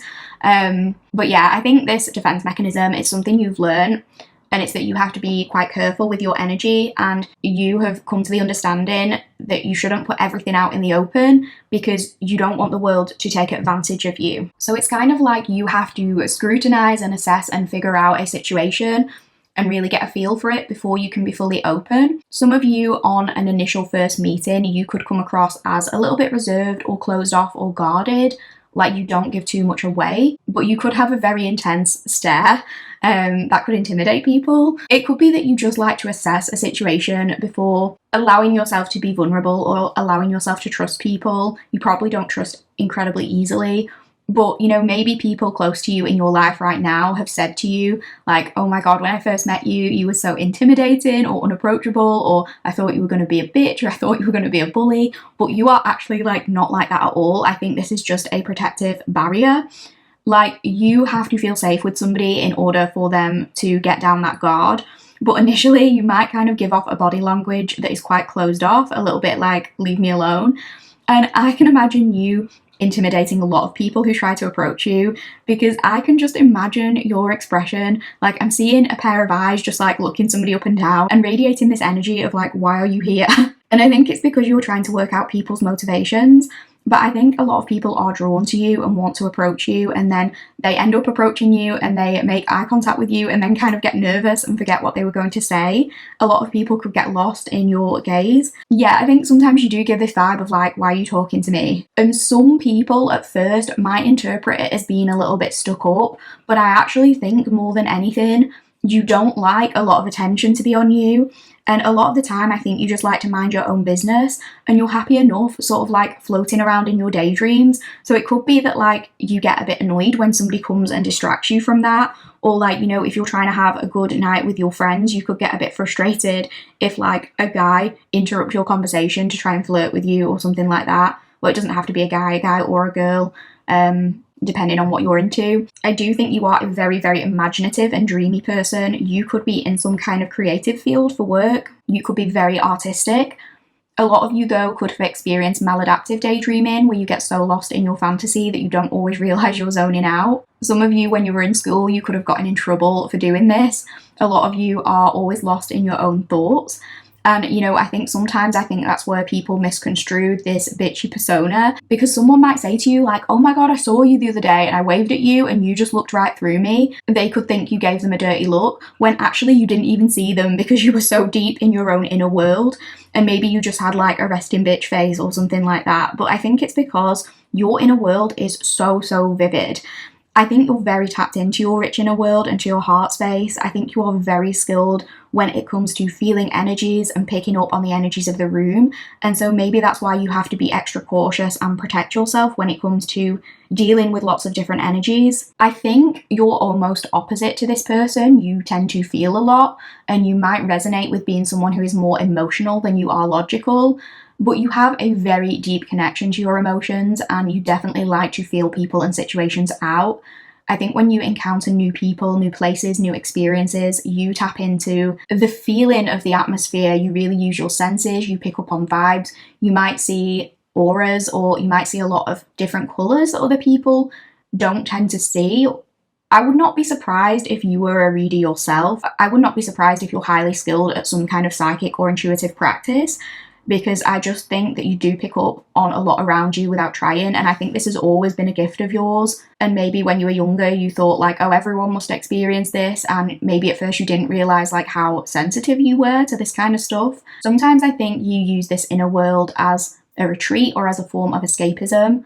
Often it comes across as you just zoning out or being oblivious. But sometimes it's just like you have to visit there as a way of escaping, as a way of like astral traveling. You have to go to this other place because maybe this world just feels like too much sometimes. So it's like you have one foot in this world and one foot out. I won't be surprised if you're also someone who doodles a lot. Maybe you also doodle to concentrate. Drawing or painting or some kind of artistic practice using your hands could be significant. In terms of an intuitive practice, that could look like scrying. You could be the kind of person who like you get so in your zone that sometimes you write things down or you doodle and you don't even realize that you've done it. But I'm also getting something specifically about tattoos. Maybe some of you are tattoo artists or you're some kind of artist, or maybe there's a point you wanted to go into that line of work. You could have a lot of tattoos yourself. You could have a lot of piercings. You could also dress a little bit alternative. You could be a goth baddie. I feel like a lot of you might really struggle to be in environments where you are forced to be around people all the time. And I know if you are like a tattoo artist or anything like that, obviously that is a very hands-on job and it is social, but I guess it's not in the same way as something like retail, unless you frequently have to go to like tattoo conventions where there's loads and loads of people. If you were a tattoo artist, let's say, obviously you're still going to have customers and it can still be demanding in terms of energy. But if you were to have your own business or your own shop, you can control your bookings. And, you know, even if you're busy, if you're just dealing with one client at a time, it's not exactly the same as being hounded by like a queue of people. And I feel like you kind of prefer that setting. Like if this was your client or something, you would probably be able to have really deep talks and be able to have a good yap with them. You're not at all socially inept. You're actually very, very good with people. It's just when multiple energies come at you at once, it can be quite difficult to differentiate what's theirs and what's yours. So I think that's why you have to be kind of protective. Maybe from doing other jobs, you've learned about yourself that you've had to like set up boundaries, and maybe now you are in your own business, or you would like to be, where you can kind of manage your own bookings and work in this place where you feel safe and the environment isn't too overwhelming. Let's just use that tattoo example. Obviously dealing with any clients is like social, but I feel like when you can find your people, like clients who share the same interest in art and tattoos as you, clients who are respectful and who value your work, and you get to pick and choose the kind of work you do, I think it becomes a lot easier for you. Like if you had a client you were doing this tattoo on, you could yap to them and have this really good conversation, but there would also be those moments where the two of you get to just be quiet and like you're zoned in on the art and just listening to your favorite music. Whereas with, you know, something like a retail store, there's this queue of people and you don't have as much control over who is in your space. Like just anyone can come in and demand things from you. So it doesn't have to be tattoo specifically. Obviously that was just one example, but it could be hair, beauty, nails, piercings, or just anything where you get to have clients or have some kind of control over your clientele and also share your creativity and do something that you really care about. I think, you know, stereotypical corporate jobs you might find kind of a little bit mind-numbing after a while. Whether or not you have a creative job, you do need to have some kind of creative outlet or you might go a little bit crazy. And if you are in a job where, you know, it's not your passion or it's not creative at all, or you're just using it to pay the bills, there's nothing wrong with that. We all have to do what we have to do to survive. But you might find that you have to go into your like escapism daydreams more when you're in that kind of environment, because when you don't care about something, you could find yourself zoning out a lot more. You could have a slightly otherworldly kind of beauty. You might have prominent Neptune placements. I'm thinking of like Pisces rising as well, or I think we mentioned earlier like Scorpio rising. I'm also thinking of like big doll eyes for some reason. That's what I'm seeing. But you could also be quite polarizing as well in the ways that people interpret you. You might get frustrated with having people project onto you. Some people might see you as a fantasy or as an illusion, or they project their stuff onto you, and sometimes that can be quite difficult to deal with. You might either find that people romanticize you and put you on a pedestal, or they treat you rudely or act like you've done something to offend them when you haven't done anything. It might be rare to find someone who gives you just a very like blasé or neutral reaction. You seem to cause reactions in people and you don't really know why. So it could be hard not to lose your sense of identity when you're surrounded by so many different energies. It could be difficult to pick apart the layers of other people's projections. Dreams could be very significant to you guys. You could have very, very vivid dreams. You could also experience dreams about a specific past life. That's something that's coming through. There's something about you having been here for a long time. So you could be really connected to this very particular past life. And maybe you go to visit this specific world or location in your dreams and you don't really know what it is, but you know it's like familiar and it's a reoccurring dream that you go to this place. I'm also thinking about this idea of like skunks and how they apparently like dance before they spray you. This makes me think there's something about you almost like leading people into a false sense of security. So this could be about like people testing your boundaries. Like I'm getting this idea of you're all fun and games until somebody tests you and then you can snap. I also think there's something about you being able to hit people where it hurts, because skunks aim for the eye. So it's like if somebody tries you, you can say something that stings or something that's going to leave them hurting. And it's not that you would want to, but it's like people shouldn't test your patience, because when they do that, you do have to protect yourself. I also feel like you are a very, very loving and loyal friend. I think you're very caring and protective over the people you care about, and you will stand up for people.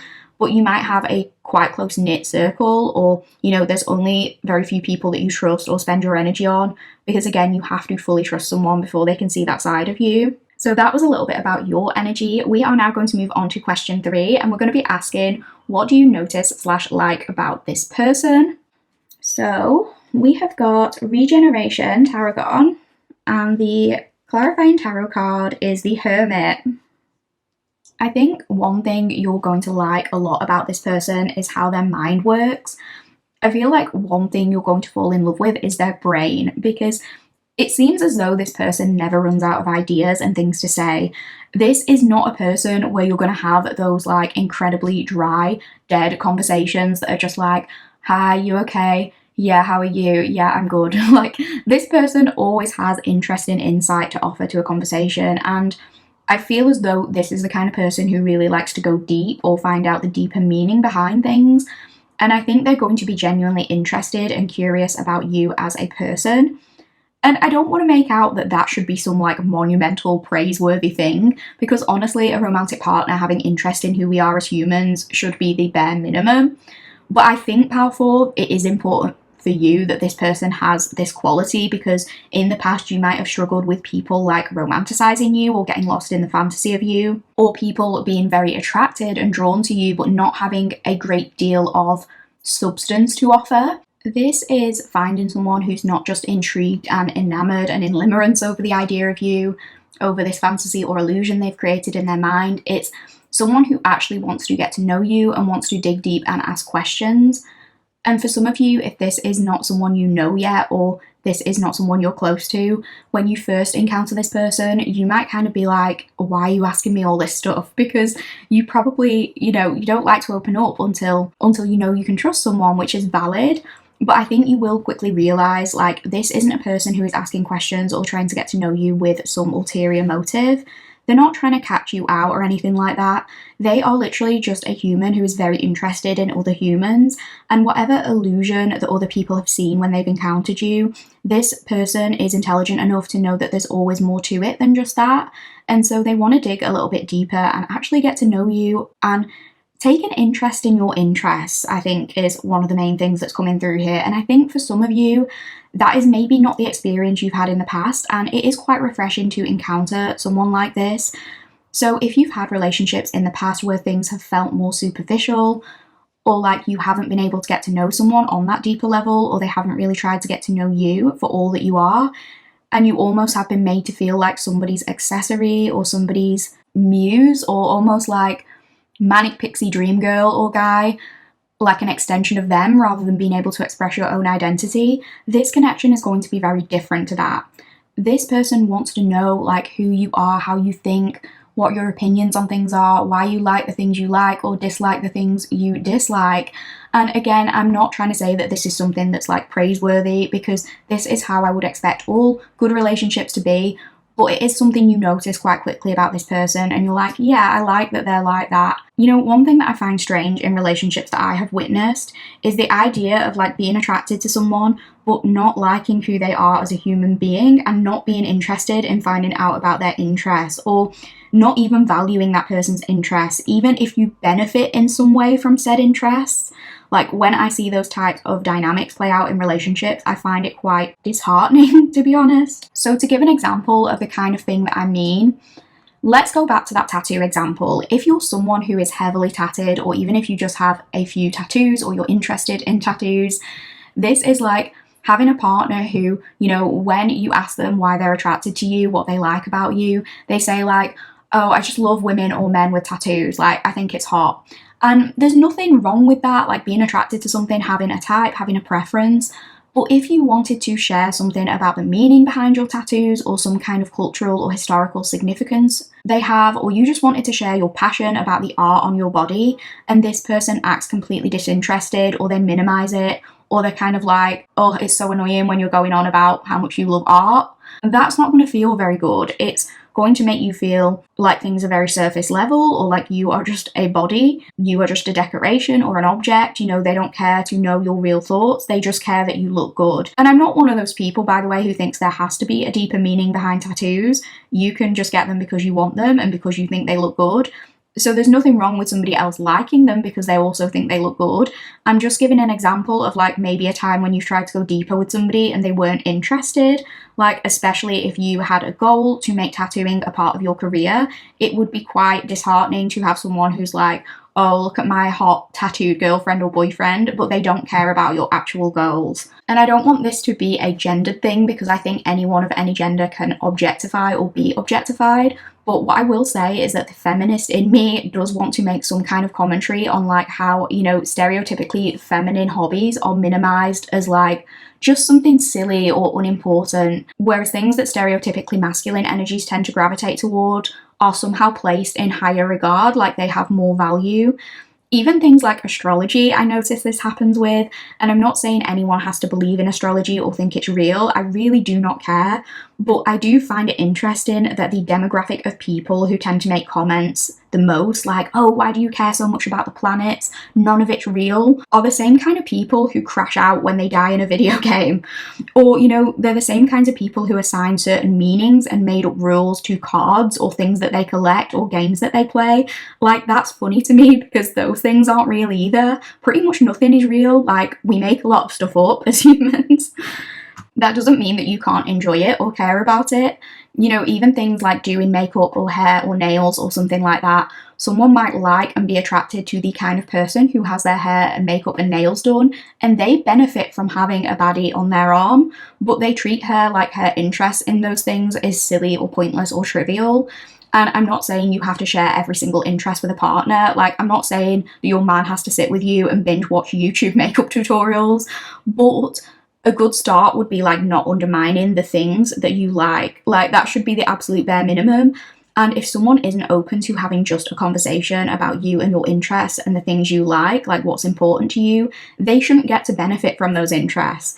And I guess if we were to flip the genders for a moment, I'm going to give two very stereotypical examples here, but if this is a hetero connection, a woman might love her man to have like muscles or be able to lift heavy because she likes being picked up by him, but she doesn't want to support him being at the gym, or she makes comments when he's prepping his meals, then she sucks too. And again, that's not me saying like you have to go to the gym with him or track his macros for him or make him meals, but it's not saying that every conversation has to be focused on the gym. But if you're saying to him like, oh, why do you always eat that way, or why are you always at the gym, but you like being lifted up and swung over his shoulders, you're benefiting from his gym going. So maybe it's just about being more interested than you are judgmental. So it can work either way. It's not a gender thing. I just wanted to give different examples because the context might change depending on that. But anyway, that was a bit of a tangent, but regardless of your gender, your hobbies, your interests, this person is going to want to get to know the real you, and you really appreciate that. They'll want to hear your thoughts. They'll want to dive deeper into the things you care about. I think you will notice that the conversation rarely, if ever, gets boring with this person because they always have a new idea or something interesting to say. And even if we were to go back to that tattoo example, if they are asking you questions and initially you're kind of like, why are you asking me this? Or like, you know, what are they doing here? Are they going to lecture me on my tattoos or something like that? It's not that. It's more like this person is a fact gatherer, but they're also a hoarder of knowledge. They have a lot of random knowledge. And so if they can see from what's visible on your body that you're interested in tattoos, they want to connect with you so it can be like an exchange of knowledge. This person has the most random facts about things. I think that's something you notice about them, and I feel like that's why the conversation never really dies down, because you guys can talk and talk and talk, but one thing always leads to a different thing and you never really run out of things to say. And sometimes it might feel like one train of thought leads to a completely different one, or a thought that's a bit random.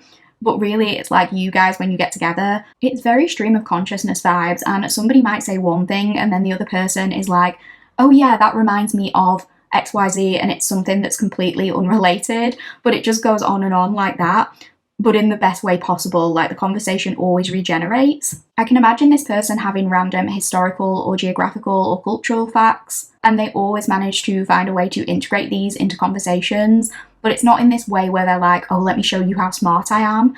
They are just like truly curious about other humans from a psychological perspective, and they want to see what you have to say. This person is very intelligent and they have a lot of knowledge, but sometimes I don't always think they feel like it's useful knowledge, even if others are absolutely enamored by how smart they are. One thing you like about them is sometimes they have this knowledge, they say things and you're like, how do you even know that? Or you're like, how do you remember that?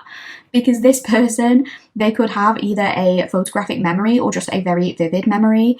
So they might be able to remember something they learned in school like years ago and it's always stuck with them.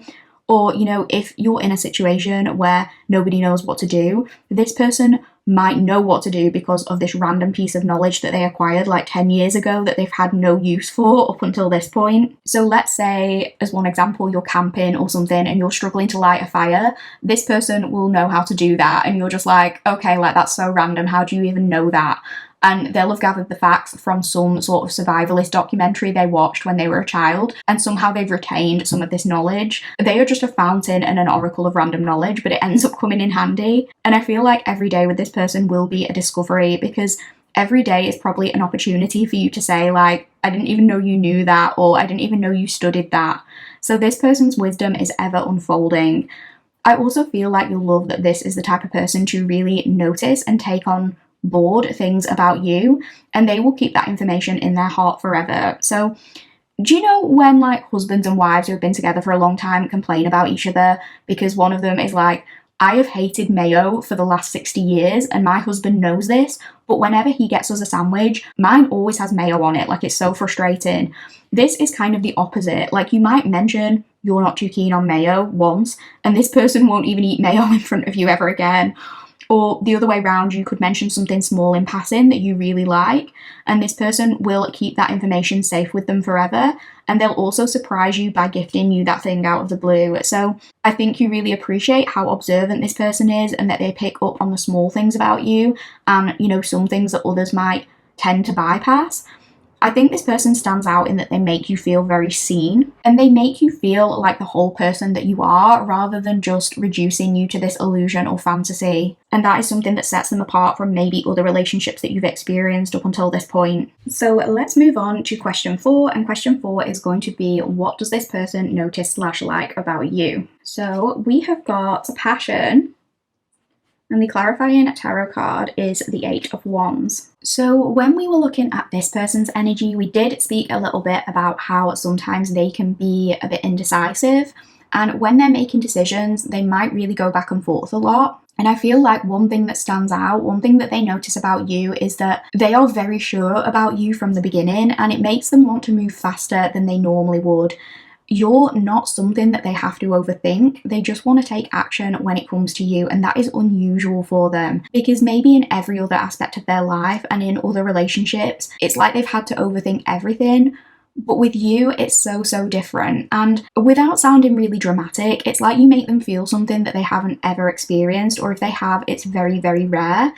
Because as we said, this is a person who usually operates more from their logical mind and less from their heart space. And we did mention it might sometimes be difficult for them to acknowledge feelings unless those feelings are filtered through their cognitive processes first. But with you, I think they notice in the instant that you connect, there's a palpable, undeniable spark, and there's a sureness about it. There's a lack of doubt, and that might almost catch them off guard. They might be like, what is this feeling? Or, you know, why do I feel drawn towards this person? Why am I so sure about this? Because usually I think they think everything through 100 times over and go over the pros and cons and write lists.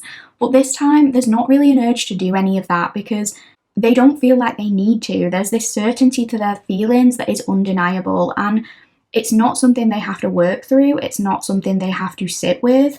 They feel, maybe for the first time, that they can just lead with their heart and allow things to fall into place. And when I say this person is going to want to move fast, if you feel a little bit apprehensive about that, please don't worry, because I don't mean they're going to like love bomb you or ask you to marry them on the first week that you meet. I just mean maybe in the past they could be a bit more flaky or hesitant when it comes to taking action. And some of it might have been from anxiety and overthinking, because they're relying on their brain power 100% of the time, and they exhaust themselves by not being in touch with their feelings at all. So, you know, even if they have never had malicious intentions in past relationships, this could be the type of person who like didn't end up taking action when they wanted someone because they just weren't 100% sure that they could trust the feeling. Maybe they were too hesitant, going back and forth and asking like, oh, well, you know, what if I ask this person out and this happens or this goes wrong? Or it could be that even in those instances when they went in with good intentions, they might have ended up sometimes confusing other people or ending up in situationships, things that they weren't sure about. And it was difficult to progress in those scenarios because sometimes they'd find themselves in that situation and they'd be like, how did I get here? And they wouldn't even know what they wanted. And then they'd overthink it. So that might be something that has happened with that person before. But you know how often it's said that anxiety screams and intuition whispers? I feel like with you, there isn't this anxiety. And it's not because they're overly confident that you'll like them back or give them a chance, because maybe they don't have any idea how you'll feel. But it's because in their gut, something tells them like there is no room for doubt. Like, you have to go for this with pile 4 because something feels so right here. So with you, the difference is they don't want to hesitate like they normally do, because something in them is like, I just know this is for me. So it's very feeling led. It's led by their body in part, but also by their emotions. And they are not used to that. Like I said, they're used to being led by their mind all of the time, predominantly. But sometimes the mind does trick us. And in the past, when making decisions, they've gone round in circles. Like the mind, the brain isn't infallible. And sometimes it can play tricks on us, and this person has definitely fallen into that trap. But with you, yeah, it's just this sense of something about this is for them. Like, they're saying, I have to take action here, I have to move towards this, and it kind of lights up a fire under them. They're just like, I have to know this person, I have to talk to this person. For some reason, I just feel really passionate about this, and I do think they are very, very physically attracted, and that stands out to them because, you know, I'm not saying they're not a sensual person, but I don't think this is somebody who is usually all that moved by physical beauty. They're not the kind of person who is like, oh, I have to talk to this person because they're hot. That's not in them. They don't usually feel that way. People don't usually make them react that way. In fact, they don't consciously tend to feel much of anything in that regard. So the fact encountering you makes them feel so impassioned and so certain about doing something. It makes them like, what is going on here? Like, they don't usually experience such strong feelings of passion and such an overpowering desire to do something. For you, I do think you're used to people being drawn to your looks. Like, that isn't unusual for you. But for them, being drawn to anyone is unusual for them. But just to be very clear here, this isn't just about their attraction to you making them feel a certain kind of way. It plays a part, of course, because it's so intense, and maybe this person just doesn't feel that way very often. This is probably a person who tends to only develop attraction once they get to know somebody.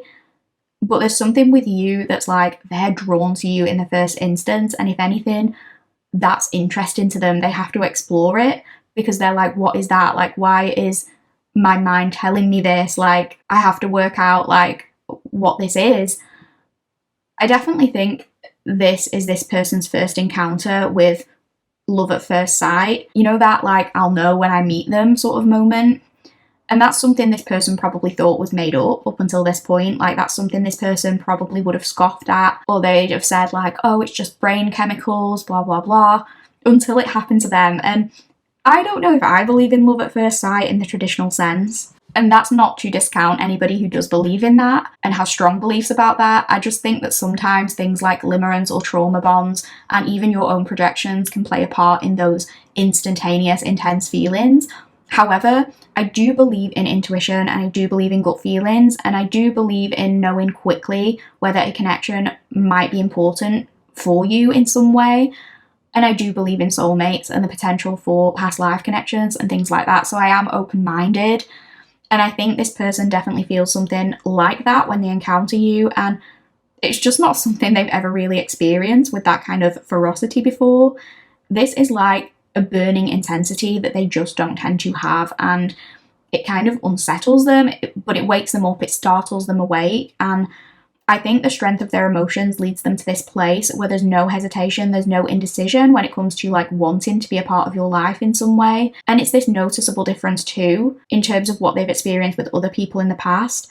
They might have had connections before where there's been this inability to lead with their intuition, and they've been like, you know, I'm not 100% sure about this person.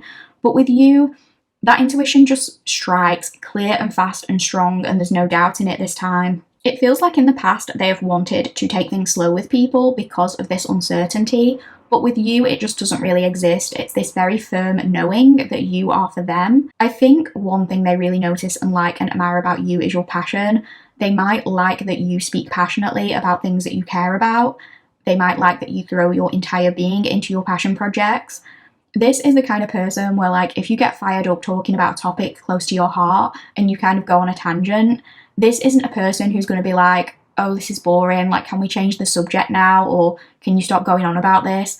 This person admires how invested you are and how fired up or excited or passionate you get when you're talking about the things you love, especially maybe when it comes to like moral causes and things like that, because I do think you and this person will be aligned in terms of your morals and values. And I think this person would do well in a debate, in that they can explain logically why something is the right or wrong thing to do.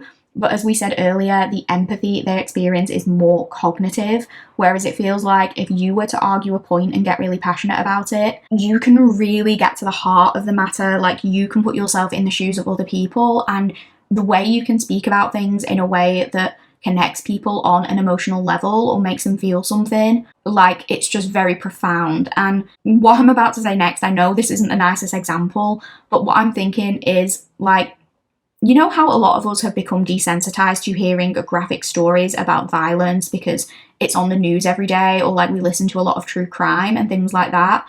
And sometimes the impact of these crimes that people commit kind of gets lost because when you're just hearing the facts and the stats and you're not thinking about the person behind it, it can be a little bit easier to detach from the heinousness of the crime itself. And so I'm thinking of something like a victim impact statement. Whenever I watch a true crime documentary and there's some kind of victim impact statement, I know that it's going to have me in floods of tears because it just moves me so much. Because it forces you to remember, like, hey, this is a human being who this happened to, like, not just a statistic or some evidence in a bag. Like, this is happening to real people and it's affecting them. And I feel like that's what you do. It doesn't just have to be in negative ways like that, but when you get impassioned about something, you really make people feel, and you can really humanize experiences in that way, and you can get people to listen. I feel like the same can be said, the opposite way around, like somebody who is a really excellent motivational speaker. A lot of motivational speakers tend to give personal anecdotes of their failures and successes and the ways they built themselves up to connect with an audience, rather than just like listing off things that they did to succeed. So you could be somebody who would make a really interesting, insightful, enthusiastic, motivational speaker. That is the thing, like you speak with a lot of enthusiasm. Whatever you care about, it's like you truly put your heart and soul into it. You could be a naturally very expressive person once somebody gets past that slightly guarded exterior or that protective layer, and this person might really love that because maybe they're a little more, I don't know if flat is the right word, I don't think that's the word I'm looking for, not flat, but they could find it more difficult to feel like that range of intensity of emotion or to show their emotion or show how much they care. But for you, it could be like, because you're so expressive, when you're into something, it's written all over your face, and it's like your passion sort of seeps out of your pores as you're talking, and it's contagious, and it has an effect on other people around you. There's definitely this intensity to your aura. Similarly to that, I think this person just generally admires that you have your own passions and your own thing going on. I'm now getting Aries rising coming through, or Aries placements. I don't know if that's significant to anyone. But yeah, I think that they like that you're someone who cares more about just finding romance. And of course, there is nothing wrong with looking for romance or being intentional about it and making it a priority.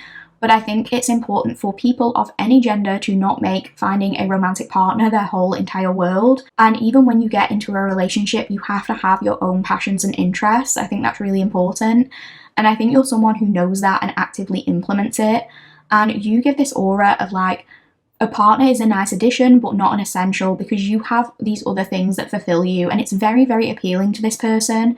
And I know that sounds like something that shouldn't be special because it's something that probably everybody should be remembering, but this person might have experienced connecting with people who were very codependent or who didn't have their own thing going on, or all they were bothered about is finding or keeping a partner. And there has to be more to you than that. You have to have your own identity, and you very much do. And I think that's why there's so much content out here these days about like decentering romance, because some people base their entire self-worth on it, and I think that's where it gets unhealthy.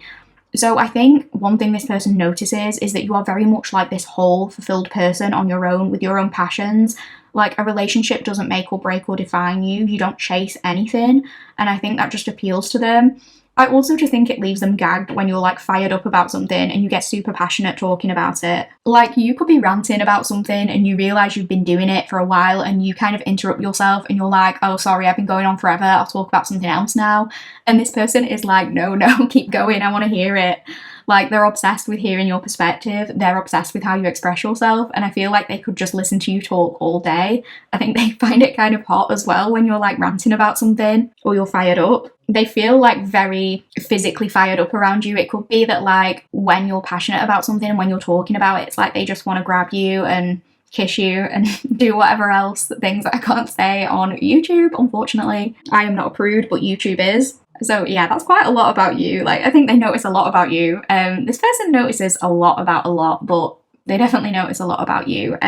So yeah, let's move on to the circumstances surrounding this connection. So question 5, we have got idea, inspiration, suggestion, vision, and we have got the King of Pentacles reversed. Okay, powerful. So there's something about you encountering this connection when you do something differently. I know that's very vague, but it's like when some kind of new idea pops into your head and you decide to follow that idea. Now, as I always say, this is going to play out in different ways for different people. For some people, this might be something like an idea pops into your head to change something about your daily routine. Maybe you go to a different coffee shop or you take a different route to work.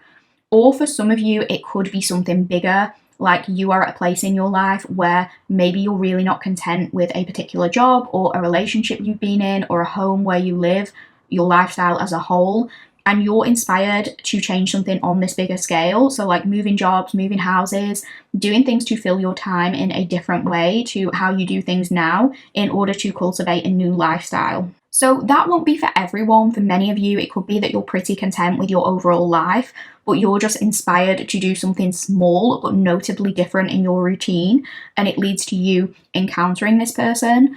But I do want to mention those other examples of situations where you guys might be struggling in a career or just something going on in your life that you don't like, one aspect of it that you want to work on, and you've been thinking about an overhaul when it comes to that, like an overhaul of who you are and what you're about and what you want to do with your life. Because that King of Pentacles in reverse for some of you indicates that there could be some discontent with a certain aspect of your life. And I know I keep saying it, but I do just want to reiterate that that won't be for everyone. Remember that we're all on different timelines here. So if you are listening to this and you are fully certain, like, I am absolutely content with everything in my life, you know, my lifestyle is how I want it to be, and the only thing that needs to fall into place is finding this relationship, then that's absolutely valid. And it's highly likely that you're in that subset of individuals who chose this pile where like maybe you don't need to make any huge changes, but it's just a sign that this encounter may happen when randomly you wake up one day and you get this idea out of nowhere to do something different and you go ahead and do it because you want to. So for those of you where that applies, it might be that you're at a really good place in your life, you know, you've worked on yourself over the months or years to get yourself into the Pentacles upright and you're pretty happy. And so now you have the freedom to be able to say like, hey, now I'm in a good place and now I'm where I want to be. Now I can add things to my life that are purely just wants and not needs. So maybe I can try out this new class to focus on a hobby, or, you know, maybe I have the financial resources now to sign up to this bougie gym that has a spa inside it. Or, you know, I'm feeling really comfortable and confident in myself and my body, and now I'm getting inspired to go out more and be more social. It could be any of those things or none of those things, something completely different. But essentially, even if you are in that good place and you're more in that upright energy, I still feel like something small changes in your routine here. So you get this idea to do something you don't normally do, and this is when this connection finds you. So some of you could be like a bit of a stickler for your routines, or you're kind of rigid in your routine. You like to know what you're doing day to day. But there's something where like one small aspect of your routine changes because the inspiration pops into your head to just try something new, and it leads to this. So one example could be like, you know, if you go to this one specific coffee shop because you know they do coffee just the way you like it there, it could be that you just don't tend to find yourself wanting to try new coffee shops that pop up because you're like, you know, I just want to go to work, I want to grab my coffee, and I want to feel confident knowing that my coffee is going to be exactly how I like it. You like to control that aspect of your routine and just know exactly what's going on. But it could be that one day on the way to work, randomly for no reason at all, you're like, you know what, like, let's try this other coffee shop. Let's disrupt the routine a bit. Let's just see. And that's not something you usually do, but maybe that's when you bump into this person. Or as another example, maybe you have this particular fitness routine and you go to the gym strictly on Mondays, Wednesdays, and Fridays, and you have the gym app on your phone and you're like, yes, this is my preferred time to go. Like, I don't like to deviate from that routine because I found something that works for me. Well, maybe one day for no reason at all, you're like, you know what, I just really want to go to the gym on Tuesday this week. And maybe that's where you encounter this person by doing something you don't normally do, because usually you could be quite adamant about sticking to that very particular routine. It could just be that you've cultivated a lifestyle that you are so content with that you're a little bit dismissive when it comes to dating opportunities because you don't want things to go wrong or you don't want things to set you off course. You don't want this amazing lifestyle you built for yourself to crumble or to come undone because of another person kind of intruding on your routine. So maybe normally you decline opportunities to date, but maybe for some reason with this individual, you are just inspired to like give it a go or to say yes, or to do things differently, despite it not being something you would normally do. So for some of you, it's just a little change like that. But for others of you, this connection could be likely to take place after you have uprooted some major aspects of your life that you need to uproot. And again, that'll only be for those of you where you do know that there is something that you need to uproot or get rid of in order to feel stable and solid and content. So this could be, any of the tangible things we mentioned before, material things like work or home, or it could be something like a belief you hold about yourself. For some of you, if this is a job, for example, it could be that you've spent too long measuring your worth by your output, by your productivity levels, and maybe in this job, you've been taking on so much and it's led you to the point of exhaustion, and you've been realizing it's not what you want to do anymore. But maybe some of you have been stuck in kind of a scarcity mindset or feeling like, well, I can't just get up and leave because what if I don't find something better? Obviously, that's just one example. It can apply to any of the things we've discussed or even something completely different, and you will know what that thing is for your personal situation.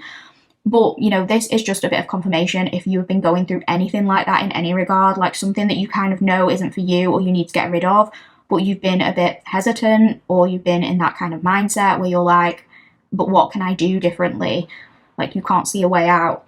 So this change you make could be a bigger thing, or this inspiration or idea that pops into your head from seemingly nowhere because you reach this point where you're just like, things can't go on like this. Like, I'm holding on to this so tightly, but for what? Like, do I even want it anymore if it's leaving me this drained, or if it's leaving me doubting my worth as a human?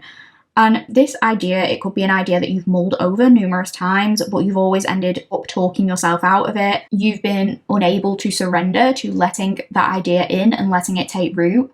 But it's like, this time something's different. You see a vision for how your life might be able to move forward in a different way. And once you reach that place and you're like, things can't go on like this, I have to change. This aspect of my life I'm not content with. I'm not living the lifestyle I want to live, and this can't go on.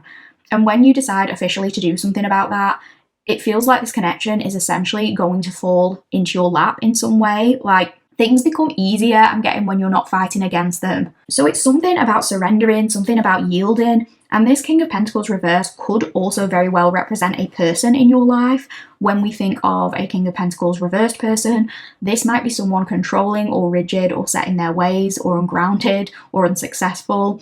It might be the thing you have to change is getting out from under that person's scrutiny, or just not letting their opinion dictate your life. Now, this could be anyone. This could be an overly critical boss who makes your work life feel like hell.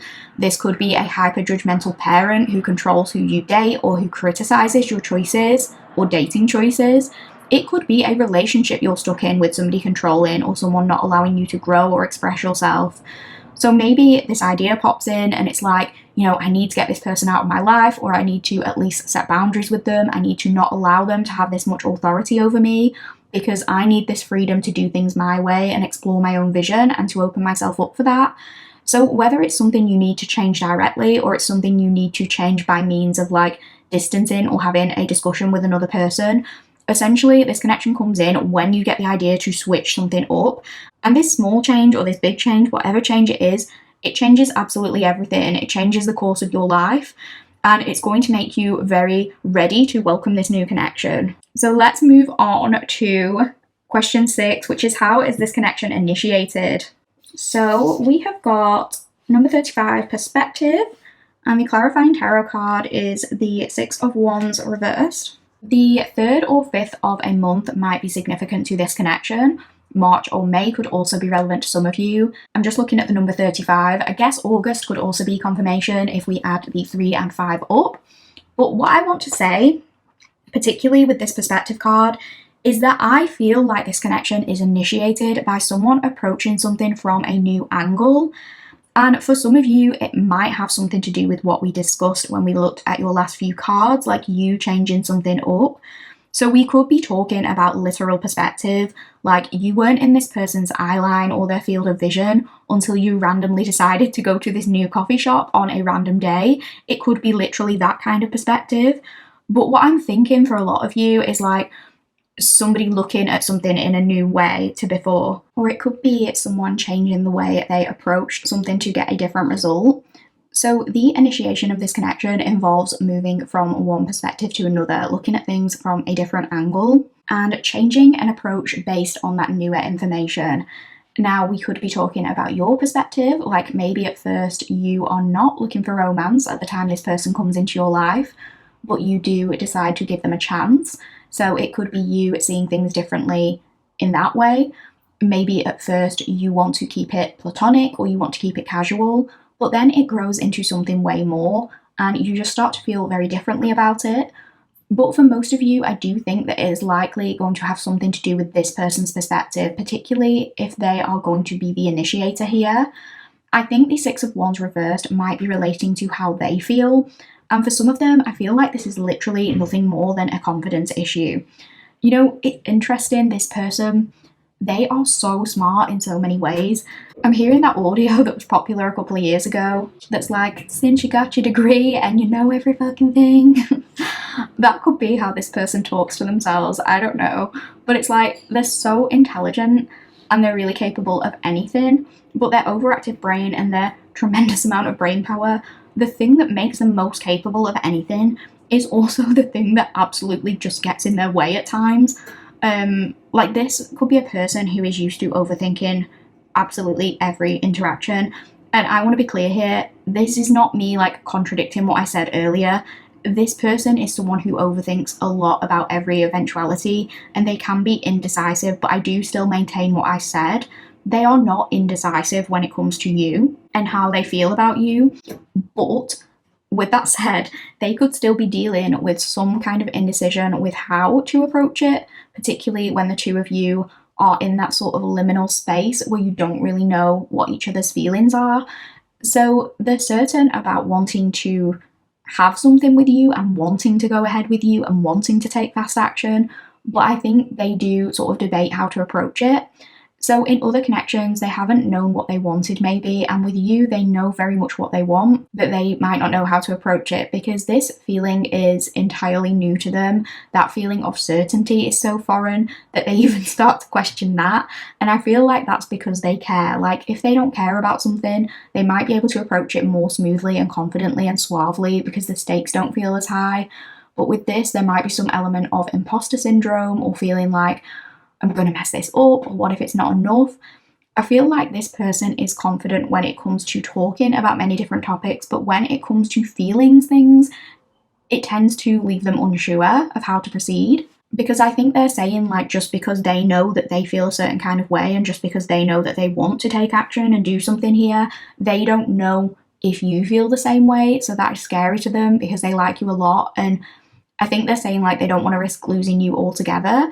So I think they care about approaching this the right way. They're very concerned with like getting it wrong. I keep hearing that. I also feel like they could be asking third parties for advice on how to approach this, because the Six of Wands reverse can sometimes talk about like seeking external validation. And in this instance, I do feel like this might actually be something that helps push them into this new perspective and it pushes them into initiating. So maybe they're asking their friends and family for advice on this. Like, let's say you and this person have been talking or getting to know each other. It could be that during the course of a conversation, you drop something in that could be interpreted as like a hint, or you sort of dangle some kind of bait to gauge their reaction. And this person might not be the best at reading between the lines or picking up on hints, especially if this is like over text or something where tone cannot always be deciphered. And they might think like, oh, is pal 4 flirting with me? Should I say something back? But then they talk themselves out of it and they're like, well, maybe they weren't flirting, maybe they just meant this. And so they end up saying something that's interpreted to you as like cold or like not picking up on the bait because they're not quite sure what you meant and they want to be respectful. And if this is a friends to lovers kind of situation, they don't want to ruin that basis for friendship that you have. Or, you know, even if it's like you meet this person at the gym and you work out together, it doesn't have to be this example for you, this is just one random example. They don't want to like take something you've said the wrong way and cross those boundaries and lose their new gym buddy, or they don't want to be like inappropriate at work and lose a good colleague or something like that. Like they don't want you to report them to HR or something. Whatever the case is, like however you meet or know this person, it's like maybe at first they're not putting themselves out there because they are scared that you won't reciprocate or you'll think they're creepy or something. And on your end, you could be thinking like, well, obviously they're not into me in that way because I'm kind of putting it out there, all the hints and nothing. But on their end, maybe, you know, they ask their friend like, oh, what do you think Powerful meant by this? And their friends are like, oh my God, Powerful was so obviously flirting with you. Like, why didn't you take the opportunity? And this person might be like, oh, really? Like, I just thought they were being nice. I didn't want to cross their boundaries, or I didn't want to read too much into it. And this, I think, it comes from a very respectful and courteous place. Like, this person does have manners. They'd never want to make you feel uncomfortable. And, you know, going back to what we said about them picking up on what you say and actually listening and remembering, this example doesn't have to apply. But let's say, you know, you do meet this person at the gym and you become gym buddies and you open up to each other in a friendly way at first. Maybe one day, like, someone approaches you in the gym out of nowhere, trying to flirt with you or trying to ask for your number, and you shut it down. And maybe in that moment you make some offhand comment, like maybe you're stood with this Fox person and you're like, oh, I hate when people at the gym think me working out is an invitation to flirt with me. Like, I'm just trying to enjoy my workout and I don't want random guys or girls coming up to me to ask for my number. It's like this person will remember that you said that. Again, it won't be this example for you. This is just like putting it into context. But they'll think like, oh shit, like I don't want Powerful to think, you know, the only reason I approached them was to get in their pants. And I don't want to be like that gym creep. And, you know, if I initiated now, would it be weird because they've just said they don't like that? You know, what if that's what they think that I wanted all along? And it's like, yeah, they kind of make it awkward for themselves. When, yeah, in that context, like in that example, you might have just been saying you didn't want a stranger approaching you at the gym and taking the conversation immediately in a more inappropriate direction. But you might be okay with somebody you've actually built a rapport with or become comfortable with asking you out on a date. Like, those are two entirely different things. But I think this person is adamant, like, I don't want to come off as a creep.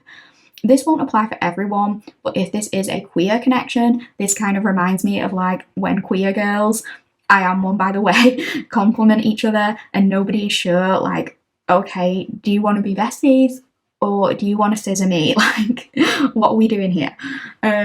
Because I'm into you, but I don't want you to think that I only complimented you so that I could finger you, because in reality, the compliment was genuine, but also I do want to finger you. So it doesn't have to be a queer relationship, but it's that kind of confusion where like everyone is being a little bit too polite and not saying how they really feel at first, even if the feelings go both ways.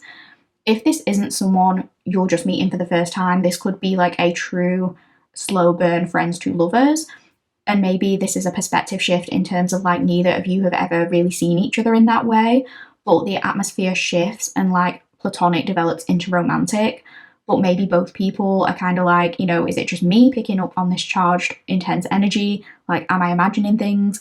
The funny thing is, I feel like this person can riz the absolute pants off someone when they're not actually into them. Like, they can be so smooth and charming, and that's normally how you see them. So it could be like, when they're not this way with you, you're like, what is the problem? Like, obviously, if they were into me, they would be charming like they normally are. But when it comes to you, I think they just kind of melt. Like, they get so sweet and awkward and out of their element. And it's because they don't want to mess it up. And yeah, a lot of them just feel like, you know, am I reading this situation wrong? Would Powerful even be into me in that way? But I think they first and foremost have to work on their confidence and change their perspective. I think they have to get comfortable with the prospect of being rejected if you aren't into it. But it might take them building up some courage in order to do that and take it to that next level. There does come a point that like they are so certain in how they feel about you that they do have to do something, like they have to take action, and maybe they do want to seek other people's advice to gain a perspective on that. But if you guys like do start off as friends first, it could be confusion in the way of like, I'm thinking of an example of like, this person asks you to do something and in their mind, this is going to be their opportunity to like take you on a date or express how they feel. But maybe if you're part of like a similar friendship circle or something, maybe you respond like, oh, who's going? And you're trying to find out because you don't want to get your hopes up of it being a date. So what you want them to say to you in that moment is like, just you and me. Like, I was only thinking of it being just you and me. But this person might interpret that as you like having no romantic interest and you wanting other people to be invited and do like a group hangout. And so it could be that thing of like a few false starts of this person wanting to take it to the next level. But if they interpret something as a lack of interest, they might just be like, oh yeah, I was thinking of inviting Sandra and Bob too, and you guys might go along with interactions like this for a while. So maybe they see it from the perspective of you like not being interested, but maybe they tell someone else and, you know, that person advises them like no, I don't think pal 4 isn't interested. I think they're just trying to gauge your interest first. So it could be something like that, where there is like initial confusion and, you know, they do need to adjust their perspective. But I think ultimately they're going to have to say something because they can't let this opportunity pass them by. I think they do get in their own head and they think for some reason you don't or couldn't see them in that way. Maybe they think they're imagining things, but there's going to come a point where like maybe after seeking advice from friends or just finding a way to look at this from a new angle, they're going to be like, I have to know what this is because I haven't felt this way before. So they might not be quite ready. They might still be dealing with some imposter syndrome when they do this. They might be sending a text and then throwing their phone to the side and squeezing their eyes shut in anticipation of your response. But they are going to eventually have to be kind of clear and say like, look, can we go out? Me and you, romance, if you want, I'm into you. They're going to express that in some way, even if it's not that assertive. Like they might do it in their own quirky little way, but it lets you know like, oh, this is mutual because maybe you've been feeling the same thing. So it gives you that little nudge to be able to open up to. So let's move on to question 7. And for question 7, we're asking, what is the overarching theme of this connection? So we have got surrender, trust that your prayers and intentions have been received and are being guided towards their highest purpose. And we have got the Queen of Wands as the clarifier. So firstly, the chemistry that sizzles between the two of you throughout this connection was and will be heat. And I say it was and will be because we are all on different timelines, but I more so mean it like this is a passion that is truly long lasting and it doesn't fade.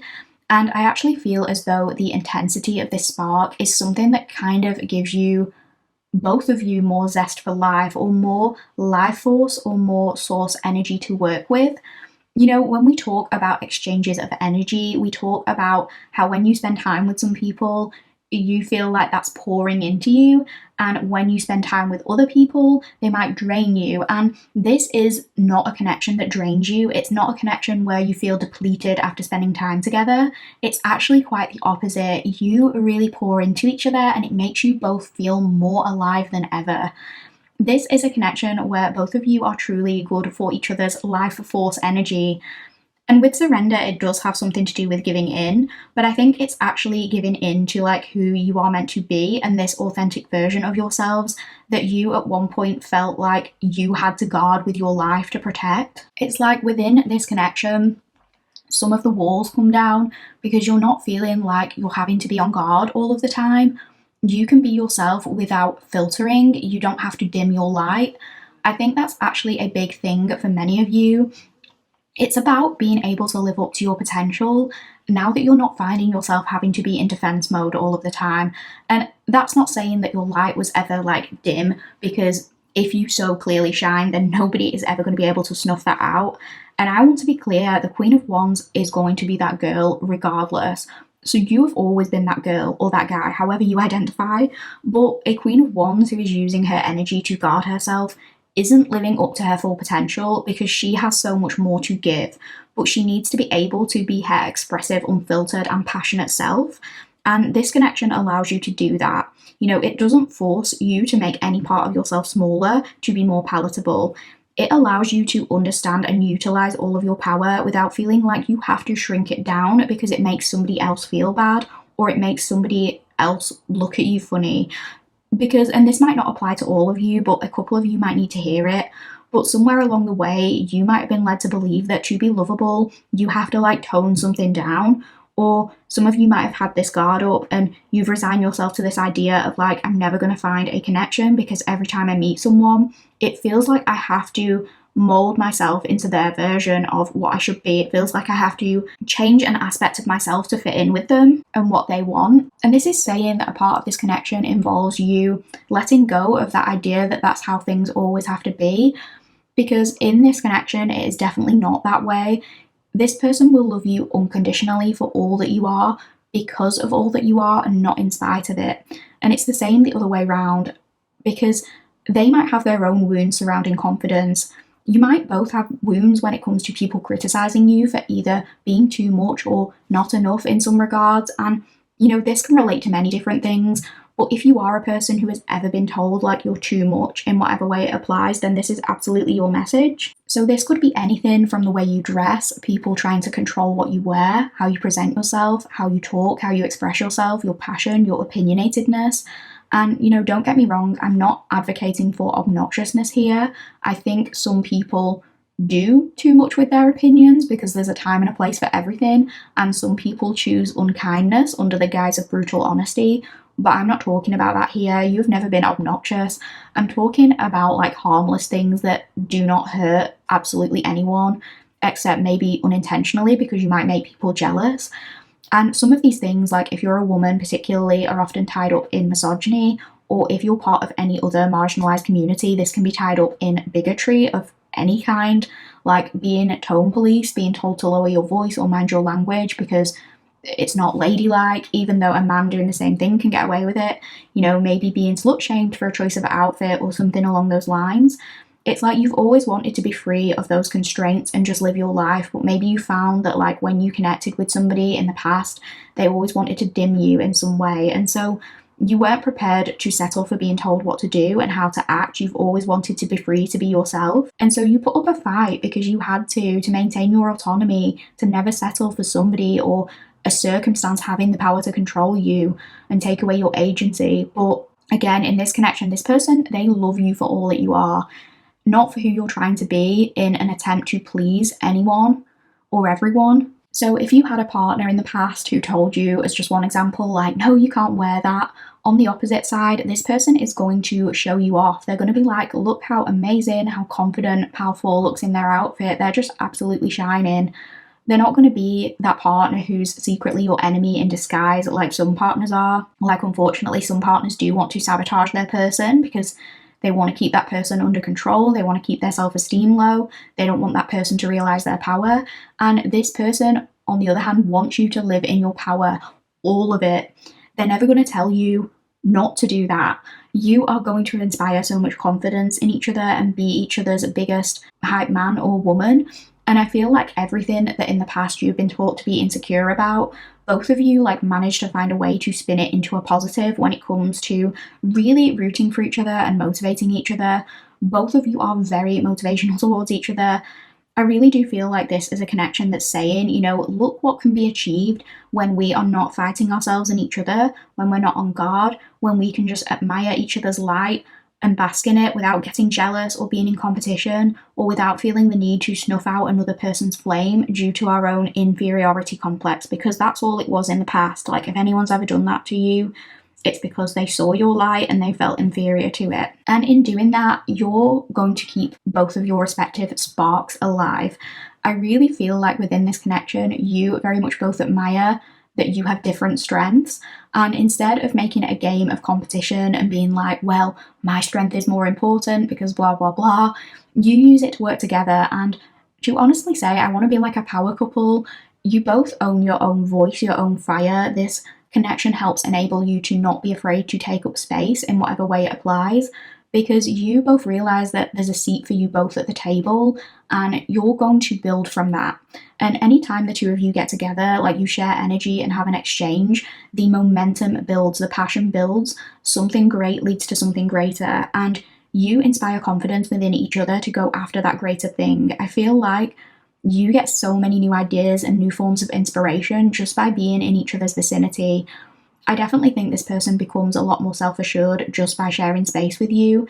And it's because I think you teach them how to rely on their own intuition and how to be independent. You pave a way for them becoming comfortable with leaning into that more.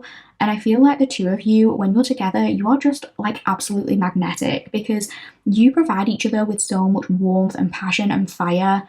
You really build each other up, you get each other going, you encourage one another in this way that's just really contagious to be around. And so when you're in each other's lives, it allows more opportunities to flow towards you both because your presence is just like one of charm and confidence and drawing the light in. And it's optimism to the point where opportunities just can't resist you. And I'm almost seeing this like glowing ball of light, and I think that's your creative life force, and I see it as being intensified when the two of you get together.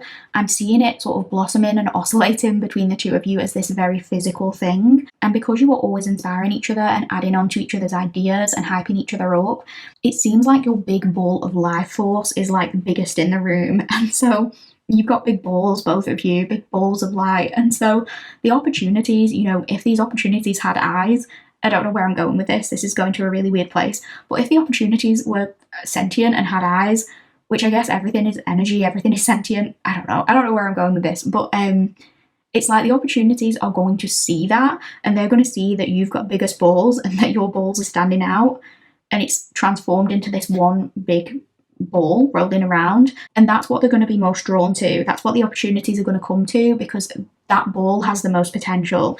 It's glowing the most, so they're like, let's move towards this and settle here.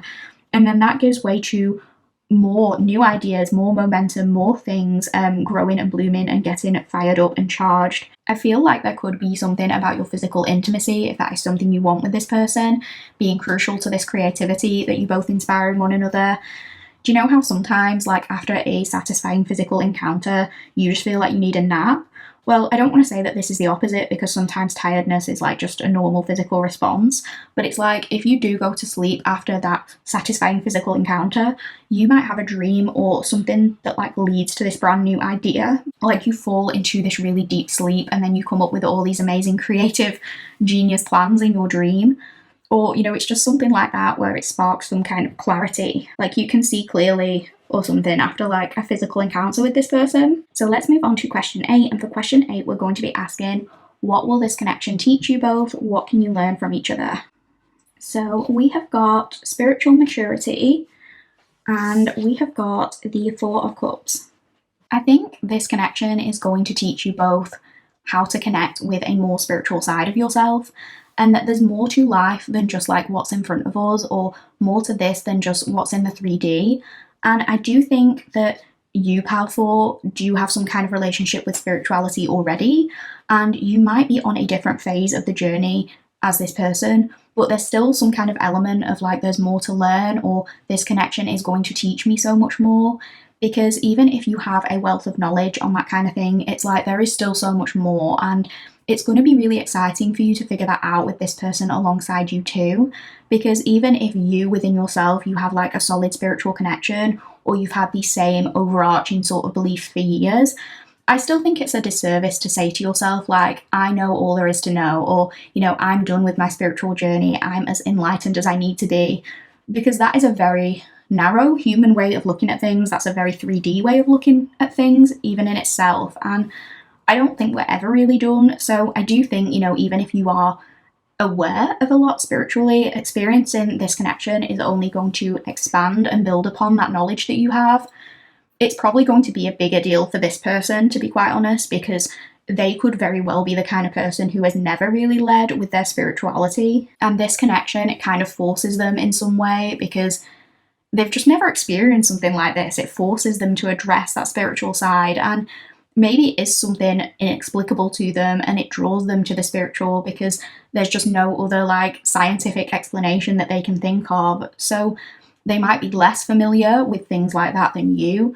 I think they have to at least be a little bit open-minded to the idea of like, there's more to this world than meets the eye. There are things that exist that we cannot yet explain. And sometimes, there is validity in those things. We just maybe don't have a name for them yet, or our human minds cannot comprehend some of these things because we just haven't yet reached that stage of evolution. And, it doesn't matter whether you follow a certain religious belief, or you just identify as like spiritual or open-minded, or you believe less in the woo-woo kind of stuff, but you're open to like the sciencey side of things, and you understand that there are some things that science cannot yet explain, although, it might very well do one day. It doesn't matter necessarily what your particular beliefs are, but I know a lot of people who are open to tarot do have some kind of spiritual beliefs. That doesn't have to be the case. Other people just use it as a way to tap into their subconscious, and whichever way you choose to use it is valid and fine, like you are welcome here. But this connection is going to teach you both to deepen spiritually, explore things that maybe you hadn't explored previously, see the world in a new way or with a new perspective, You know, we have had a few messages about yielding and surrendering and not fighting. So I feel like there's something with this connection that feels somehow spiritually sacred. And there's this sense of like, sometimes you just have to give in to things, even if they don't play out in the way you thought they would. Because sometimes things are meant to be and there's no other explanation for it. Sometimes you just have to give things a go because they feel right. And I think spiritual maturity also refers to like the way this connection is going to teach you how to level up in every aspect. Because ultimately, like what we got from your reading, it feels as though this connection comes about when you are ready to receive it. Because in order for this to come to you, it kept saying you have to do something different. You know, whether it's a big or a small thing, you have to make the changes when it comes to the things you are discontented with. And I think this is basically saying, like, if I want something different, I have to do something different. And I think that applies to both of you, to be fair.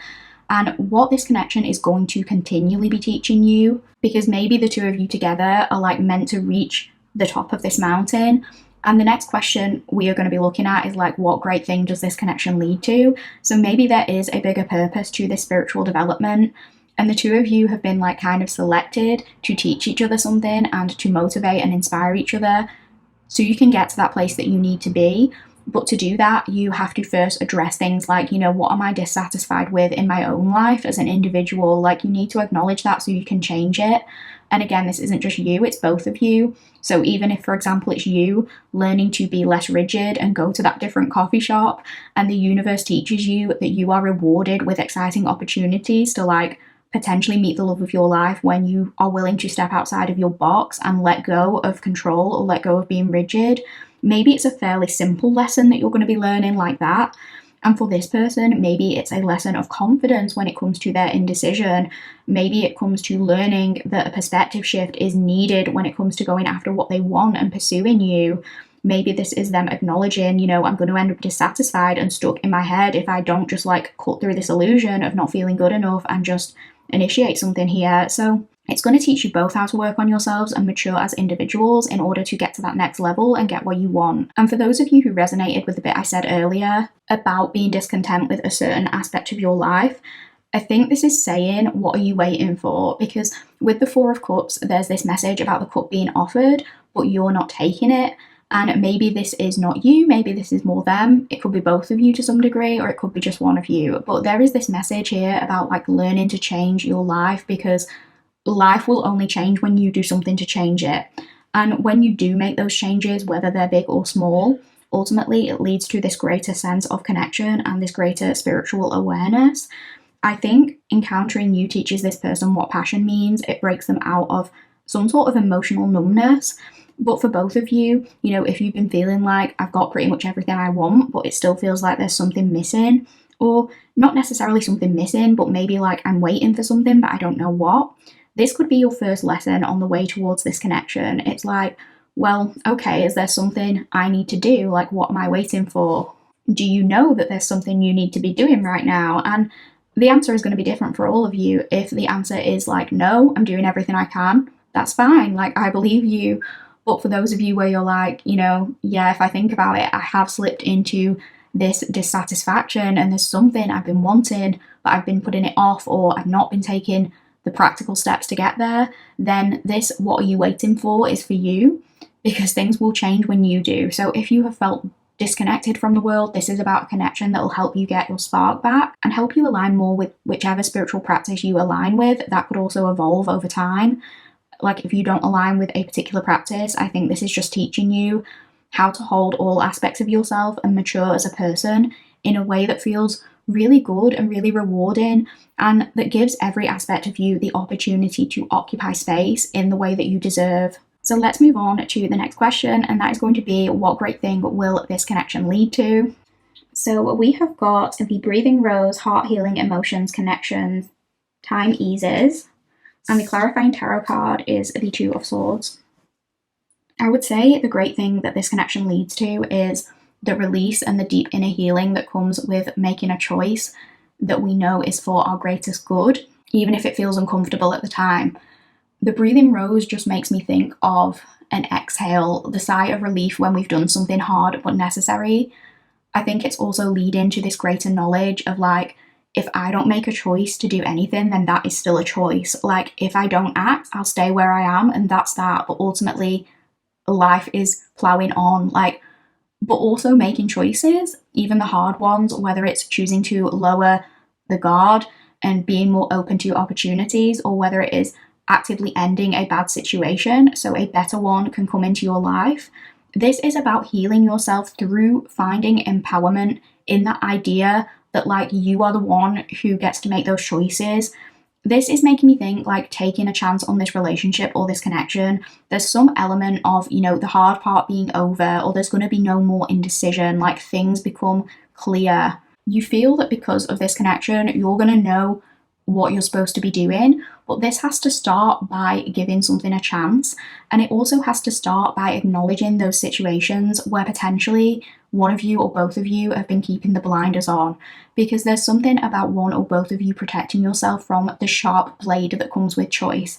And in particular, I think the choice in question is either making that change that we spoke about, or just being vulnerable enough to accept some sort of connection in our lives and being receptive to that. So I think the great thing this connection will lead to, maybe even before you officially get together, is both of you acknowledging your shadow selves, and that maybe there's a form of defense or a guard you've been putting up that has become a barrier rather than the protection you once believed it to be. And you might experience a sting when you touch the sharp blade of whatever that feeling is, but ultimately the wound is going to heal, and afterwards you're going to be looking at that and saying, like, taking that action, it wasn't so bad, and now there's room for so much more. And again, it goes back to the spiritual thing of, like, there's room for so much more growth in that sense. So for you, if, for example, you've convinced yourself that you can't connect with somebody romantically, or you have to have your guard up and that's the only way to keep safe, this sharp blade could be you looking at, like, what aspect are you neglecting of yourself within that belief? Like, is that genuinely protection, or is it the fear of losing yourself or rejection or letting go of control? And it's the same kind of thing with this person. You know, maybe their inner voice or their imposter syndrome was this defense mechanism to stop them being rejected, and it's something that has led to them talking themselves out of some great opportunities because they're scared of things going wrong. But there's something where this connection forces them to acknowledge, like, okay, is this actually keeping me safe, or is this belief just keeping me stuck or keeping me in discontentment with others and with the world around me? So it's something like both of you acknowledging those aspects of yourself that have led to indecision, and that adding this deeper layer of healing. Like for you, if you've been independent so long and you've been single and you've been telling yourself you're content with that because relationships just bring pain or hassle, but deep down you are yearning for connection with somebody who is worthy of that connection, is that just another way to hurt yourself and not give yourself an opportunity? And I'm not saying everyone who's single has to have a relationship to be content. You do not need another person to make you whole. Some people are content without romantic relationships in their life, and that is absolutely valid. I'm talking to those of you where you've been in denial about what you want, like you've convinced yourself you don't, but deep down you might, because you've resigned yourself to this idea that, like, taking yourself out of the equation of dating will keep you safe, especially if you've been in relationships where it's felt like someone has tried to diminish your power or keep you small. But in contradiction to what you think is happening, by not making the choice, by taking yourself out of the equation and going against what you truly desire because you don't want to have someone come in and mess up your progress or mess up your independence, that is actually keeping you small too. You're disempowering yourself by not making the choices you want to make, because you're this Queen of Wands and you might be worried, like, oh, but I just got my power back from this last relationship. You know, what if I invite somebody else in and they try to dim my shine or take it away? But here's the thing, nobody can. Like, nobody can take away your power. And there's definitely something to be said for, like, not doing things before you're ready to. But I just want you to know that, like, if you've been in this place and it feels like you've been in this place for too long at this point and you are ready for something new, I just want you to know that you can trust yourself to make decisions that are in your best interest whilst not allowing the opportunities that you do want deep down to pass you by. So it's this knowingness that saying, you know, even if this doesn't work out, I make my own choices, and if I want something, I'm not going to hold myself back, because no matter what, my fire cannot be snuffed out. that is empowering. That's you taking up space, and that is healing. And, you know, it's the same for this person, learning to have confidence and learning to go after what they want, and knowing that no choice is still a choice. And it's about knowing that there's potential in every choice. And yes, there might be some pain or discomfort in those choices, but you can't know what's beyond the initial sting if you never go out on a limb to make the choices you need to make. So I feel like this is just the start of the great things this connection will lead to, but there's something about this being the making of you both. I keep hearing that. You're learning what you can do, what you're capable of, and that ultimately the choices, whatever they may be, are yours for the taking. And there's a huge sigh of relief, a huge release of emotion. There's connection, there's heart healing on the other side of fear and indecision. But it's up to you to take that chance. I think this is kind of saying, like, learning to be in touch with your heart rather than fighting against it can be incredibly empowering. And I often think of the Queen of Wands as kind of baddie energy. And like I said, Queen of Wands energy, it cannot ever be snuffed out. Like, if someone gets the Queen of Wands to bow down and dim her light, it is not going to be that way for long. It's going to come back with a vengeance. But Queen of Wands energy that feels disempowered, when they come back to a place where they find their independence again, their expression of that can be almost an act of retaliation or rebellion, and it can almost go the opposite way, where that Queen of Wands is like, well, I dimmed my light and I put my heart on the line before to accommodate a person, and I'm never doing that again. You won't ever catch me slipping like that, and now I'm going to act the opposite way, and I'm going to act indifferent. And I'm going to never give in. I'm going to act like I don't care. I'm going to have this guard up. And for a while, that might feel empowering because it's like restoring the balance, because you're finding your freedom again and nobody can tell you what to do. And it does feel good when you're refinding yourself and who you are after feeling like you've been pushed down. But, you know, also, if you're pretending you don't have emotions to not get taken advantage of, then you are still making yourself smaller at your own expense. It's just you're making your heart and feeling smaller instead of maybe your self-expression. And that's still not a great thing long term if it's based on pretense and inauthenticity. And again, if you are someone who's like, well, I love being hyper independent and I truly don't give a fuck about connection and I'm truly nonchalant in terms of my emotions, then again, I'm not talking to you, because that is you living in your authenticity. Like, if that's you, then that's you, that's fine. I'm talking to those people who pretend not to have feelings because they're scared of getting hurt or being vulnerable. So there's a difference there. Those who are like, you know, I'm hyper independent because I love being single and I want to be single, that's fine. Just make sure it's what you truly want, other than it coming from a place of fear or lack. And if this is you, like as an example, in a stalemate with somebody because you feel like you have to play it cool, so you tone down your emotions or you tone down the things you say because you don't want to be like too much, I think this is saying, regardless of the outcome of you saying your truth, the point is it's healing to be able to say the truth. It doesn't matter what somebody says in response to it. And I think most of you, it's maybe the other person initiating, but if you recognize yourself in both energies, or even if you're the initiator and you're like, oh, but I don't want to come clean about my feelings because what if this person says this? Being truly empowered is being able to sit with that and being able to understand that you could potentially get rejected. And it's still being okay with that. It's saying like, okay, so what if they do? Like, I'm still the Queen of Wands regardless. If they reject me, I'm still the Queen of Wands and I'll shine. If they accept me, I'm still the Queen of Wands and I'll shine.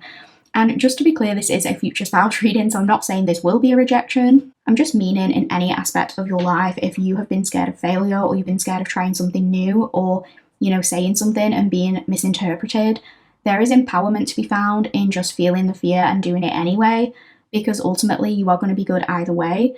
And this person will love you for all that you are. And if that means being completely unfiltered or blunt or assertive, not in an unkind way, but if that is you, then doing that, even when it might leave you open to being hurt, is going to be something that empowers you. But doing one little thing is going to lead to great things in that respect. I think this is a little bit like ripping a band-aid off or pulling a splinter out. Like, it's going to hurt at first, but then it's going to feel so good. And afterwards, you're going to be like, oh, that wasn't so bad. And it's going to empower you to live more openly and freely and authentically in your heart space. And it's also going to empower you to do more with that newfound acceptance of like, I am in control of my life, and no matter what the outcome, I'm going to do what I need to do and what's necessary. For some of you, this might have something to do with convention and like maybe challenging traditional gender roles. So if you are a woman and this is a man, for example, this could be you being like, fuck it, like, do you want to go on a date? Because it's what you want to do. And I feel like I'm going to have two different camps of people here. Some of you are going to be like, well, yeah, duh, it's 2025, and as a woman, if I want someone, I'm going to initiate. And there's other people who are more traditional in terms of gender roles and believe that all relationships are heterosexual, which they're not, and that the man should always initiate.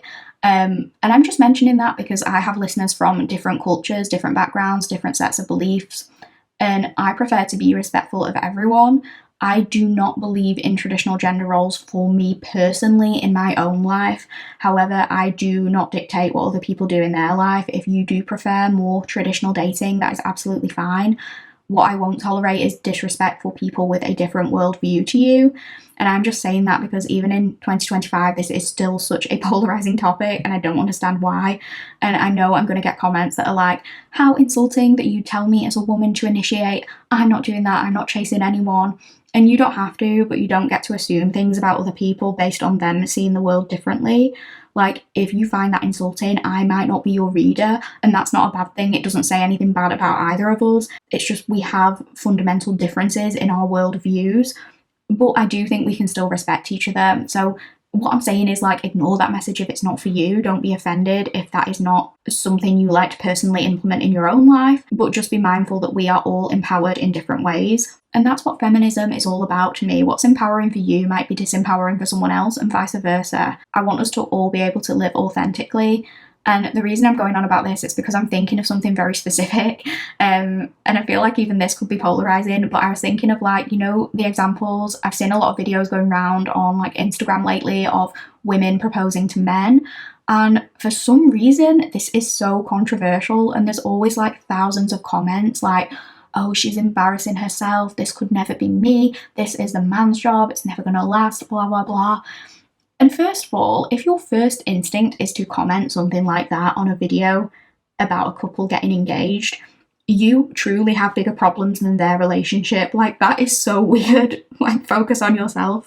But also, regardless of whether it's something I would do in my personal relationship or not, I'm happy for her that she did what she wanted and she got what she wanted out of it. Whether the relationship lasts or not, she did what she wanted to do. Regardless of what other people say, she took the action because it's what felt aligned with her. She didn't wait around. If she wanted something, she went out and got it. And people always say, like, well, if he wanted to, he would. And I'm thinking, like, okay, but she wanted to, so she did. And you might look at that and think, like, that's not what I would want for my relationship. And that is absolutely fine, but maybe that's what works for them. And I just think it's such a bizarre concept to comment on someone getting engaged, regardless of who proposed, and say, like, oh, it won't last. Like, wishing ill on people, and for what?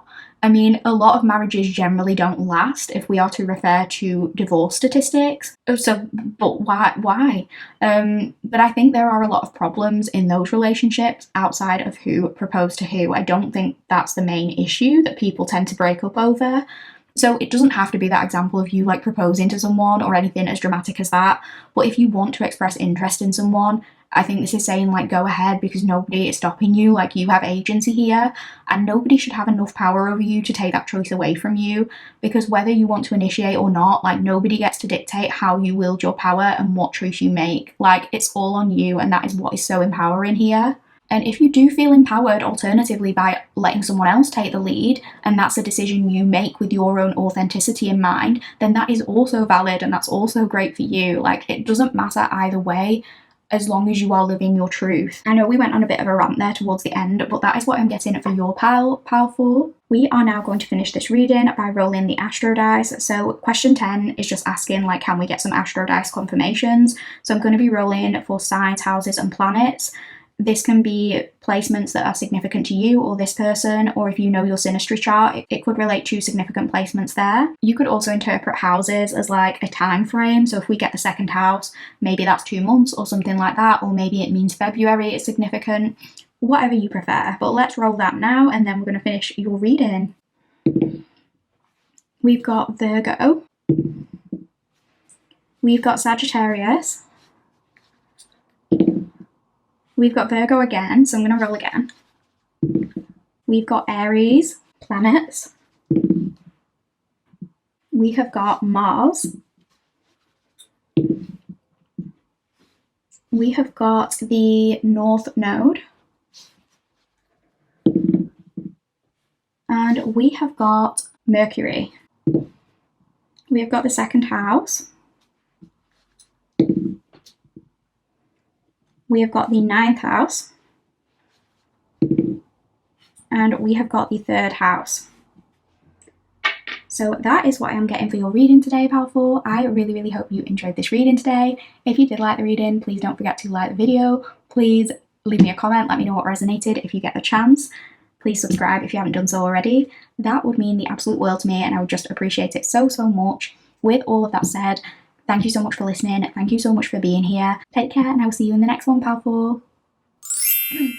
Hi, Pal 5 Collective. If you chose the Final Rose Tarot and you chose the Flamingos sticker, you are in the correct place. Welcome to your reading, friends. If you would like a full breakdown regarding what this reading will entail, please check out the introduction. I go through absolutely everything there.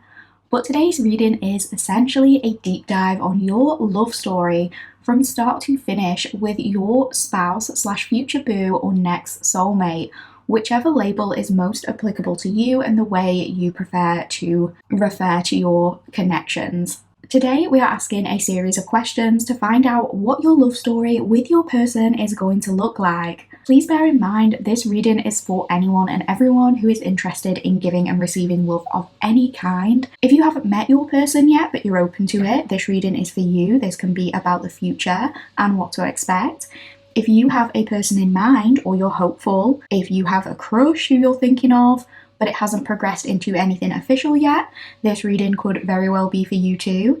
And if you are happily in a relationship and not looking for anyone new, but you want to see how your current relationship might progress as you venture further into your love story, this reading is absolutely for you too. Even if you're not specifically looking for anything romantic, but you're open towards new connections, platonic love, friendships, relationships of some variety that you can build on, this reading could very well be for you too if you would like it to be. Gentle disclaimer that these are collective readings and not every detail will resonate for you. Always take what's for you and leave the rest for somebody else, and you do not have to accept anything as your story if it simply isn't. These readings are here to spread joy and hope, and if you are finding that my words are not leaving you feeling joyful or hopeful, Marie Kondo it and discard it if it doesn't spark joy. As I always say, this is a free reading on the internet and I am not holding you hostage here. Now, we are going to be asking several questions today, and we're going to be pulling one oracle card and one tarot card at a time in response to each specific question.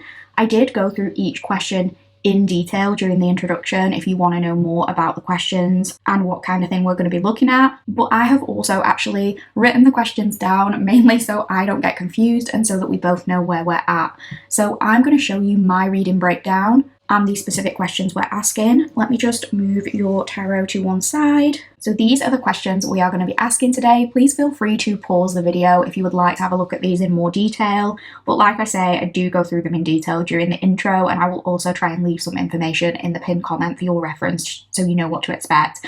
And as we're doing the reading, I will remind us what question we're on when we pull each card. Please note that energies are sometimes flipped. So if I talk about this person's energy and it actually sounds more like you or something you're experiencing, that's just a sign the energies are flipped. It can also work the other way around. You could actually recognize elements of yourself in both energies, and that is absolutely normal in a soulmate reading.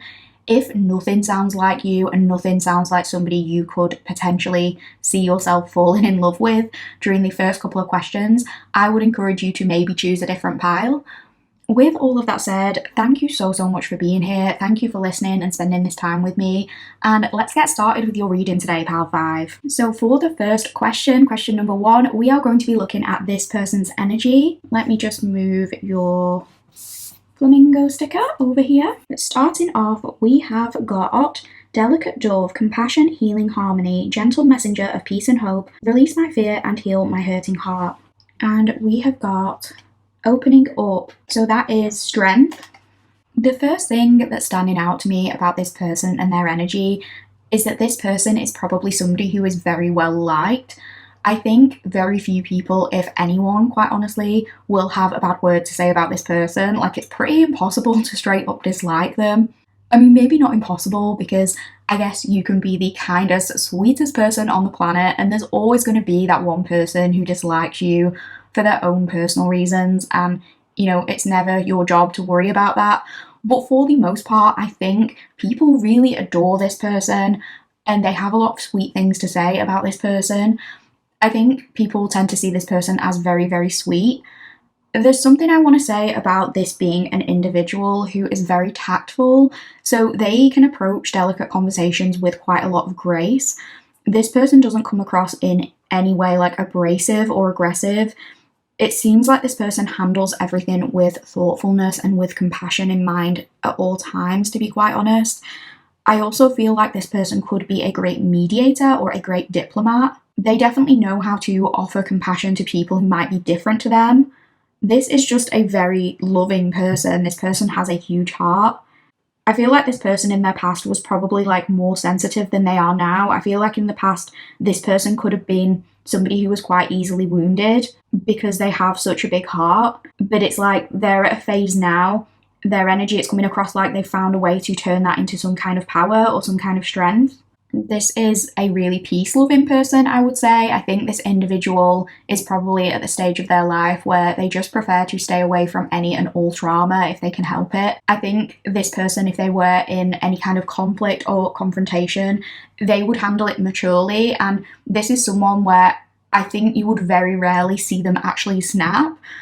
You might notice that there is something delicate about this person's facial features. It doesn't necessarily matter what their gender identity is. It could just be that they have a very elegant, graceful way about them, of carrying themselves regardless of that.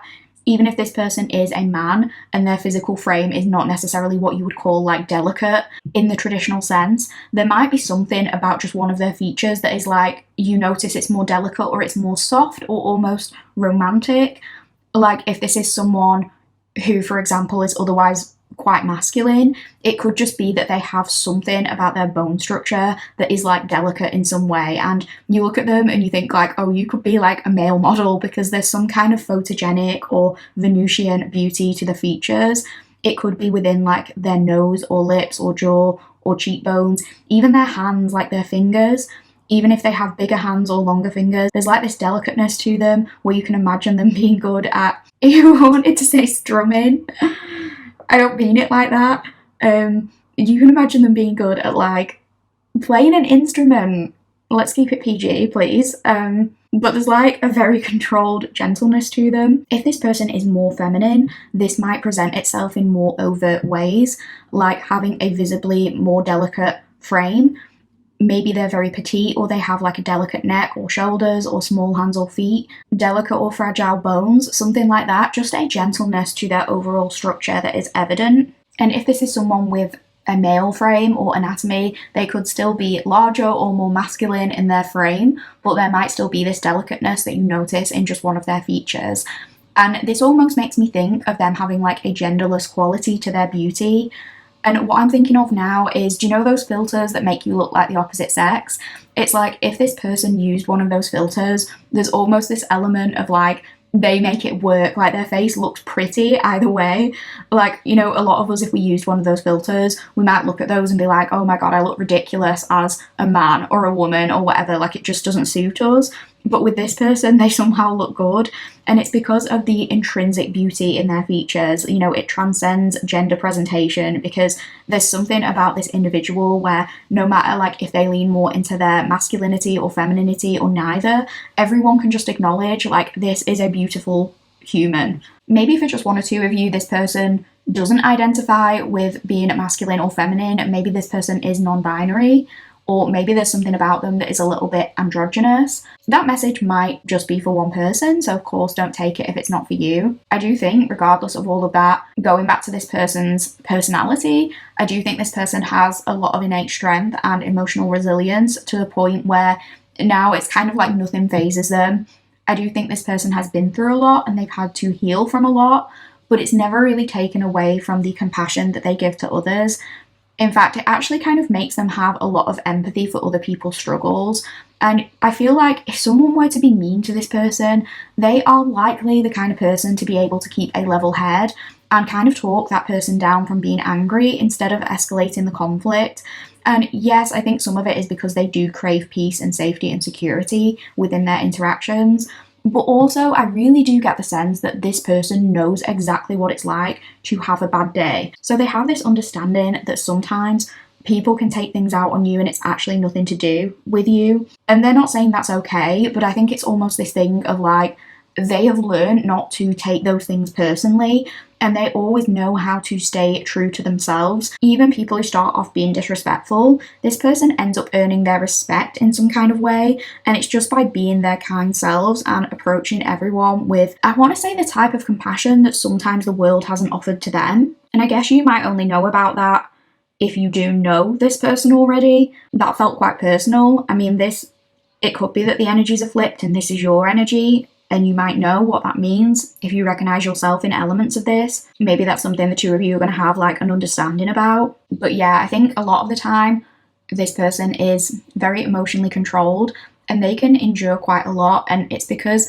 I think this person really has experienced the worst of what the world has to offer. So now it's like truly nothing can get to them, nothing can faze them. Like if this person, for example, works in a customer service environment, someone being rude to them isn't gonna ruin their day any longer, because ultimately they've been through and come back from like way, way worse. But it's never taken away from their kind heart and their gentleness and their way with people.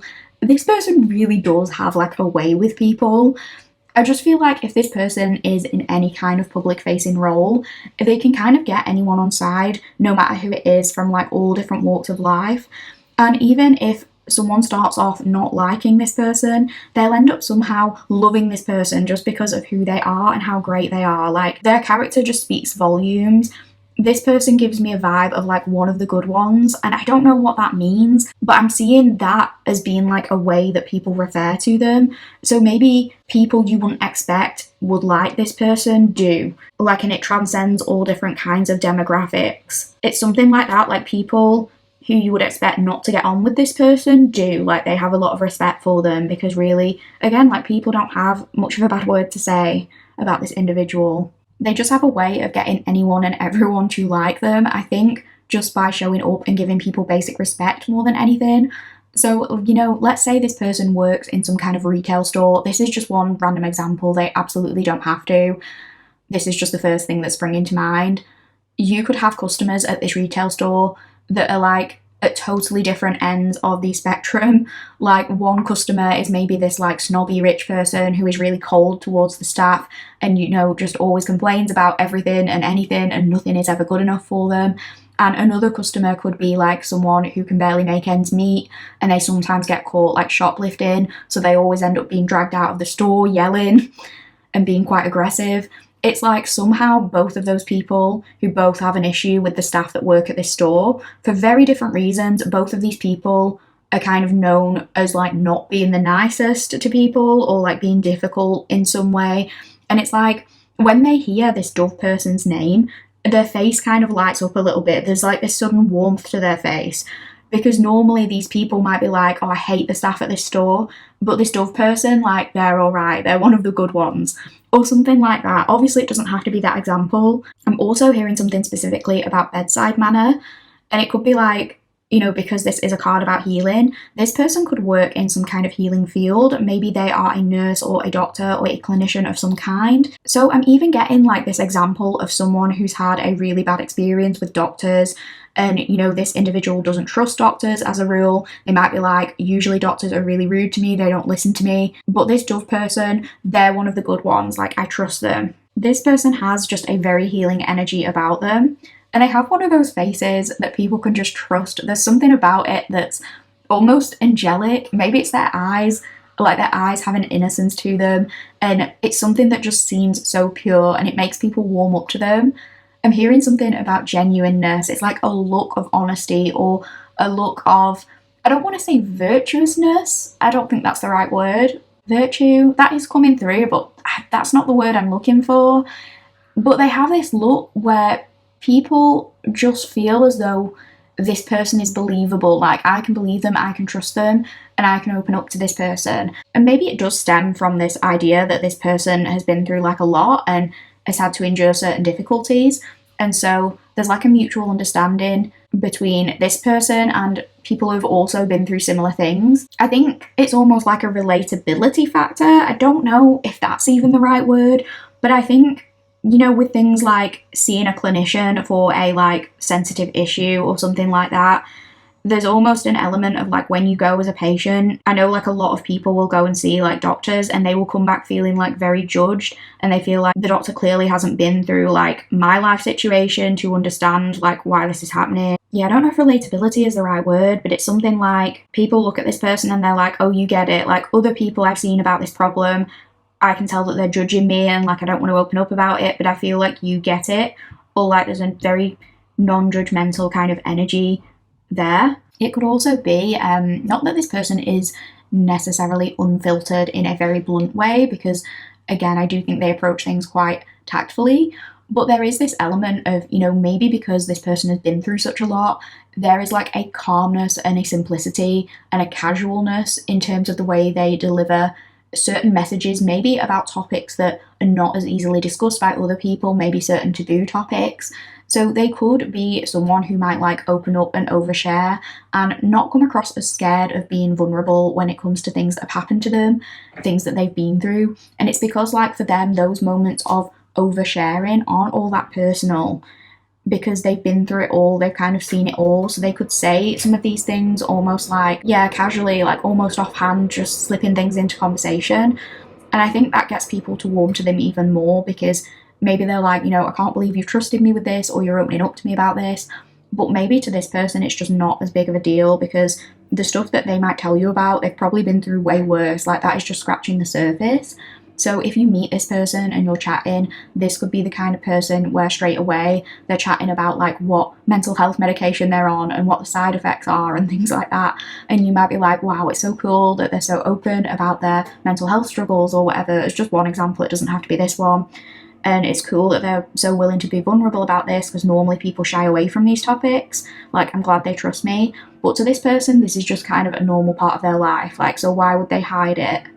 There's this like rawness and purity to them. This person is kind of like what you see is what you get to some degree. The kindness that they display, it's not performative kindness. It's not, you know, look at what a good person I am. This person genuinely is just like a very kind and gentle and compassionate soul. And I think that just shines through in everything that they do and just the way that they are and they interact with the world. And I feel that because of how they are, they very easily get other people to trust them and open up to them. Like, this is the kind of person who could get like strangers to share their entire life story and all of their traumas 5 minutes into meeting. I can also imagine this person being very good as a therapist. Again, massively healing energy of some kind. I can also envision them being a really good and patient parent. Like, they would be a parent who creates a very safe and nurturing space for a child. They don't tend to like lose it with people or flip out. You know, if their child did something wrong, they're not going to go apeshit and fly off the handle. This would be the type to give calm discipline, like not to yell, but to get down on their child's level and actually have a conversation. Even if this person doesn't have children and doesn't want children, I can imagine them being great with children, a great educator, a great teacher maybe. They do have that patience and they have that understanding that some people just don't have. They could also be like the favourite auntie or uncle or something like that when it comes to the children in their family, if there are any. It could also be animals as well. I think animals definitely take a liking to this person. It's like animals can sort of sense this person's soul. And I think this person has a fondness themselves for animals, and they just have a compassion for all living things. They could be a plant parent if it's not animals, pets. They could even be vegetarian or vegan, some of them, due to this, although that doesn't have to apply. This could be someone who hates yelling, like they can't stand yelling, or people who raise their voice. This could be somebody who can be quite sensitive to sound. They could have to wear like noise cancelling headphones. They might have, is it called like misophonia? I can't remember, but something like that, or like overlapping sounds or certain noises just really irritate them. Although it's interesting, like this person could have the kind of voice that seems like it's designed to do ASMR. Like they could have a very calm and soothing voice. I keep hearing that phrase angelicness. There's an angelicness to their face or to their eyes, but also like a rawness to them at the same time. And I think it kind of makes people like oh, I just want to protect this person. That's how some people feel about them. I'm also hearing like too pure for this world. So maybe in the past it's something about like this person being too good for people, or it almost seems like they don't belong on this planet because they just have like such a sweetness to them, such a lovingness to them. I feel like all of this person's friends would say about them, like, this person deserves the absolute world, this person deserves all of the best things because they are such a great human. And again, very non-judgmental. They don't pretend to be perfect either, and I think people appreciate that. And I feel like that could make them excellent in whatever profession they're in, whether it is a healing profession or not, because people feel safe opening up. So, you know, if we go back to that example of them being like a nurse or a doctor, they could have a patient come in who, let's say this patient is a teenager and they have to like get their stomach pumped because they are paralytic drunk or they've taken some kind of substances, and this dove person is trying to identify like, okay, what has this kid taken? Like, we need to figure that out so we can help them. But this teenager might be scared of telling a clinician exactly what they've taken. Maybe they feel stupid, maybe they feel embarrassed, maybe they're scared of getting in trouble, or they're just scared of judgment. This kid might start telling the story and be like, well, I was really stupid and I drank XYZ. And this dove person would be the type to say like, don't worry, we've all been there. You know, I did exactly the same thing when I was a teenager. You don't have to be shy with me because I can guarantee I've done worse. So please, if there's anything else, just tell us so that we can help you. And they probably shouldn't really be saying that. Like, it's a little bit out of pocket, oversharey. Maybe some people might be like, you know, you should be tougher with them so it doesn't look like you're encouraging the behaviour. But if someone had been super harsh on this teenager, it might have made them shut down and like not tell the full story and maybe not get the help they need. But this person, by being like so relatable and friendly and calm and not judgy, makes this teenager like, okay, well, I also took XYZ. So this dove person gets to the bottom of things by giving everyone a safe space and a judgment-free zone to say what they need to say. I also feel like even in bad situations, this person has a way of being able to bring humour and light. This person always tries to like bring a message of hope and positivity. I also think this is a person who does not take romantic connections lightly. I think this person is very intentional when it comes to their romantic connections. I won't be surprised if this person has only had like a few romantic relationships, because I think when they decide to date someone, I think it's for the long haul. I'm thinking of how doves mate for life. So this person, I believe they take their commitment seriously. They are probably not someone who likes to date around. I think this person does prefer to be settled in a committed partnership, and I think if they can't have that, they'd rather be single. I think every connection they get into, it's because they're like, okay, this is the person I want to be with, like this, I'm intending for this to be my forever person. Obviously things happen and that doesn't always turn out to be the case, but I feel like this person always goes in with those intentions.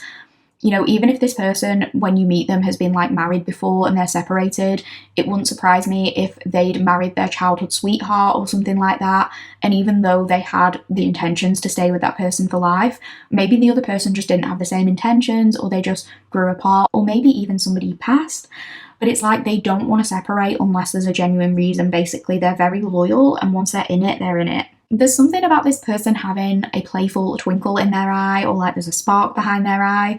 There's also something about them smiling with their eyes. It's making me think of like during and after 2020, when most people were wearing masks and all you could rely on to communicate with somebody would be like eye contact. So sometimes it was difficult to know whether like someone was being friendly or not, because normally you could see all of their face and all their expressions. But like with this person, there's this feeling of, even if they were just wearing a mask, you might be able to tell they're friendly and warm and loving just from seeing like a crinkle in their eyes or listening to their tone of voice or something. So if they have to wear a mask due to working in a surgical or medical field or anything like that, it's like you can take one look in this person's eyes and feel safe with them, like they're just someone that you can trust. I also just feel like this person gets away with saying stuff that other people wouldn't get away with, and it's due to the way they say it, due to their tact. Like, this person can ask the hard or personal questions and it's somehow received well, whereas if someone else said it, it would kind of be like, why are you asking me that? Like, it's rude to ask that or whatever. But with this person, there's such an earnestness almost to them, like, that people don't really mind because they know that it's not coming with judgment. For some reason, I'm also thinking of the brand Dove. I feel like their products are always advertised as like soft and gentle, so this person could use Dove products or have delicate or sensitive skin. But I'm also thinking of somebody who might just smell really clean, like they always have that clean fresh out of the shower smell about them, like they have soapy or freshly washed clothes kind of smell. That's something I'm getting. This person could take a lot of showers. They could be known as somebody who showers like multiple times a day or something. Maybe that's why they have dry skin. Maybe they over shower. They don't have to. That's just a random message for someone as an extra confirmation. So let's move on to your energy, pile 5. That was quite a lot. We have got the eel and iris, safety. And the clarifying tarot card is the advisor, which is the high priestess. So there is definitely some overlap in terms of these energies. For some of you who chose this pile, it might very well be that the energies are flipped or you resonate with aspects of both. There are a lot of similarities energy-wise between you and this person, I would say. And I think, to be quite honest, a lot of what we said about them could also apply to you. And I know we were talking about them for quite a long time, so I do just want you to know that. Like, I will try and spend time delving into your energy as well, but I do just want to note that kind of a lot of what we said about them could also apply to you, but I will note the differences. But with this high priestess card, which is showing up as the advisor in this deck, and also with safety showing up to represent your energy, I also feel like, again, people tend to open up to you very easily too. I think people do feel safe with you. I think they see you as a confidant. I also think they see you as somebody who offers excellent advice. I think if somebody were in a crisis, they would think of you as the go-to friend, or just somebody who would have something very wise to say. I feel like people might tend to vent to you about their problems, even when you yourself haven't necessarily said too much to get them to open up. I think you are someone who offers a really great listening ear. People tend to say that their secrets are safe with you, and if they want to open up to you about something really personal or intimate, they feel as though like you treat that knowledge as sacred, and you're not going to be somebody who like spills their secrets or uses it against them in any way. People view you as somebody who possesses this inherent wisdom, and it almost seems divinely blessed in a way. I don't know how to explain it, but it's like the advice you give and the unique perspective that you offer, it comes from a place of like truth or of being all-knowing. You know how people tend to say there's person A's side, person B's side, and the truth? It's like somehow people view your energy as like that physical embodiment of the truth, because you're seen as this individual who possesses this very sacred knowledge where you can see through situations, or you know what is true and what is not true. Like, you can pick up on that, and if you were privy to a situation unfolding, it's as if you are like this fly on the wall, even if that wasn't the case in the physical. It's really hard to explain the kind of energy that I'm getting. It's almost giving me similar vibes to like the justice card in a way, but it isn't necessarily justice in the sense of like fairness or morality. This is just focused on the truth aspect, like seeing through the bullshit essentially. People view you as somebody who sees right through things. So you could be known as somebody who is very perceptive. You see the things that are hidden, and you are probably like very good at picking up on subtle changes in people's body language and things like that. You can probably suss people out and work out their motivations very easily. You could be known as someone who is like a human lie detector. You just pick up on vibes and energies and auras. Like, if somebody new is introduced to your friendship circle, you will know based on the feeling you get whether or not this person is for you. And if you pick up on a bad vibe, it's like you might kind of figure that out before anybody else does. You could be that person where you just sense when things are off and like nobody else really sees it. Then later it always comes out that you were right about that person or that situation, but you just tend to figure things out a lot quicker than I think other people do in that way.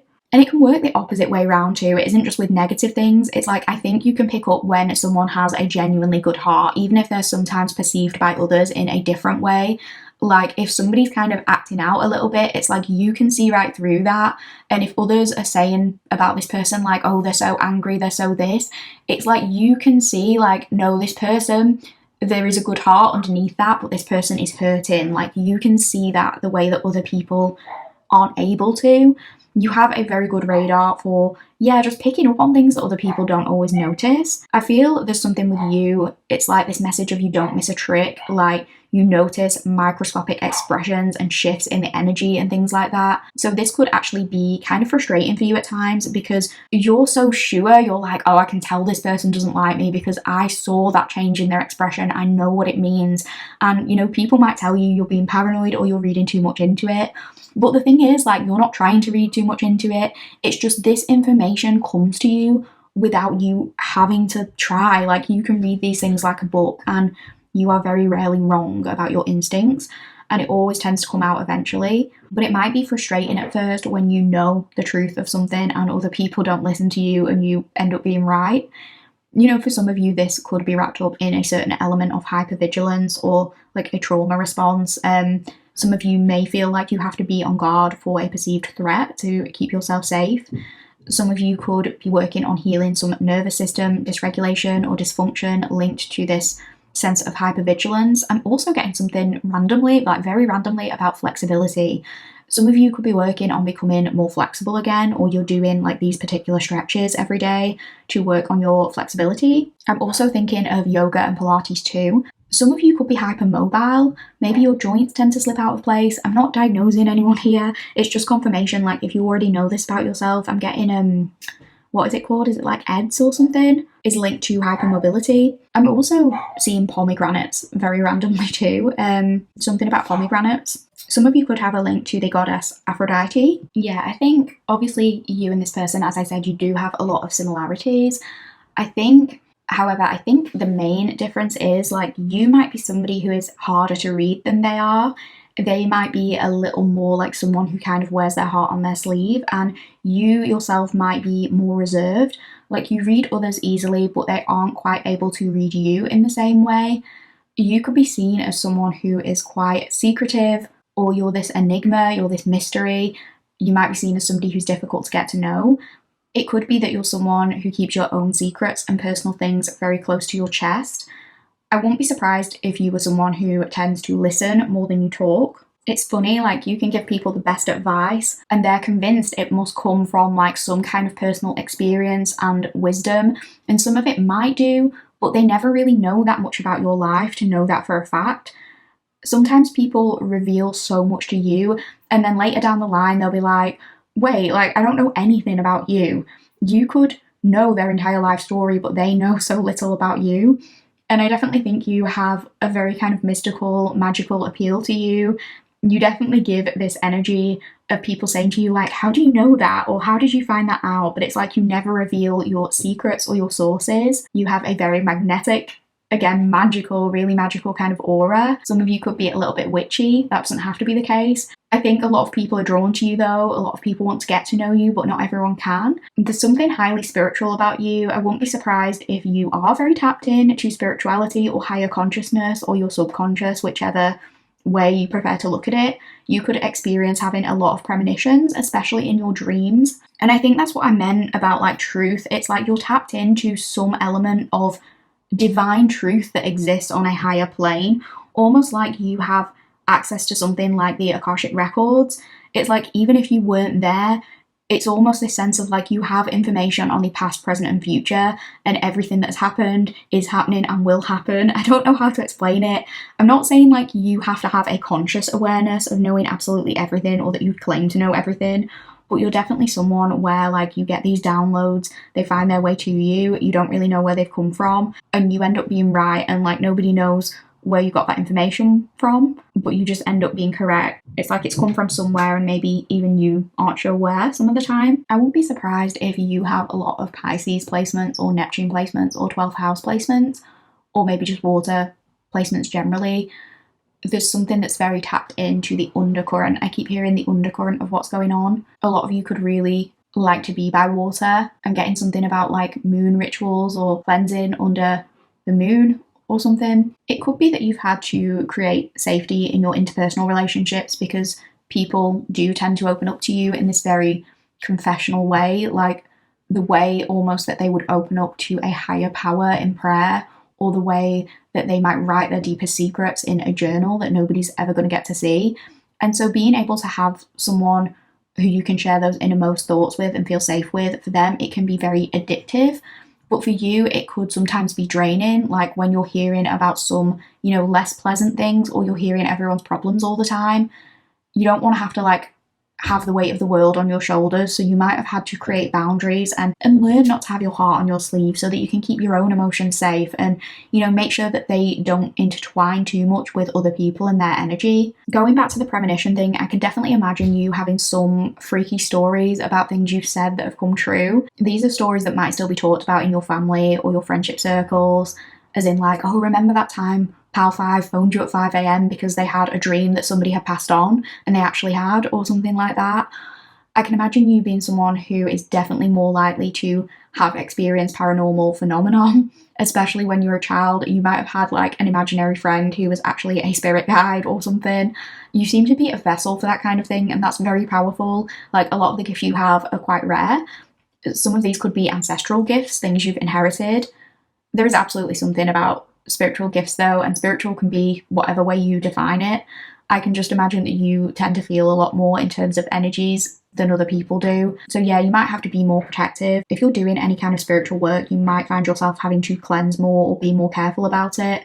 You know, if you're someone who is interested in the paranormal, you don't have to be, but like, just as one example, it's like maybe if you and your friends when you were younger did a Ouija board and you thought it would just be a joke, like you didn't really know too much about it, I can imagine you being the one to experience something paranormal and like nobody else really does. I'm also getting something about a godmother. Are you a godmother, or have you recently been asked to be somebody's godmother, or is this your godmother? I don't know. Some of you, there's a specific necklace that you wear. Maybe some of you wear a cross, but it doesn't have to be. But yeah, two very similar energies between you and this person, but you do absolutely have your differences. The one thing I wanted to say is I can imagine both of you being therapists or counsellors, to be quite honest. I think you may just be like a little bit more closed off and this person is a little bit more open, unless of course the energies are flipped. I'm now hearing the phrase mother knows best. I don't know why. I don't know whether that means anything to anyone. Oh, an extra little bit of confirmation could be if you've been getting a lot of electric shocks lately, or you tend to just give people electric shocks when you make contact. There's something about like, I'm getting that feeling of staticky touch. There's also something about you compartmentalizing certain parts of yourself, like you can be different things to different people. And right now I'm seeing like 3 circles in 3 separate colours. They're not really circles, to be honest. They're more like an oval shape at the top and like 2 oval shapes at the bottom underneath the top oval. And it's being pointed out that the circles are all different colours. So it could be like 3 different sides of your personality or something like that. The image in my head now, it's almost morphing into like a Venn diagram. If you can picture a Venn diagram, it's something like that. So it could be something about like when aspects of your personality overlap, maybe you showing different sides to different people. Maybe there's something also about like masking or code switching, depending on who you're around. So yeah, we've focused on both of your energies for quite a long time. There was quite a few messages that wanted to come through there. So now we are going to move on to question 3.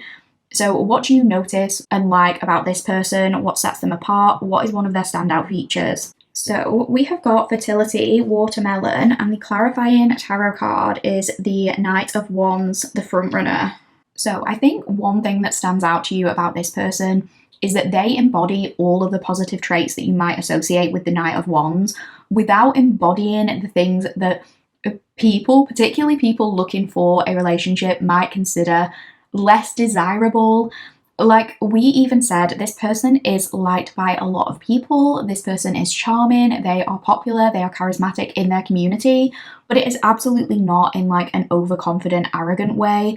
And it's not in like an F-boy or girl way where they're just putting on this act of being charismatic so they can flirt with everything that moves. This is just who they are very naturally. And yes, they use that to their advantage, maybe in their career or something like that, but it's not in a way that's disingenuous. This isn't like a used car salesman type of vibe. They're not sleazy with this. They have this very authentic kind of charisma, and I feel like it's a charisma that's very much based around relating to people and being friendly and willing to share and be open without being overzealous or without stepping over anyone's boundaries. This is someone who is driven and enthusiastic without being impulsive and flaky. Sometimes a Knight of Wands person, especially when the energy comes up in reverse, which it hasn't here by the way, but I'm just giving you an example, they can still be very fiery and passionate, but they can sometimes lack the follow through. And that isn't this person. And that's one big thing you notice about them.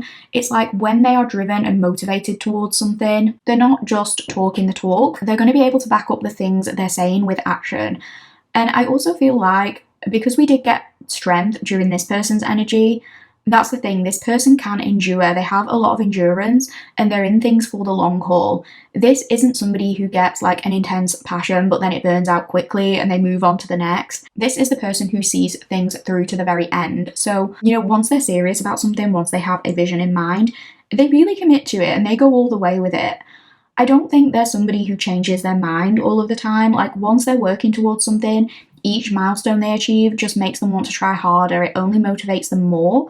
So I can imagine that this is a very self-motivated individual when it comes to like career and things like that. When it comes to anything really. Yeah, like when it comes to relationships even, this person is there for the duration. They are passionate about devoting themselves to what they care about or who they care about. I'm hearing the phrase a marathon, not a sprint. So I think it's like, I don't think this person is someone who's motivated by quick results. This isn't someone who's impulsive and constantly wanting to chase the next dopamine high. This is not someone where, you know, they get a bit of what they want and then they lose interest. This is someone where, you know, them getting a little bit of what they want leads to them working harder. So if this person has a vision in mind and it's something that could take years or months to accomplish, they are driven enough to go after that for however long it takes, and they don't ever lose sight of the main priority goal.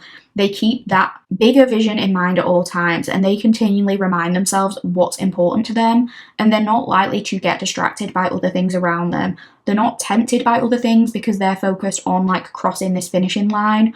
So this person could be quite singular-minded when it comes to how they want their life to go once they have that solid vision. But this is showing up as something you are going to really like about them. So I think their vision for their life is going to be something that you also value and something you also want. And it might be something that appeals to you if you have ever dealt with energies that have shown up in your life previously as more of that like Knight of Wands reversed. For instance, like you've had romantic connections that have promised you one thing and then done another, or you've had connections where there's been like this whirlwind of passion and romance during the early days but no follow through, or you've been with somebody who you thought was on the same page as you in terms of creating a specific life, but then somewhere along the way they lost track of that and got distracted or got tempted by other things, so you no longer aligned. This person is going to show up consistently to show you like, you know, when I'm serious about something, I'm serious and I'm gonna follow through on what I said I'm going to follow through on. The example I'm getting, to put this in like a more tangible context, it doesn't have to be this specific one for you, but if you're dating someone and at first it seems like you're on the same page when it comes to bigger life decisions like marriage or kids or where you want to move, if someone you're dating says to you like, oh, I want to be in this place where I can get married at X age, or I want X many kids, or I want to have my own house by X age, it's all very well saying that, but cultivating a life that would facilitate those things is different to just saying it. And if someone says they want those things, but it's been years and they haven't made any effort to save up to move out of their parents, or they tell you you're putting too much pressure on them when it comes to commitment, or they're acting irresponsibly in a way that would not be in alignment with somebody who wants to become a parent, for instance, it becomes very clear that this person is maybe not living in alignment with what they said they wanted, because they're not doing anything to get towards their alleged goals. Whereas with this person, it's very clear they mean what they say, and the timeline of what they're doing is going to make sense and be consistent with those goals.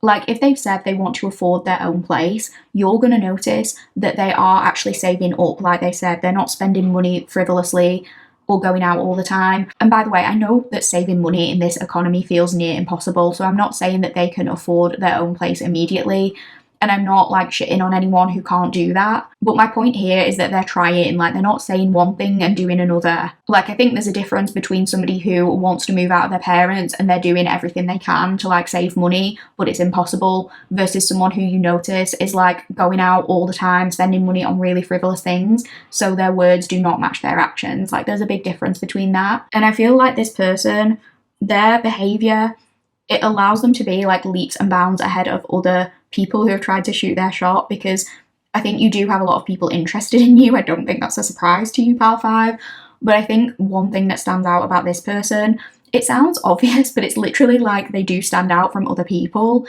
Like this person is the obvious choice, they're the front runner, they are in the lead, and there's not even anyone close to catching them up. So this could be like you notice that in terms of their maturity levels or their emotional intelligence, you acknowledge like this is someone who has their priorities in order, and something about them is going to tell you with this fertility card, like, okay, this is somebody who I could actually see myself growing with. Maybe you're like, I could see myself building a life with this person in whatever way it applies. I'm hearing they're like a cold glass of water on a hot day, but there's something where like you didn't even know you needed them, but when they come into your life, it's so clear that this person is advanced compared to other people who you have dealt with. And it's so evident, like, this is the person, there is no other choice here. This person comes out at the forefront, they're way ahead, they're in the lead, they're on top, like, they have everything to offer, they tick all the boxes, and you feel as though connection with them could really be nurtured, and you're saying, like, we could really build great things together and grow. Maybe other connections have felt wishy-washy, or you felt as though you can't fully depend on a particular person, you don't see yourself being in a long-term connection with a particular person, but with this individual, it's way, way different. Like, nobody is even coming close to the way you feel about them. Again, the choice here is so obvious. There's no one that compares, like, they are the best. That is what you notice. So now we're going to move on to question 4, and for question 4, we're going to be looking at what they notice and like about you, what sets you apart, what is your standout feature? So we have got adaptability,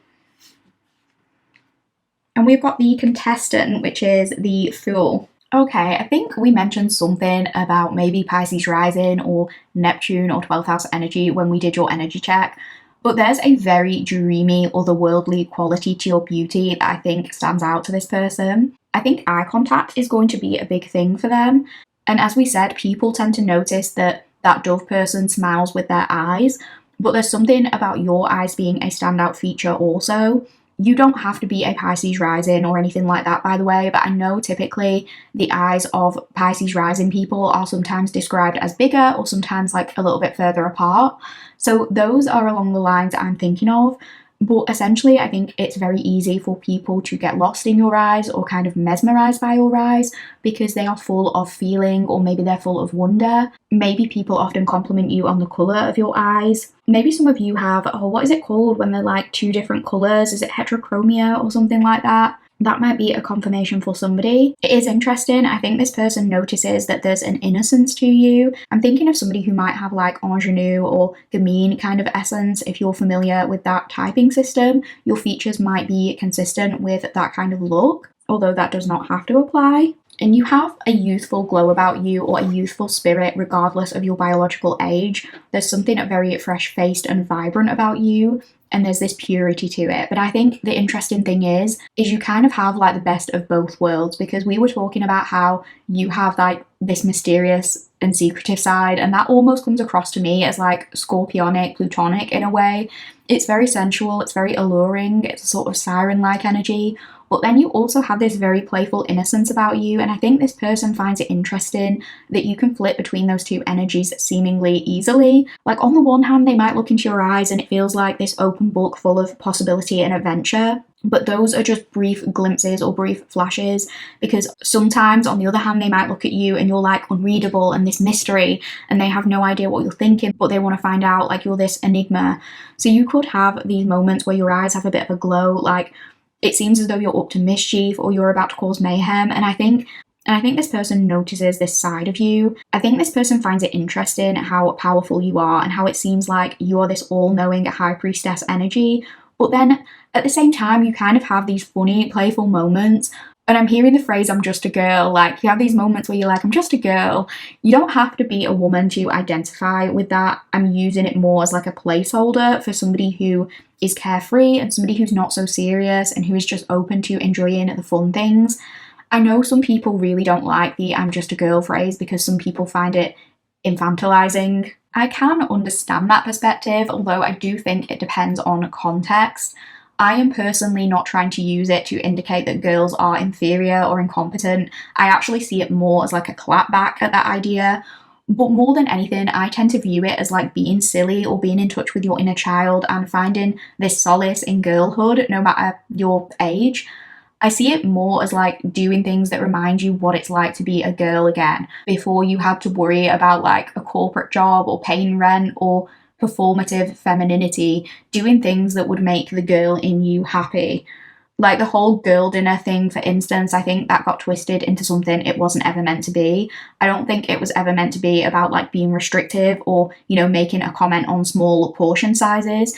To me, it felt more like the intention behind it should have been like, let's romanticize the small things in life, like making this cute little plate of snacks that maybe don't really go together, because the girl in me wants to live in whimsy and try a little bit of everything in life instead of worrying about adult things like whether I'm meeting my protein goals or something like that.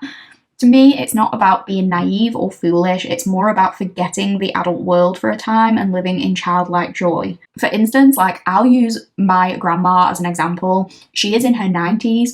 In her life, she has survived a war, she's survived cancer, she's lost 2 husbands before their time. Like, she is not naive to suffering, she understands grief, she understands pain. Now, her memory isn't the best anymore, and most of the time she will forget what she said a few minutes after saying it.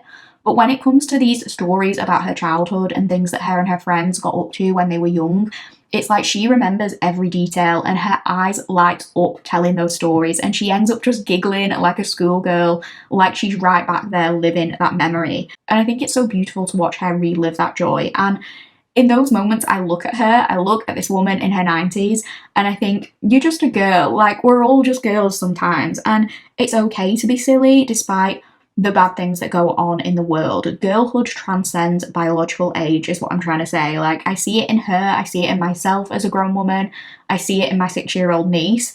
And that was a long-winded way of exploring like some of the things that this person notices about your energy. Like, you can hold both of those energies inside you, the side of you who is all-knowing and the side of you who also just wants to have fun.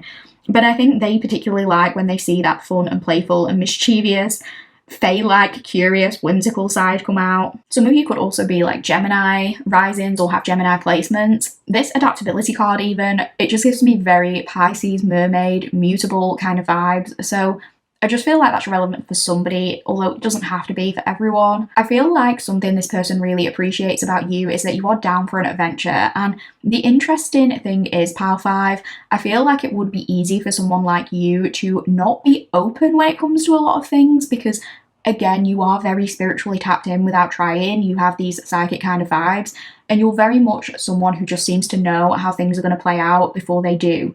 But it doesn't make you boring, it doesn't make you judgmental. If anything, you're sometimes that person who's kind of like, oh, that sounds like a terrible idea, I'm in. Like, it sounds like a bad idea, let's do it. You know it's a bad idea, but you're open to doing it for the fun, for the plot, because you're curious, because you want to know how it plays out. And in the end, most of the time, you're right about what plays out. If something turns out as a good or bad idea, you probably knew it all along. But the main thing is you're going to be along for the ride, because you know that you're going to have fun along the way. Obviously within reason, I'm not talking about making dangerous decisions here, but I wouldn't be surprised if you kind of picked up on a vibe sometimes that you were like making a mistake, but you go ahead with it anyway because you're like, fuck it, I've got to see what happens. I definitely think you have a fuck around and find out energy about you. And I think it's actually because of your spiritual connection and because you're so tapped in that you can live in this energy, because you're not someone who is like claiming to be this spiritual guru who can never do any wrong. You're not like, oh, I'm so much more enlightened than all you little people, everything I always do is right. No, you're very much someone who's like, you know what, like my guides encourage me to have some fun, and sometimes that means being a human and making mistakes and learning through those mistakes to better myself spiritually. So sometimes you can be like a little bit of a chaos maker, but it's in a really fun and exciting way. And I think this person likes that you're not afraid to follow your instincts and you're not afraid to get into trouble.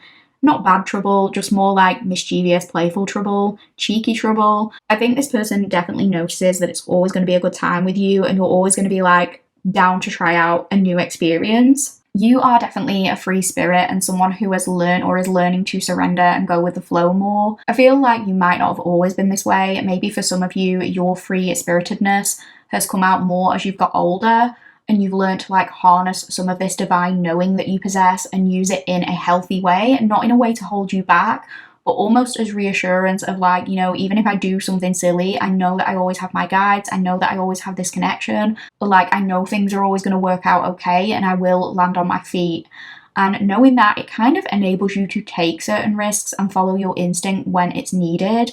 So I think they really like that you're open. It doesn't have to be in terms of anything super out there or crazy, but you're open to new things. It could just be like, maybe previous people they dated were very set in their ways or rigid or uninterested in trying anything new, but your energy feels very explorative. You feel like somebody who would say, go on then, like, why not? Like, the worst thing that can happen is I don't like it, and then if I don't like it, I don't have to try it again.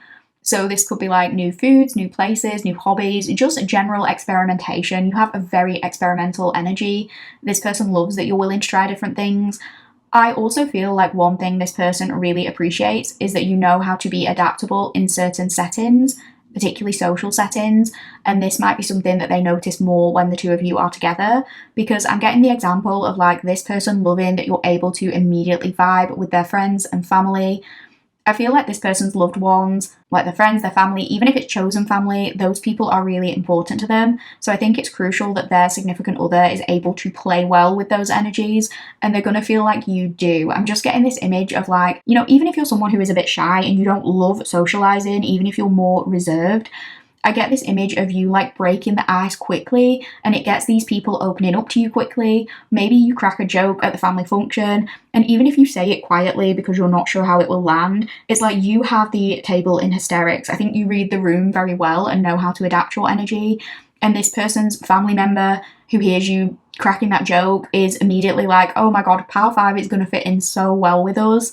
But it's not just with their loved ones. I feel like this person is saying you know how to fit in and kind of maneuver your energy into whatever it needs to be for the given situation. So you always show up with the right kind of energy and spirit, whether it's like a family function or a work function. You know exactly what to do and you know exactly how to play it. And they like that even if you are like uncertain about entering these new situations, like if you are more shy, you manage it fine, you fit in without a problem. Like there are no problems. They totally trust you in any situation. They trust that you'll know what to do. So now we're going to move on to question 5, and question 5 is, what are the circumstances surrounding this connection? So we have got memory, remembrance, commemoration, reunion, and the clarifying tarot card is the King of Wands, the executive producer. So regardless of where this takes place specifically, both of you are going to be at a good place in your lives when you encounter each other. The main thing I'm feeling with this King of Wands is that both of you are going to be feeling confident and you're both going to be ready for this. Like you are prepared for this to happen. And when I say prepared, I don't mean it necessarily in the sense of like you were expecting to meet this person or you'd gone out specifically looking for this, because that doesn't have to be the case at all. But I just feel like at the time this does happen, you are ready for it in some way. With some of the other piles I've done today, I'm not saying any of those encounters happened at like a bad time, but some of them kind of felt more like, oh, like I wasn't interested in love at all and then it came along. But for you, it seems like everything in your life is in this really good place. You like who you are, who you've become. You feel a lot of warmth and passion towards the life you have cultivated as a single person. And this encounter, this romance that's going to blossom is kind of going to feel like that last little thing slotting into place. So it's not like you're sat there waiting for romance to come along and knock at your door, because I think you are really content and satisfied, but maybe you're at a place where you're like, if it happens, but you're also fine on your own. And most importantly, by the time this encounter rolls around, maybe both of you have worked through anything you need to work through as an individual. So really, there's no better time for this to take place, because it's not like this occurs at a time when, for instance, you are still dealing with like baggage from a previous relationship, or you're unhappy in your career or anything like that. You are both, or you seem to be from what I'm reading, like very good, very confident. And I want to say in control. So there's something about you having authority over how you're perceived. It makes me feel like there's some element of like prepping or planning here, or there's some sense of like, I knew what was going to happen, or I knew that I might run into certain people. It doesn't have to be that you expected to meet or run into this person specifically, but it's more like the event itself might have been planned to a degree. So maybe you knew that you were going to turn up to it looking your best, feeling your best. There's some degree of you both putting your best foot forward here. So this could be anything from like speed dating, if it is like a deliberate like date. You don't know you're going to meet this person, but you know you're going like speed dating, so you know you want to look good and feel your best.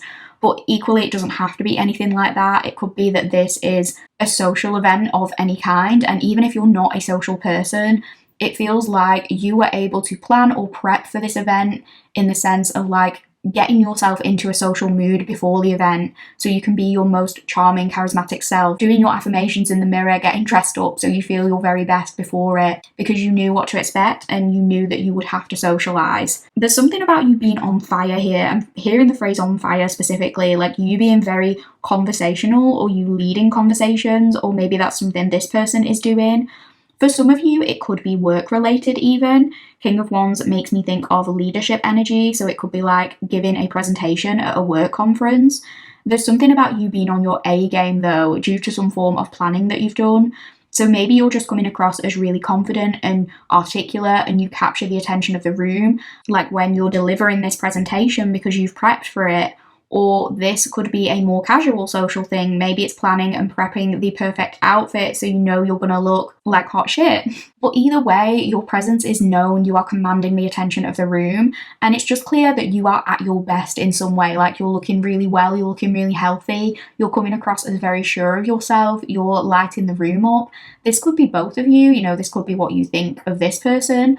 You could find that at the time you encounter them, you're getting a lot of compliments on how you look or how well you're doing for yourself, or this person is. And those things are true regardless of this element of planning that's gone into it. This happens during a time where it feels like you have worked hard to achieve your goals and your ambition is really paying off. But no matter how much we've achieved and how great we feel, we all have off days, or days where we run into someone and we wish we hadn't because we think we look a mess, or we're not feeling ourselves, or days where we're just not feeling the most social and we feel like we've been awkward in a conversation. But this isn't one of those days for you. It's not an off day, it's very much like an on day. Maybe you're ovulating at the time this happens, so you're feeling like really good and confident. That won't apply to everyone, but I just feel like because you kind of knew what to expect with this, you knew that you would be chatting to people, or maybe telling them what you're up to or what you do for work. So it's like you've prepared to answer those questions in that way without bragging, but it shows how hard you've worked. And you also are going to know like what clothes you look best in and things like that. So you're going to wear something that really emphasizes your best features because you've had time to pick something out. This doesn't feel like a spare of the moment thing. And I feel like people are really going to be complimenting you and going to be like, wow, look at you, you're looking so good, like check you out. Sounds like you're doing really well for yourself. Congrats on doing XYZ. Maybe you've had a chance to try different outfits on before going. Maybe you have been like working on your health and fitness, or maybe you've just had something great happen recently, like in your career or in your personal life, like a promotion, or you've got a house or a car or something. You're just shining and really, really good. And I feel like you're at this place where you're just able to like let loose and have some kind of fun. So even if this is a work event, like something you wouldn't normally think of as like fun, it feels like you're going to be in a mode where you're at least more comfortable networking and chatting to people. Like maybe after the hard part is over, there's like food and drinks afterwards, like a buffet or something like that, and people are mingling. And if this is more like casually social, like an event with friends or family or something, it feels as though, again, you are going to be mingling, you're going to be working the room, maybe the drinks are going to be flowing, and it's just going to be like light-hearted, fun vibes, but you never feel out of your depth. Like with executive producer, it gives me this sense of you knowing like, yeah, I look good today, or yeah, I feel confident. There's something about you being in charge and yeah, having this commanding energy over the room, and definitely a lot of people looking up to you, people singing your praises, maybe commenting on how well you've done with something. Maybe for some of you, this is telling people about how you're like self-made or how you're doing something entrepreneurial, and people just think you're really bold. But it's also very inspiring to hear about what you're doing. People are really admiring something you've done in that regard. Maybe it applies to this person, but yeah, I do definitely feel like whatever this event is where you and this person encounter each other, it's something that is planned to a degree. It's something you know you're going to. It doesn't necessarily feel spare of the moment, even if you don't know that you're going to meet or see this person here. So for some of you, this could be someone you have met in the past and you kind of know they're going to be there and you're catching up with them, or you know they might be around, they might see you. Like this could be some kind of reunion in your hometown. This could be a high school reunion or a get together between old friends. It feels like something where a group of people are getting together. It could also be, like we said, I think a work conference. And maybe some of you like recognize this person even if you don't know them that well. Maybe they work for a different company, but you've seen them at conferences before and you get chatting during the networking portion of this day. Maybe they see you doing your little speech and presentation and they say to you like, you were on fire up there, or whatever it is, like they're just impressed. Or, you know, you could see them doing that and you could make a comment about it and you guys get talking and it's just like the conversation is very fun and flirtatious and bantery and back and forth. And I feel like you guys are just in a really assertive mood. There is a sense of spontaneity to the planned event. I don't know if that makes sense. It could be because, you know, this doesn't feel like an event that you would just do every day. It doesn't feel like something you'd normally do. That's what I want to say. This connection almost has like an out of town vibe to it. I'm not saying you physically have to be out of town. If you know you never leave your hometown, I'm not saying it can't be in your town. But there's almost this element of like, well, here I can be a bit more risky than I usually am because if this doesn't go the way I want it to, then I don't have to come back here. It's almost like, you know, if you're on a work trip and you're staying at a hotel and you see an attractive stranger in the hotel lobby, if you want to shoot your shot and ask them for a drink, it kind of doesn't matter to you if they say no because you never have to see them again. So you're feeling a bit more like bold and courageous in that way because of the circumstances. It could also be like a holiday romance kind of thing. So there's almost this sense of like, oh, I'll do what I want while I'm here. And if it doesn't work out, I still have like my normal routine life waiting for me when I get home.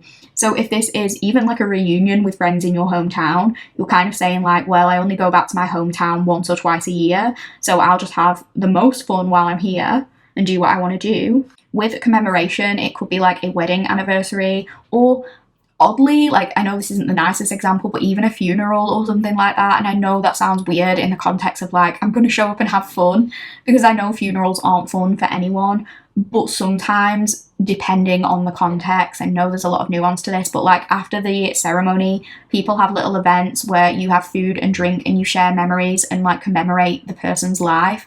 And actually that part of celebrating a person's life can be fun despite the horrible circumstances surrounding it. So this definitely feels like an event where you're going to be either catching up or networking or like sharing stories. I think there are going to be a lot of memories shared. Maybe there's something about pictures or a photographer being there. I'm also seeing like pictures on a big screen, some kind of slideshow, or just somebody showing pictures on their phone, like friends catching up with each other and, you know, sharing old pictures and being like, oh my God, remember when we used to look like this or we used to dress like this? Oh my God, Pal 5, look at your hair in this old photo. Or, you know, like, oh, here are my kids, like, here are my pets, like, here's what I'm doing now, and sharing pictures. If this is a high school reunion, I guess this could be like a photo slideshow of an old high school yearbook or something along those lines. But whether you knew this person before this event or not, and you don't have to, it can go either way. For some of you, you might know them, and I feel like you're both looking at each other like, wow, they're looking really good, or they've had this glow up. But for others of you, you might have never met them, but maybe they just kind of like tag along to one of these events as a friend of a friend, and in those instances, this person still stands out to you. They stand out to you regardless, and there's definitely like a bit of fiery tension or flirty conversation in the air, and you're just feeling a little bit bold. You're feeling like, you know, if they ask for my number, I might just give it to them. I might give it to them instead of giving a fake one like I normally do because you both feel the vibes. You might be looking at each other across the room from time to time, like eyeing each other up, kind of looking like that, like she does on the picture. And because you're you, you might actually know that this person is going to talk to you or approach you before they do because you're the high priestess, so obviously you know everything about everyone. But it's not just that. I think it's like, I know I look really good, like I'm radiating this charisma and this charm, and I know this person keeps looking at me, so I know by the end of the night they're going to be talking to me, and I'm just going to keep doing what I'm doing and throwing these little flirty looks their way or something like that. Also, as an extra bit of confirmation, somebody could be wearing like a suit or a turtleneck or something like what she's wearing on the picture. It doesn't have to be you if that's not your style, but there could be like a turtleneck or suit jacket or glasses. Could be this person. I guess that is a very like gender neutral outfit. So yeah. So we're going to be moving on to question 6, and question 6 is going to be, how is this connection initiated, which I'm very excited for. So we have got number 12, direction, and the clarifier is the 6 of Wands challenge winner. So you know how I was just saying like the two of you might be giving each other looks and you know this person is going to come and talk to you? I feel like that is exactly how this plays out. I actually think this person initiates something at this event you both attend, if not very shortly after. Like, they're definitely going to want to come over and speak to you and connect with you at this event at the very least. With this direction card, this is making me think that they make a beeline for you, like they swoop in and approach you. I am seeing that there might be other distractions going on around that time. Like, if this is an event with a lot of people, if lots of different things are going on, it still feels like this person's sight is firmly on you, and it has been firmly on you throughout this whole event. Maybe for a while before they approach you, you keep noticing them glancing in your direction, and I feel like you might even notice that moment where you actually see them kind of like locking onto you. You might witness that moment that they're deciding they're going to come and talk to you. There's this swiftness with it, there's an intentionalness with it, and with direction, this is making me think of someone being direct. So this is making me think of somebody who is actually physically going up to you and speaking to you in person rather than this happening over text. I'm not saying that none of this can happen over text, but I feel like in the first instance, you are going to be in a physical location with this person. You're going to sense them looking at you or gearing up to talk to you, and you're going to physically see them approaching you, and you're going to know what that is about. There's some directness to it in terms of intentions, and that doesn't mean that any of this has to be rushed. When I say direct, I just mean like they hone in on you, they set their sights on you, and it's very clear that they're making it a priority to talk to you. This doesn't have to mean they're being pushy or they're getting physical with you or doing anything that would be too fast for you. This person isn't like that. I just mean it's direct in the sense that, like, you know, this person is approaching you with some kind of intent of it leading to romance. It feels flirty and friendly at the same time, but both of you are aware that there's this spark and this definite attraction there, and it feels like by the end of this event you are going to be sure that this is leading to something. Now, obviously, if this is the very first time you are meeting this person, it's not going to be like by the end of the night you're in a relationship, because that's not realistic, but it is initiated in some way with somebody making their intentions clear. There's absolutely something about this person making this clear path towards you. So even if you're in some kind of crowd, they notice you, you stand out, and they direct all of their attention towards you from that point on. And I do think this person is going to be very attentive when you're speaking to them. They are going to be laser focused on what you're saying. They're going to have a lot of enthusiasm and be listening carefully. If you're at an event, they're going to make sure that you've always got a drink.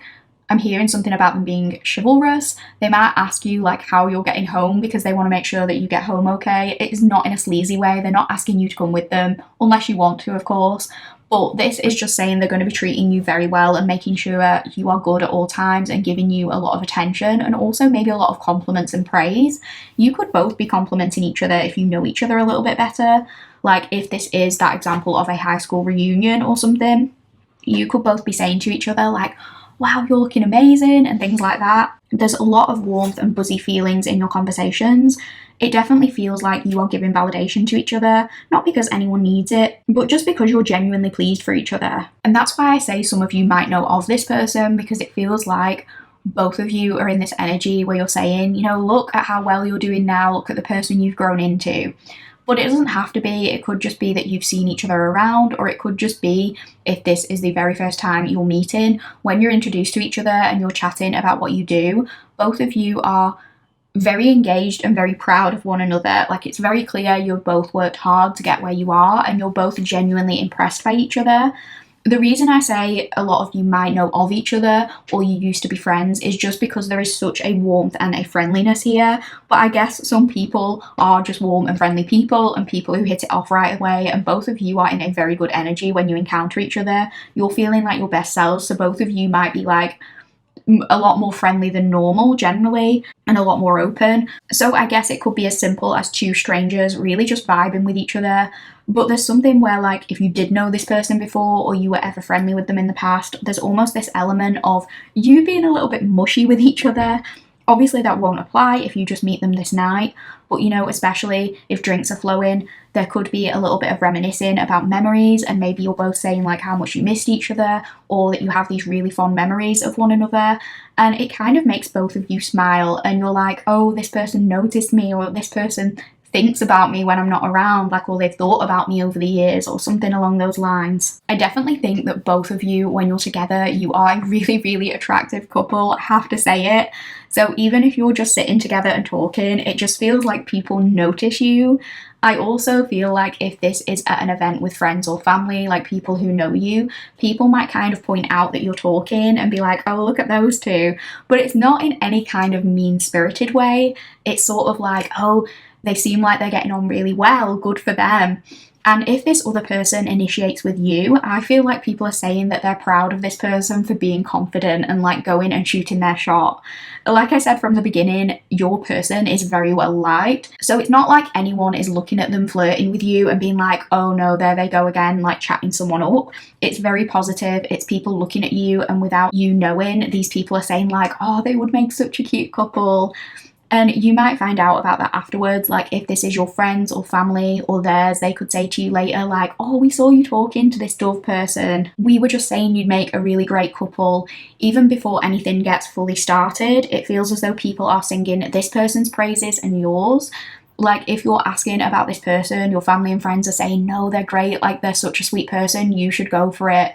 There isn't a bad word to say about them, it's just all good vibes. And I wanted to mention that because it might be easy to assume that someone who approaches very intentionally and confidently like that might do that a lot. But people aren't saying to you like, oh, you know, just watch your back, like they do this all the time. It's not like that. This person finds you special, and that's why they are taking this action, because they don't want to miss this opportunity. Not because they do it a lot. If they knew you were coming to this event, like if they knew of you before this, they could have been like specifically preparing for this in some way. I'm also hearing I ship it. So it's almost like you're two celebrities and people are watching you like, oh my God, they have so much chemistry, I ship them together. And because this person is very well liked and popular, or maybe because you both are, I feel like there are going to be distractions here, like I said. Almost like there are other people who want to talk to you at this event. I don't think it's in a bad way, like people trying to get in the way of your connection. I think a lot of people notice the chemistry and are rooting for it, but I'm thinking more of people like not reading the room, like not realising you guys are having your own little moment and kind of interrupting the conversation without meaning to. So if this is a friends reunion type of thing, you could have people who are just so happy to see you that they kind of interrupt the moment and they're like, oh my God, pal 5, come and do shots with us, like, well, let's take a selfie together, like, let's catch up. Or that's what keeps happening to this person, maybe because they have a lot of friends. It could go either way, when actually you guys just kind of want to sit and keep talking to each other and keep the banter and the conversation going without other people getting in your way. Or like even if you're at a networking event and you've just done this speech, it could be that this person approaches you and things start going in a flirty direction, but then maybe somebody from another company comes up to you and doesn't pick up on the vibe, and then they start talking about like work or wanting to recruit you to their company or something. This might happen a few times, not because anyone is deliberately trying to sabotage this, just because this does feel like it happens in some kind of public space or a busy space, and there might be things you have to do or people you have to talk to whilst you're there. So it could be at a certain point you get like separated because you feel like you have to go and catch up with somebody else. You've got to do what you need to do. But I think this person always keeps you in their eye line, and you keep finding a way back to each other. You keep finding a way to go and like resume the conversation. For some of you, it could just be this sense of like you feel as though this person knows everyone, or you do. Like you're together at this place, but people keep coming past and being like, oh, hey, pal 5, or hey, Dove person. I'm seeing like pats on the back, things like that. So it's like a lot of people want to talk to you, or people keep noticing you, you're in the spotlight together, but also as individuals. Another confirmation of something that might happen at this event is that somebody gets publicly celebrated for something, or somebody wins a competition. Now, this could be something more serious or just something a bit silly. For some of you, it could be that you have to get on stage to accept an award on behalf of your company, and that's what you're at this event for, and that's what the interruption is, because actually you want to talk to this person, but then you get called up on stage. For others of you, it could be something as simple as like winning a party game or winning a pub quiz or getting up on stage and doing karaoke or something like that. And this person could very well make conversation with you about that. This could be like kind of how they lead up to initiating. Like they come up to you to say like, oh, congrats on getting that award. Or they make some flirty joke to you like, oh, you did pretty well on karaoke. And that's how they like start the conversation, just to get talking to you. Or if it was them who like did the karaoke or something like that, they could jokingly say to you like, oh, so what did you think of my karaoke skills? If it's something more silly like that, I can just imagine them making a bit of a joke about it, like, oh, not to brag, but I was the best singer, like, I can't believe I didn't win, or something like that. But they're not taking it too seriously. It could also be something about, like, adults playing kids' party games. I don't know where I'm getting that, but something very unserious. So it could be something very unserious like that, or something a bit more like an actual, like, proper award.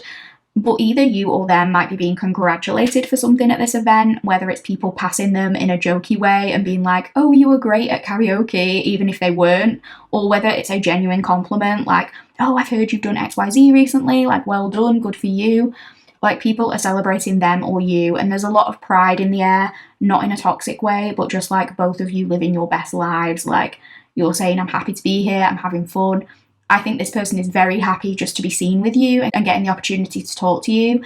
That just makes them feel really, really good. And yeah, there's a lot of positive feelings. It could also be like they feel like they've won something by even getting an opportunity to initiate with you, or the way that they initiate makes them the clear winner in your eyes. And this could apply especially if lots of people are drawn to you and trying to shoot their shot with you.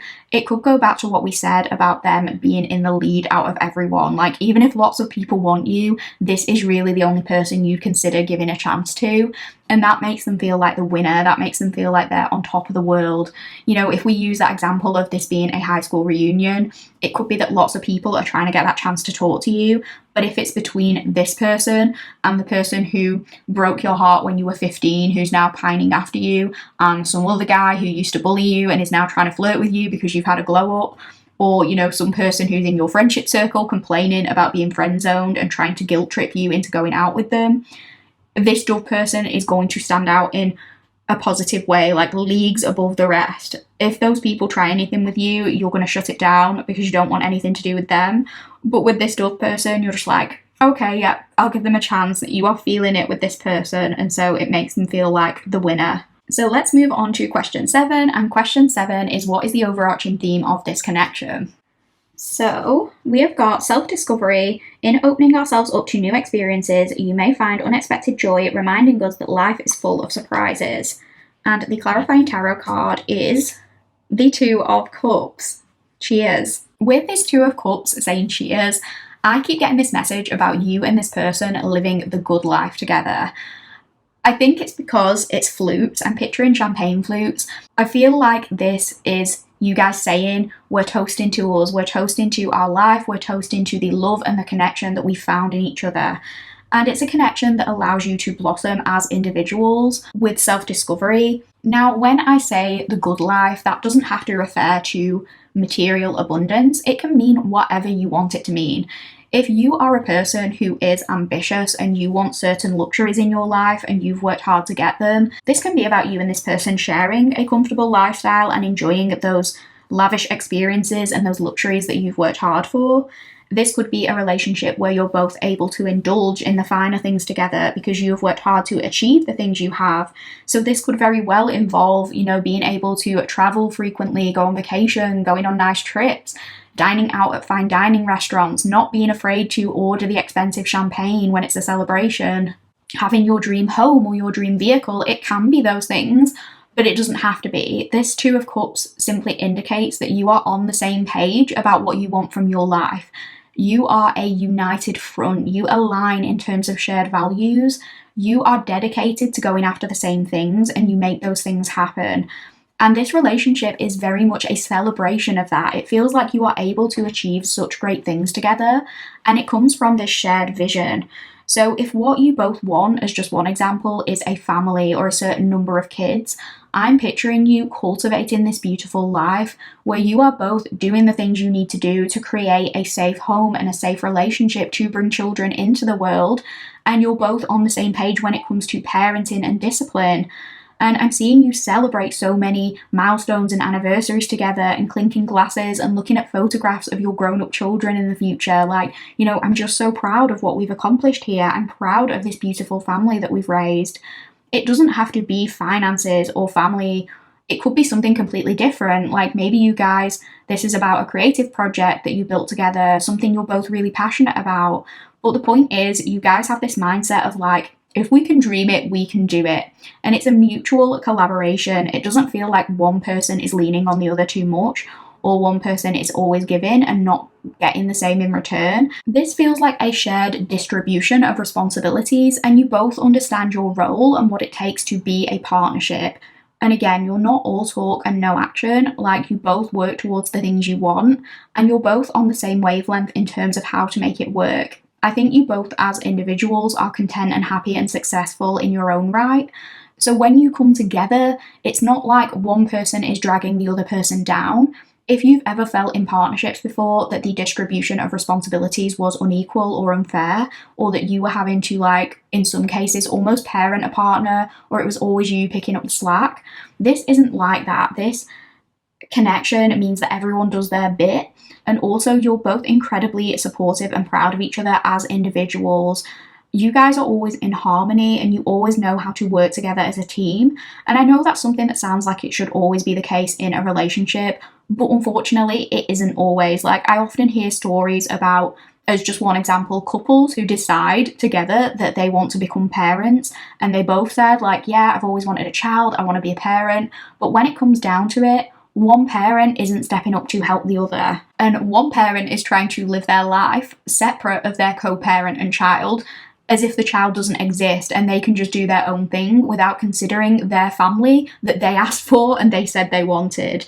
And with this person, it's not like that at all. And your example doesn't have to be anything to do with starting a family. That was just one random example. But it feels like any endeavour that you decide to do together, you are really going to, like, show up for each other without having to be asked. And I think this is something that happens naturally because both of you tend to be able to pick up on what the other person needs and you act accordingly. And you also take your own ownership and responsibility. I feel like this is not a relationship where anyone's needs get neglected. I definitely think you'd be able to communicate well about anything that is bothering you, to be honest. And, you know, if one person says, like, oh, I feel like I'm a bit alone, or I'm a bit isolated in the parenting department, or whatever the case might be for you personally, this person would see and hear you. They wouldn't get defensive about the perceived criticism. You both are able to remain level-headed and kind of be, again, this united front when dealing with any of your problems, because ultimately you recognise, like, you guys are on the same team here. This is very much a relationship that's also a friendship, and it's about teamwork. I feel like both of you prioritise harmony, both of you prioritise peace, and you find that within each other. I also feel like you have an understanding that a relationship should be a pleasant addition to your life. It shouldn't take away from who you are as an individual. And I think because when you two connect, you already have achieved success as an individual, but there's almost this sense of, like, new discovery in terms of, well, what else can I achieve when I team up with somebody who is on my level? And that's the thing, you're on each other's level. I'm not saying anyone has to be perfectly healed to be in a good relationship, but it really does feel like you guys are two individuals who are ready for true commitment because you've done your work, you've done any healing you need to do, and you're coming together when you're just at a really good place. So it's not like two broken people kind of having to build each other up and pick up the pieces. It's like you've already done the work of putting yourselves back together as individuals. So now when you team up, you're just ready to grow and go further and further and further. And I feel like it's going to be a very fun time because self-discovery makes me think a lot about that Fool card, about trying new things together. It feels like you were already at a really good place when you got together and you've already figured out, like, your priorities as individuals, what you like, what you don't like. But when this relationship clicks into place, and that's what I feel like it is, it feels like a click, like, oh, this just makes sense, this just clicks. We just get each other.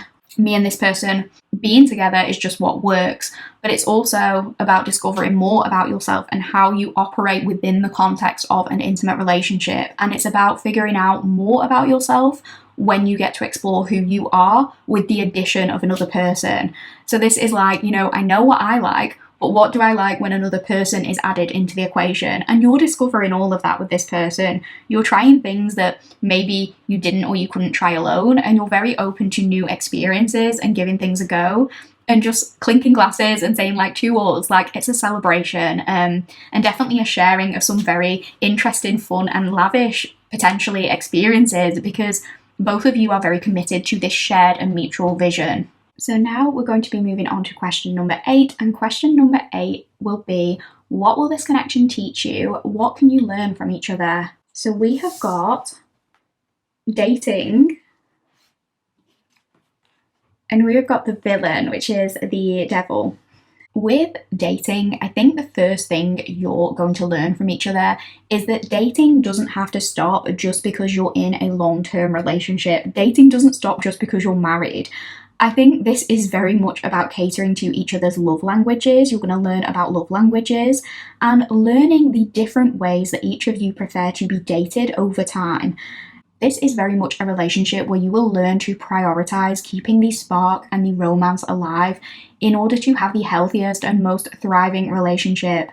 This is a connection where you both remember the little things about each other and you never let that commitment to the little things go by the wayside. And I actually think that that's really, really important, because the early days of a relationship, the dating stage, tends to be when people generally put the most effort in because they're trying to impress each other, and to some degree, they might be trying to market themselves like, look what I can bring to the table, this is why you should choose me as a partner.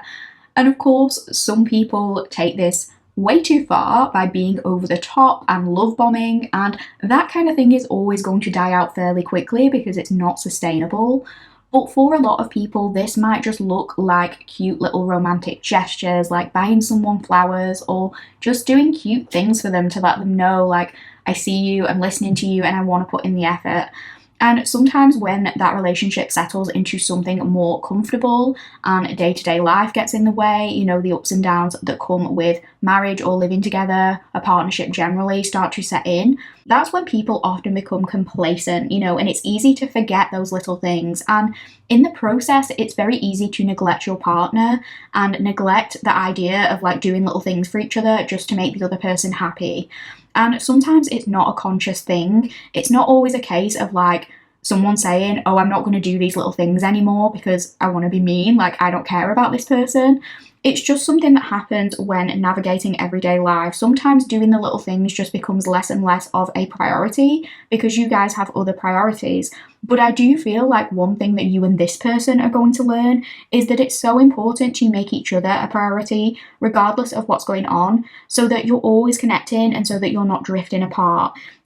So often we find that couples end up being unhappy in long-term relationships because there's sometimes this sense of like, oh, we used to go on these romantic dates at the beginning of our relationship, or we used to prioritize physical intimacy more, or you used to buy me flowers just because, and now that never happens. We never do that anymore, and slowly over time we've become disconnected.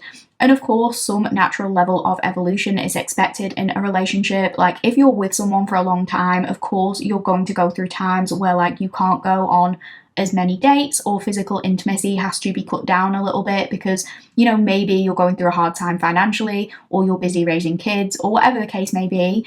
But I think one thing you guys are not going to do is take each other for granted, especially if these issues are discussed. I think often when couples separate, apart from the obvious bigger reasons for breaking up, like cheating and things like that, it's often because a couple who once started off compatible have become incompatible over time due to one or both parties not meeting the needs of the other, refusing to compromise on it, or refusing to truly hear each other, regardless of maybe having an open dialogue about it. And I don't want to trivialize this issue to something as simple as love languages, because it's not just about that. But I have witnessed relationships breaking down because one person is repeatedly expressing, maybe in different ways, but they're repeatedly saying what it boils down to is like, I would like more of this in our relationship.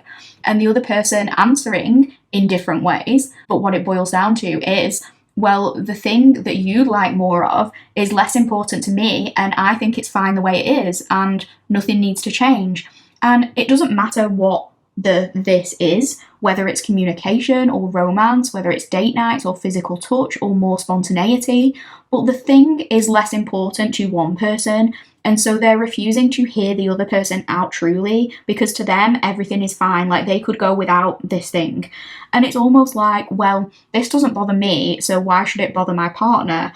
And then they end up surprised when that partner feels like they're not being listened to and asks to end the relationship. And in some relationships it might be that just one person is having this issue and they're not being heard. And in some relationships it's both people, but in different ways or at different stages of the relationship. So maybe they're both not hearing and they're both not being heard at different points. And I think what's most important here, pal 5, in your relationship with this person, if there ever comes a point where like you guys need to have a conversation about what might be lacking or what you need more of, you are actually going to listen to each other and be receptive to each other's needs. You're never going to stop putting the effort in with each other. You're going to try and make it as close to as possible what it was like when you first started dating. You're never going to take each other's commitment to this partnership for granted. And I'm not saying you will have these issues, but if it comes down to a discussion and someone saying like, this is what I need more of, the two of you are going to make every effort to meet each other part way and learn about what the other person needs. And you're not going to minimize each other's needs. Like, what's unimportant to you might be really important to this person and vice versa. I think you're going to have an understanding of that. I think sometimes when people within relationships are feeling unappreciated, it's because they are not being appreciated in the very specific ways that they need. And their partner might think like, oh, this person is ungrateful because, you know, the partner thinks that they are giving that person everything they need by giving their partner the kind of love that they would want for themselves as an individual. But here's the thing, like, everybody is different and everybody requires different things to feel loved. And a breakdown in communication might come when one person is saying like, oh, well, I just feel unappreciated because we don't talk anymore, we don't spend time together, you're always too tired to have a conversation with me. And the other person might respond like, well, that's so ungrateful, like, I'm tired because I'm working all these extra hours so I can spoil you with all these gifts and have this really lavish life for both of us. But if for that person, you know, gifts or having this lavish life aren't important and they'd rather have quality time than gifts, then the second person is only taking into account how they like to be loved rather than meeting their partner where their partner is at. But I can understand from the second partner's perspective because they're like, you know, how can my partner say I'm not making the effort? I'm giving them everything that I could ever want. But that's the thing, in a partnership, it's not always about like what I need to feel loved or secure or validated or supported. It's also about what they need to feel loved. And sometimes that can be different. It might not be the same for both individuals. So it's about meeting each other part way and compromise. And sometimes people do end up being incompatible in that way. And nobody could be doing more and it's no one's fault. And in those instances, obviously those couples need to amicably end the relationship. But sometimes people could make more of an effort and they don't. Like, and I think that's what you guys realize. Like, it's realizing that something tiny or unimportant to you could be make or break for them and vice versa. Like, you know, if their love language is acts of service and you always make sure like you make them their favorite drink before bed and you know that that's how they feel cared for in the relationship, if you were to randomly stop doing that and you're like, you know, I can't be bothered, like, can you just do it yourself? To you, it might be a tiny thing and it might not be a big deal, but for them, maybe it's a huge deal. And I'm not talking about like when you guys are having a bad day or when you're dealing with something or when you're ill. Obviously, you might not be able to show up and do these little things for your partner 100% the way you would during those times. And if you don't do something you would normally do due to those external things, that's different. And of course, your partner should be accommodating to that and they should understand that you're doing your best. But I'm talking more about like when people just stop making the effort out of laziness or complacency because they're not feeling the need to be on their best behavior anymore and they take for granted like, oh, this person won't leave me. So they just feel like they can do what they want or not do whatever they want. So all of this is to say, I feel like in your relationship, you're going to always make sure you attend to those little things so you never slip into these negative patterns that are difficult to come back from. And I feel like you learn how easy it is to not let those things slide when you are both so willing to commit to each other. Because sometimes, like when one person stops making the effort in a relationship, it can be way easier for the other person in that couple to match the energy and be like, well, you've stopped doing X for me, so I'm going to stop doing X for you. And so it becomes toxic, it becomes very transactional or manipulative or lacking in the purity that it once had. But the two of you have this understanding all of the time. Like, you're both saying, I always want to make the effort with my partner and do the little things for them because I love them, because I care about what's important to them. And in turn, they are going to want to give the same energy to you. Because in this relationship, you learn to always show up and do those little sweet things for each other. So if one day they surprise you by bringing home your favourite snack out of the blue, you're going to be like, well, I know that my partner loves massages, so I'm going to give them a massage later without them having to ask. It's about understanding what each of you finds important. And yeah, just never forgetting those little romantic gestures. They might seem like small things, but it's these small daily things that we do or don't do that can have an impact on the relationship. And you're going to keep learning about how to show up for each other in that way without ever taking anything for granted. Because although you're going to grow as people throughout the relationship, you don't want to ever make the other person feel like they're forgotten about or they're not being considered. You're never tempted to fall into bad habits because you both make the effort to give what you can to this connection. I can imagine you making the effort to remember like small anniversaries and to celebrate them. I can imagine you learning what kinds of little things make the other person really happy. Maybe learning what their favourite food is to make them a meal, like learning one of their family recipes. Maybe just making sure you're incorporating physical touch throughout the day instead of like just showing up at night and expecting intimacy without like having that closeness throughout the day. Making sure to make time for each other and making sure you have good communication. I feel like if you were to have a conversation that's kind of like, oh, I feel as though this has been missing from our relationship, or we're not spending enough time together, I think that would be a very healthy dialogue. It is not a conversation where one person gets defensive and blames the other for having these needs. It's very much a validation of like, I realise I've not been putting in as much effort to spend time with you, and then it's a solution orientated fix of like, here's what I'm going to do about this going forward. So that could be something you guys are learning over time, like how to have conversations with each other that are mature and where everyone's individual needs are taken into consideration. It is this deep appreciation for each other, you know, never minimizing the other person. The devil can sometimes indicate shadow work, so this could be a part of this connection. It's learning how to compromise and learning how to nurture the small things so that you can keep this relationship great and healthy and full of potential for bigger things to grow. And I do think a lot of you have already done your own work or individual shadow work before entering this connection. And again, there is this sense of like, you're ready, you're mature, but some of the work might only be able to be done within the confines of this connection because some of these issues might not come up until you're having to take another person into consideration. Like maybe you know how to meet your needs by this stage and have your own healthy boundaries, and you know what to give to yourself, or you know like how to make yourself feel loved as an individual, but maybe you don't know what those things look like for another person, like how to give that to another person until you're in that situation where you're learning that and you're communicating about it. So this could be about not letting this relationship turn either of you into a villain at any point. If you're asking for your needs to be met, it's never looking at each other like, oh, you're the problem for asking for that because you want this from me, so you're ungrateful and you're saying that I'm not doing enough. You don't see each other in that way. You understand and respect each other's needs enough to understand that nobody is the villain, even in moments where not all of someone's needs are being met. You've done enough work to understand that someone bringing that up to you is because they love and care for the relationship, not because they view you as a bad person. So you don't feel criticized. You want to show up and be like, okay, how can we navigate this together? Because ultimately you're both on the same side, and putting in this work is mutual effort here. And it's the same for like the other way around. If they're not meeting one of your needs, you're not coming at them like accusing, like, oh, you never do this, you're a bad partner, you're a bad person. It's not like that. It's just this nurturing, gentle conversation of like, hey, we're not quite seeing eye to eye on this issue. Let's talk about it. It feels like it never gets out of hand because with this person, you learn how to be very mature addressing things and how to keep the conversation affirming and productive at the same time. It doesn't degenerate into this blame game of who did what for who and when. You always keep the relationship in mind and you prioritize the healthy evolution of this connection at all times, and you learn together. So now we're moving on to question number 9, and question number 9 is, what great thing will this connection lead to?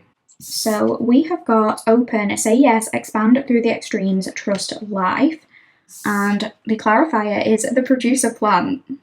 I love this producer plant card because when it comes up, I always see it as this little secret wink and nod from the universe, and they're saying to you, wait and see. That's what I keep hearing when I look at this, wait and see. I also think it can be interpreted often as like some kind of plot twist. So I feel like this is saying there are things you just can't know yet.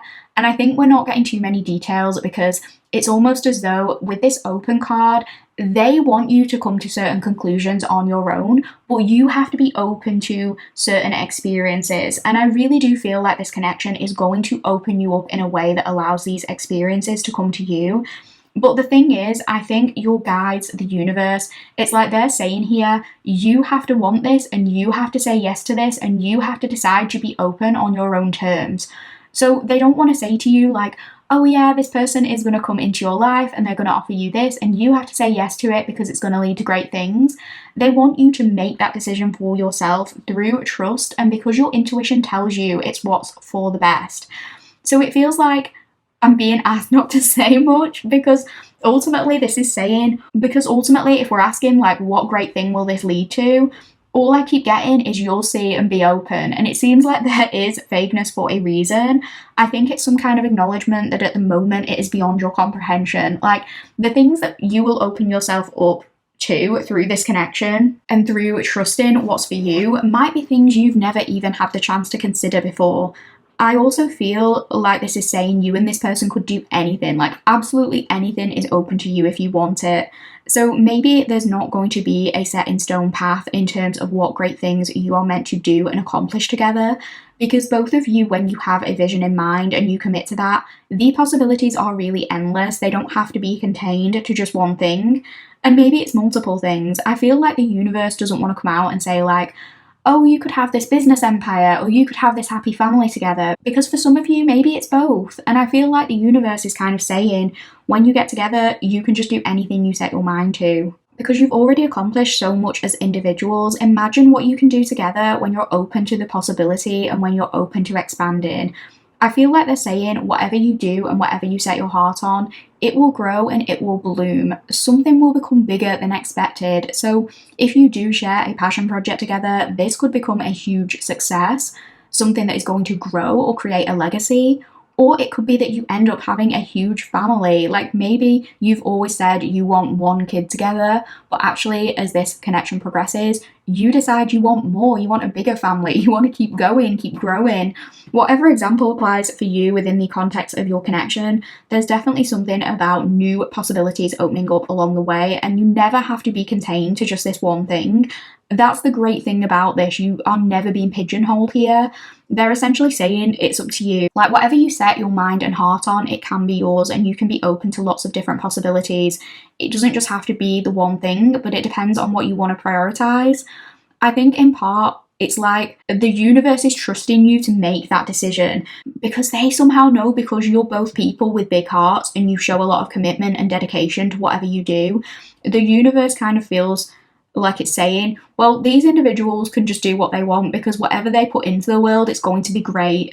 This is like a manager who gives you full creative control over a project because they don't feel like they have to be like up your ass micromanaging you. So you're asking this question to the universe, like, come on, like what great thing is it leading to? Like, what do you want us to do? What can this connection lead to? And the universe is just saying, like, you've got this, like, don't worry, like, do what you want, I trust you, like, I put you guys together for a reason, you're both great people, like, you'll be fine, off you go.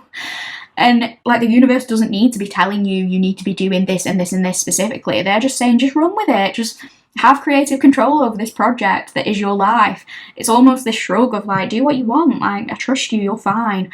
Because, you know, your guides, the universe, they know your hearts and they know that you only want to do good in the world and good for each other. So it's this sense of like, we really don't have to worry about Pile 5 and their person. Like whatever they do, they are going to bring something fantastic into the world. And so they can really do what they want. It doesn't matter the direction that they choose to go down to get it. So question 10 is, can we get any extra confirmations? And we're going to be looking at the astro dice. So we're going to be doing signs, planets and houses. You can take this as confirmation if these are prominent placements in your chart or theirs or in your shared synastry if you know that. You can also interpret like the houses as time frames if you would prefer. So for example, if we get the second house, you could maybe interpret that as like 2 minutes, hours, days, weeks, months or years from now. You could interpret that as February. You could interpret that as the 2nd or 22nd of a month. Whatever you like. But I'm going to roll the dice now so we can get those extra confirmations to finish your reading on. 5. We have got Aquarius. We have got Cancer. We have got Cancer again, so I'm going to roll again. And we have got Sagittarius. So we've got Aquarius, Cancer twice, and Sagittarius.